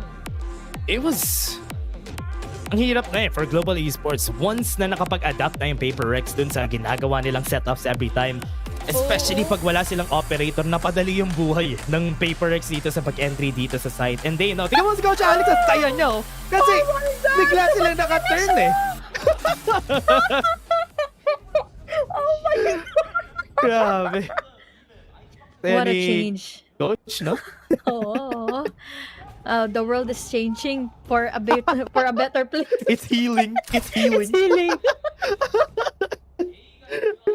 Talagang Paper Rex dapat ganyan lang para masaya si Coach. Yeah, understandable dahil that's 6 rounds. 6 rounds, hindi na nga natin ito ika-count nga yung isang round na naipanalo nila in between Global Esports and their lead. Pero going back, that was amazing. That was a really amazing half para sa Paper Rex. Kita naman natin dito defense. Parang same sa ginagawa nila dito sa Sunset. First 2 rounds, all hands on deck dun sa B-side push nila. Pero rotation is gonna be called already. Pero parang nagbibait lang ng information dito si Ross. And dahil rin doon, Paper Rex, nakatunog din sila na baka ganun nga yung ginagawa nila. Di tuloy nila malaman kung ano yung unang step na kailangan nilang gawin, no? Dahil they can give or they can take mid. Tapos, try nila ditong gumulat nga ng mga players ng Paper Rex. Pero unfortunately for them, 4 ang nag-aabang sa kanila dash at 2 na napatay. Kaagad ni Jing at Forsaken. May ibitan sila dahil may wall na nga silang kasama. 2 na lang kaagad ang natitira at wala na silang magagawa pa dahil si Benkai masyadong malayo pa. Si Benkai nag-aabang, naghihintay ng flank from the side of Paper Rex. Pero walang nangyari. And nakita naman natin dito what happened. Paper Rex anticipated na baka i-slow down nila, baka i-try nilang i-push itong mid natin. Kaya wag muna tayo umalis kasi may setup naman tayo sa A. Kaya it's gonna be okay. It wasn't okay though. Sayang yun dahil okay sana yung idea eh. Tackle into mid, wall that link na pwedeng mag-position sa kanila na under tube. Read it like a book. Understandable dahil 4 sila nag-aabang, nagsistock into B-side. Yeah. Sakto at yung read rin nila dun kasi hindi mo rin naman i-expect na orange first pero they were ready for side of Paper Rex. Now, pushing on B na naman. Makikita naman natin how Paper Rex would be playing this. What? 5? What? Patay. They still have time to reposition and rotate but they're not thinking about it any single time dahil mas maganda nga nandun naman talaga na i-tackle yung site nang kompleto sila 5-stack completely para at least makapang-overwork pero mas na-overwork na naman sila nila Davai and now wala man lang napatay dito si Something dahil sina-Forsaken na daw ang bahala. Another round, another lead for Paper Rex. Ang bilis ng mga rounds natin na nagka-transpire dito. If ever Paper Rex is on the defense, pag na-read talaga nila, itatry. Even if alam nilang 5 yung tao doon, okay lang. Kasi they have the better guns. They had the great pop flash doon. And that's why they were able to win that fight. And sabi ko nga, diba, they still have time. Makakapag-rotate pa sana sila doon eh. Na-detect na sila, so ibig sabihin, that's a go signal already para trumay na nga ng isa pang site dito. But again, it's Icebox, malawak masyado. So now, ay nako. Ay nako talaga para kay Something dahil hindi na kagad siya. Nakabaril pa paano kina Paul V. Jing! Nako! Tinamaan niya. Itinrap niya sarili niya. Makakalabas ba siya? Hindi siya kasya. Nako. Hindi siya kasya. At least doon si Dabay. Si Dabay, nakaagapay. Dolby, or Bolby tuloy. Dolby tuloy ang tumumba. Ay, nako. Ang daming craziness nito dahil at least naka-exit pa nga dito si Jing, oh. Nagchichacha siya dun sa loob eh. Gumagalaw-galaw siya para hindi siya maballbang kanina eh. Pero nabuhay pa nga siya in the end. A-site pa rin yung gusto i-push dito ng Global Esports. Hintay nila. Pero meron naman silang naka-reading turret if ever man. So magkakaroon sila ng information talaga. Pero until now, tine-check pa rin nila kung nandun nga ba si Jing pa. Ayun, wala na. Clear na ni Ross. Na wala na dun si Jing na nakatrap dun sa wall. At least, diba, double check muna dahil baka sakaling masalisihan na naman sila. Still, it's a 3v3. Doable kahit papaano. We still have utilities. Ma-overwhelm na nila. But then, is that going to be enough? Wingman solo inside of the site para sana makapag-plant. And now Jing, all the way from Rafters, ay makakapatay pa nga ng one more kill. And down goes the drain. The buy round na naman ng GE. Sobrang chaos na nangyari talaga kanina doon. I was really surprised na everybody in Nest was surprised of what happened there. Hindi rin nila na-check. Nakuha ni Jing yung kill and it all fell down to the hands of PRX yung round na yon. And nahihirapan talaga sila mag-clear. Once they take space on Nest, mahihirapan talaga sila mag-move forward. And after nila i-try i-go yung maze, mas napadali yung trabaho dito ng PaperX dahil nakuha pa sila na isang kill. That's 5 rounds tuloy, Dash, na kailangang habulin ng GE. And hindi na magiging sapat pa yung eco nila later on. That's, I think, 7, 8 rounds na panalo consecutively ng PaperX. Kaya naman ngayon, chillin like a villain na lang muna dito si Coach Alex dahil they're just doing everything that they can, everything that they have para manalo na lang dito sa GE. Yeah, and remember, this is their best map ng Global Esports. Hindi pa sila natatalo dito sa mapa na to, dito sa ating stage 1. And parang PaperX yung magbibigay sa kanila ng una nilang talo dito sa Icebox. Kasi this is, kumbaga, everything they have for Global Esports. And if ever man, wala. Mahihirapan na sila makapag come around after this. Ay, ilan to? 1, 2, 3, 4, 5, 6, 7, 8, 9, 9. Kulang pala ako ng isa kanina. Math is not matting, guys. Okay. Yeah. Ay, nako. Stingers na lang tuloy ang pwedeng panagutan ngayon ng GE. At kahit nga Stingers ang kuhanin nilang buys, hindi pa magiging enough yung eco nila for a buy round later on. That they need to save another round. This time, A na naman, setups already there waiting for them. Execute na nga kaagad dito ngayon nila Davai. At mukhang makakapasok naman sila kahit paano. Pero all heads are already being taken down. Benkai and Davai, nagkaroon rin ng mga trade-offs. Wall para maiba lang din kaagad yung site. At now, yung laso ni Blaze King, this is still doable. One tap to the head. Walang shot talaga mag-mintes. Kundi huli na ang lahat. Yun na nga ang mangyayari. One kill already. Now, magugulat naman sa Forsaken dahil sa mga Ferrari picks na ginawa ng GE all down to Mindfreak. And that was such a beautiful round for the Stingers only para sa play ngayon ng GE. Timeout Magic and yung execution na ginawa nila for Global Esports. PaperX was surprised nung ni-rush over lang talaga nila yung site. And when nawala yung anchor nila dun sa site, after that, it was really hard for them to do anything much. Especially this first touch na nakita natin dito, no? Kasi si Benkai ay si Davai namatay dun sa round na yun. And hindi sila aware na merong somebody na nasa mid na nakapag-push, and that's why it was nothing talagang panalo for Global Esports. Buti na lang, at least ginamit nila yung lakas ng Stinger onto rushing head-to-head eh. But now, operator sa mga kamay ni something. Ay, naku! Buti makaka-exit pa nga with the dash and the afdraft. At least makakaligtas pa. The operator still manages to survive. At mukhang pwede pa makaisa dahil ngayon na all the way from that corner. Huli pa yung Siko ni Ras. Kaya naman 4 na lang kaagad ang natitira for GE. Hirap for Global. Nawalan pa sila ng Rust, nawalan pa sila ng easier way to get inside para si Polvi rin. Ay, napatay. Okay, nakuha niya pa rin. Nakuha niya talaga spike. Good. Global Esports, it's a good thing that Paper Rex still is on B side because if ever man meron mag-rotate dito for their side, it's gonna be good, Benkay. Got a shot on the head. Nakapag-dink siya ng isa. Hindi pa rin sapat yun eh. It's still numbers advantage for PRX. May lockdown pang kasama in case na madali nga yung numbers nila kahit papaano. And still, nandito pa rin naman si Benkay all the way from mid. This pressure, that impact na binigay niya kay Mindfake gives a lot para sana dito mag-hold back ang Paper Rex. At yun na nga, Forsaken na si Ready Down, makikita pa yung braso ni Mindfake. At kahit na mamatay dito si Benkay, ang laki ng impact na nagawa niya dahil 3 na lang kaagad ang natitira. And time is already given for GE makapag-plant. Kanalo lang nila pat dito yung mga dual dahil nagagawa naman ni Blaze King. Making bearable something. 2v1. Pero pang operator dito si something na naka-ready. Tries to pick off timing. The buy goes in. Nakuha niya pa rin yung headshot and that's why this round is still gonna go for the side of Paper Rex. I think pwede niya sanang ma-manage yung kulate say something. Low HP na yun eh. Na kung sakali, narinig niya na rin yung tumatakbo from mid. The buy, makuha yung info, push that operator from Snowman at magugulat niya doon si something. And sayang yung nagawang impact nga ni Benkay dito dahil again, fortunately for GE, numbers are still in favor of Paper Rex. Yeah, still a close round no, for Global Esports. Nice try for Global Esports that round. Pero 11-6, close to match point na itong Paper Rex. And with the setup that they've been doing, sobrang hirap na hirap sila dito na makapag-take over ng site. And I think this is a good idea. Go to B site. Try naman nila dito sa site na to. Baka makakuha sila ng round dito. Takbo sila. Something goes in. Walang information. Wala pa sila nakikita. Sobrang close nung angle na pinipik niya na to.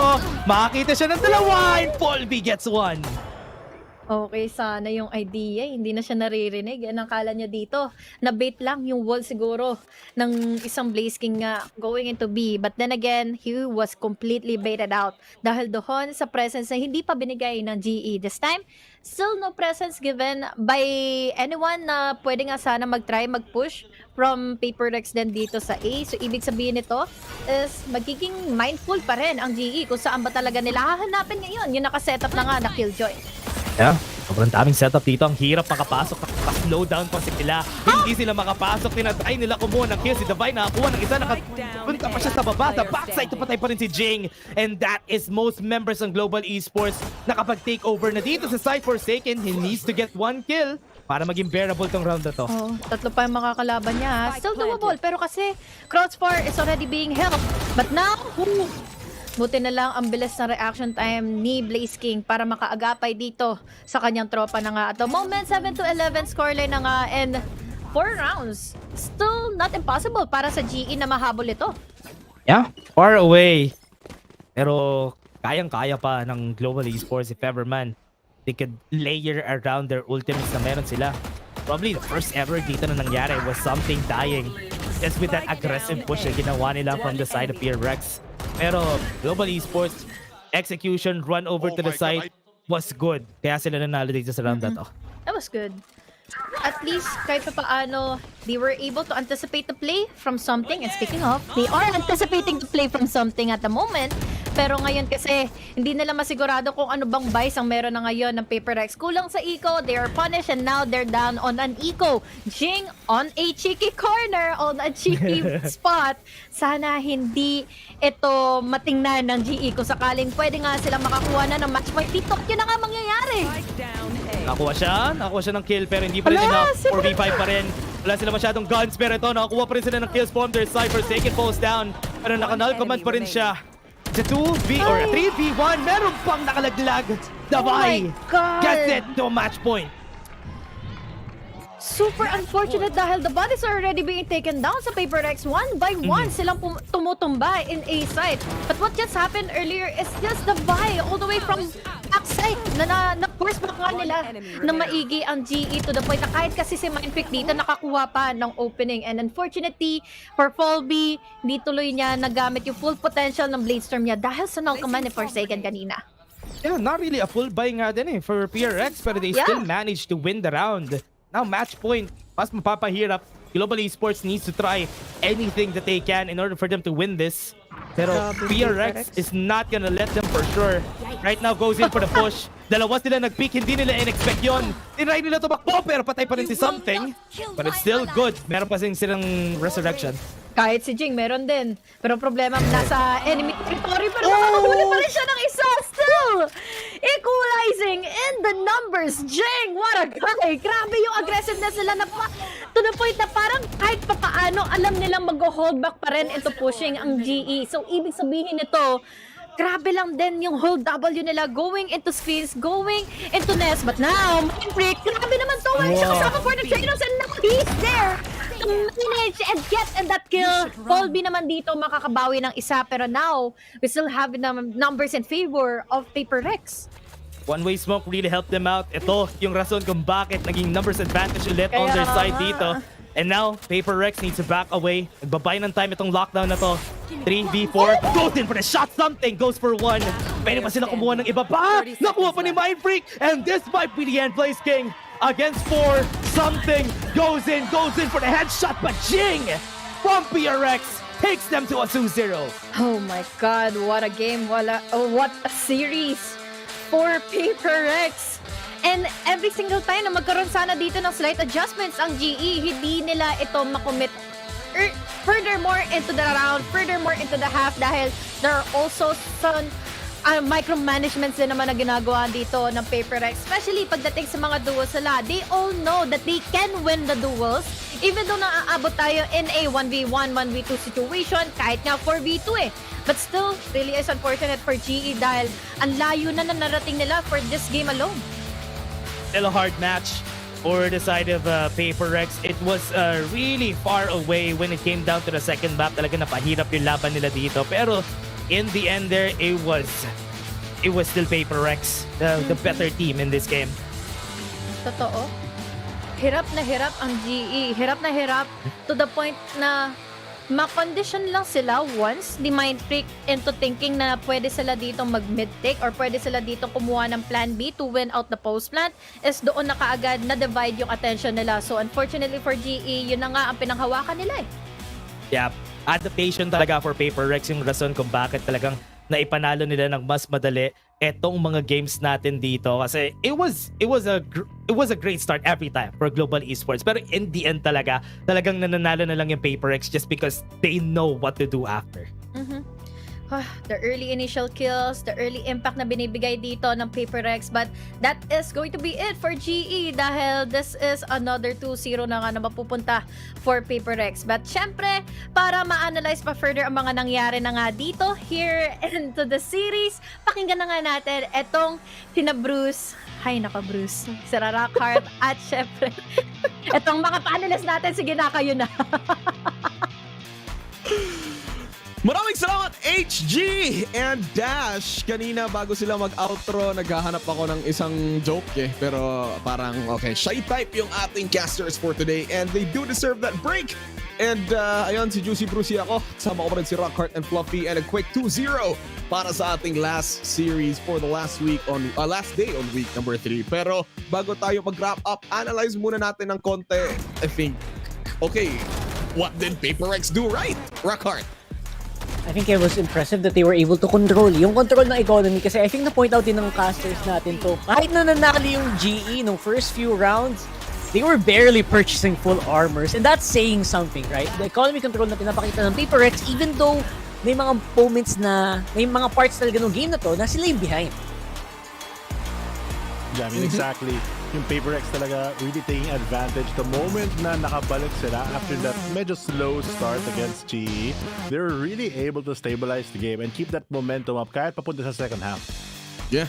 Actually, ginapa nga talaga ng PaperX dun. They had to wait for like 4 rounds before they got the first. Akala nga natin it's gonna stop there kasi binawi agad ng GE. Pero later on, pakonti-konti, they just took it into a landslide victory on the side of PaperX. But again, kudos pa rin to Global Esports. They tried to put up a fight for both Game 1 and Game 2, pero it was just PaperX just, being the dinosaurs, chomping up the global world. Tama ba? Nanalo yung Earth eh. Pero, yeah. Yun yan natin for Global Esports and PaperX. Pero, my God, gusto ko lang ibigay talaga yung entablado para kay something. I mean, he wasn't the top fragger in this game, pero you did see his impacts over at the operators. And if you are to put a comparison kay something into the side of Global, is Polvi just enough to come up to the firepower na dinadala ni something for Global Esports? What do you guys think of that game? I would say, I would say that, you know what, that was correct. Yung Polvi operator in the early parts of that game, ganda. Okay, wala akong masabi. Okay, good job. Pero nung si something na yung humawak ng operator, kita mo yung mga lalim ng atake na ginagawa niya. That was actually super risky. And there was also that one time nung sa may garage, he was really pushing like hanggang kanto na. As in, nasa harap na yung kalaban, lalabas na. So, that shows you the confidence, right? The confidence difference between these two operator players in both of these teams. And it became very apparent it was very easy for PaperX to control the game. Once na nakuha nila yung foothold, once nakuha nila yung eco na gusto nila. Aside from that, also yung space na binibigay naman ni something, kahit he doesn't end up with the frags. Pag tinignan mo yung teammates niya, 20 kills to 17, everyone within that range, always able to trade them out. Tsaka, si Jing naman, may resurrection sash, but a lot of times na nabubuhay siya, and they're able to recover yung man advantage loss. But yung importante is nakagalaw yung PaperX dahil nakuha nila yung space na kailangan nila. Yeah, actually, sobrang laking bag. I mean, PaperX has done this a lot of times where they put Jing into like a sentinel agent. Pero iba yung laro nila eh. As Azuray would have explained this as always, na parang the most innate role kung ikaw ay duelist. Go for a sentinel agent, it's gonna be a lot easier, and Jing is out here to prove that. I mean, 20 kills so far over that stage. I mean, iba pa rin yung pinakita ng PaperX, and so far PaperX, they're looking kind of strong. Heading over to week number 4, is this a prime form for PaperX na, or is there may nakikita pa tayong kulang? What do you think about this iteration of PaperX, Rockhart? Obviously, I think the early game control, yung sobrang reliable eh. I think the only reason why hindi natin nakita yung weakness ng PaperX is they're able to get those first kills. That stat line is so crucial for PaperX. Hindi lang dito but even in the previous games na nakita ko sila. When reliable yung mga first kill players nila, pero if they fail to get those first kills, you can tell na bumabagal yung laro. Yeah, and yung MVP, of course, si Jing. We've talked about him so many times on the panel already. Napagaling siya, not just with the 20 kills, but I don't think kita dito, pero meron siyang 15 assists, always having a high impact in every round. And for G, Blaze King trying his best to really slow down the pace of PaperX. Pero honestly, with Forsaken having so many pop flashes, able to enable them to get on site, medyo, it's not stall for them. When you look at a team like PaperX, kita mo din yung killjoy naman nila si Divide, for example, 95% kill assist, always there to back up his team, and always an ever-present sa map ang Icebox. Yeah, actually, I mean, just so far, aside from PaperX being a W-key gaming team, iba pa rin yung, yung presensya na dinadala nila into the team composition and how they back up each other. Pero looking at the standings now, we're looking at Alpha Group and Omega Group. Sino ba? Are there any shocking teams that you find over at the top 3s for both teams? Ito, playoff secured. Is that what PO means ba? I think so. I think it means playoff secured. That's Genji, Team Secret, and DRX. So parang it's good for them. Congratulations to Team Secret getting that win for today. Yes, sir. And matatanong ko lang sa inyo, who are the teams that hindi nyo ini-expect to be at the exact place that they are now? My question for you is, are Q T1? Did you expect them to be at the bottom tier for both groups? Paningin mo dito, Rockhart. Mas nagulat ako sa Bleed na sa third ngayon. Pero they're not far, right? They're not super far behind. I would say na medyo deserved naman. They started to pick up the pace. T1 though, grabe no. Ang laki pa pala ng kailangan nilang bawiin. Yeah. Yeah.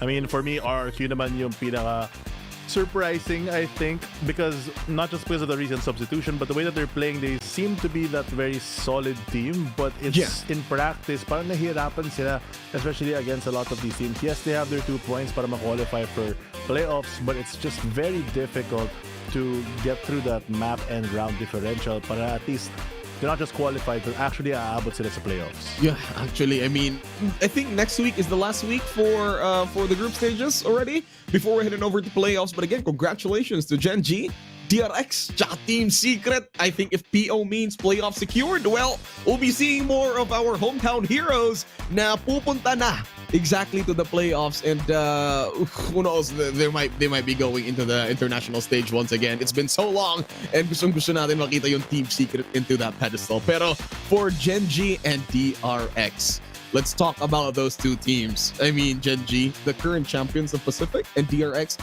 trying to reclaim that throne. Do you think this is the kickoff na parang DRX will get their revenge back onto Gen G? What do you guys think? Go, mabilisan, Rockhard. DRX probably gonna come out on top there kahit na we still have few games to play. All right, Puffy. Yeah. I feel like in growing pains on DRX ay tapos na, so looks like smooth sailing for them so far. I think they have a good fight against Gen G. All right, so there you have it. Those are our thoughts on the panel. In just a bit, maririnig natin yung interview with one of the players of PaperX para malaman natin yung inner workings ng PaperX into this series. So in just a bit, pupunta tayo ulit sa Korea, and I'm super excited to hear what PaperX has to say for this series itself. And maybe they'll talk about their win against Team Secret. I mean, their loss against Team Secret.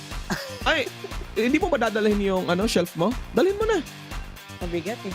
Mabigat. Bakit na ako pero all right, here we go. That's it for the panel. PaperX, Davai, onto the interview. Thanks, Global Esports, especially Benkai, your former teammate. Looked like you were having so much fun. So how was it seeing him on the other side?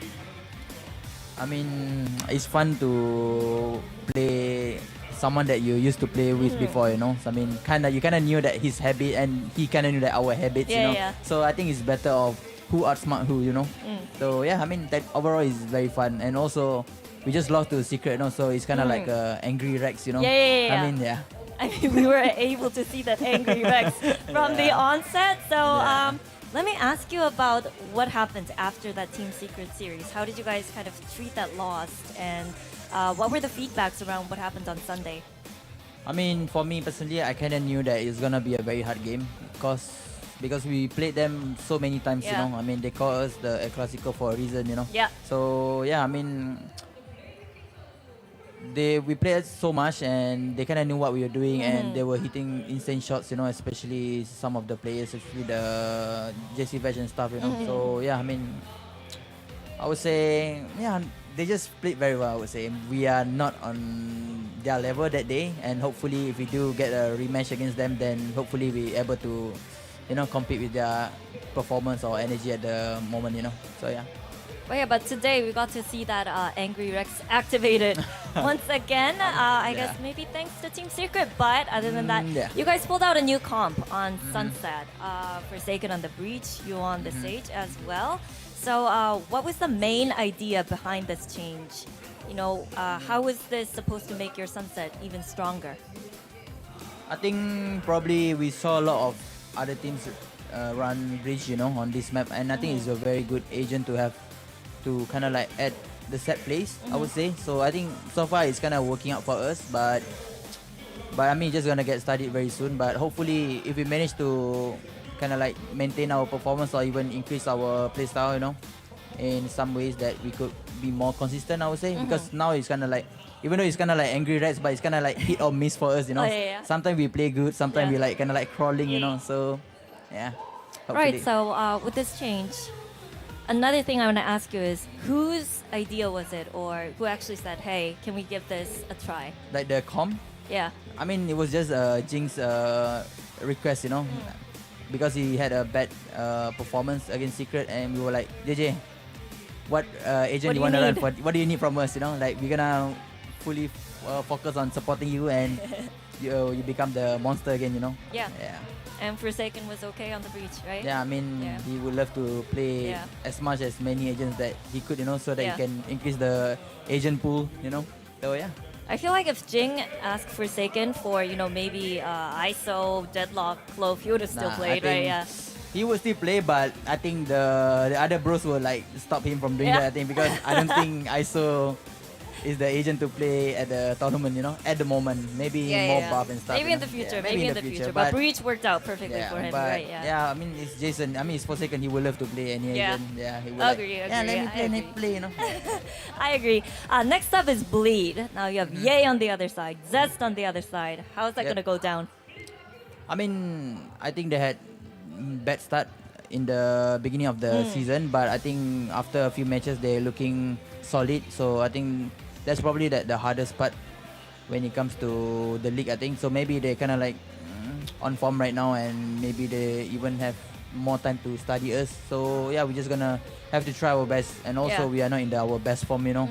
Jin just came back and stuff, and yeah, we're just gonna have to keep focusing and not to, I guess, Underestimate them? yeah, underestimate, not too happy with our performance because it's kind of like shaky, you know. So, I mean, rather than focusing on them, maybe we just gonna focus on us, you know. At the Okay. end of the day, I think our biggest enemy is ourselves, you know. Oh, So, right, yeah. right. The wise words from Davai. But thank you very much, Davai. Thank you for having Congratulations me. once again, and good luck against Thank you. Bleed. Thank you. Thank you, guys. And that was Davai with the post-match interview. And with this match, we close out week 3. Now, coming up on week 4, day 1, will be Bleed taking on Paper X and Global Esports facing DFM. So we'll see you soon.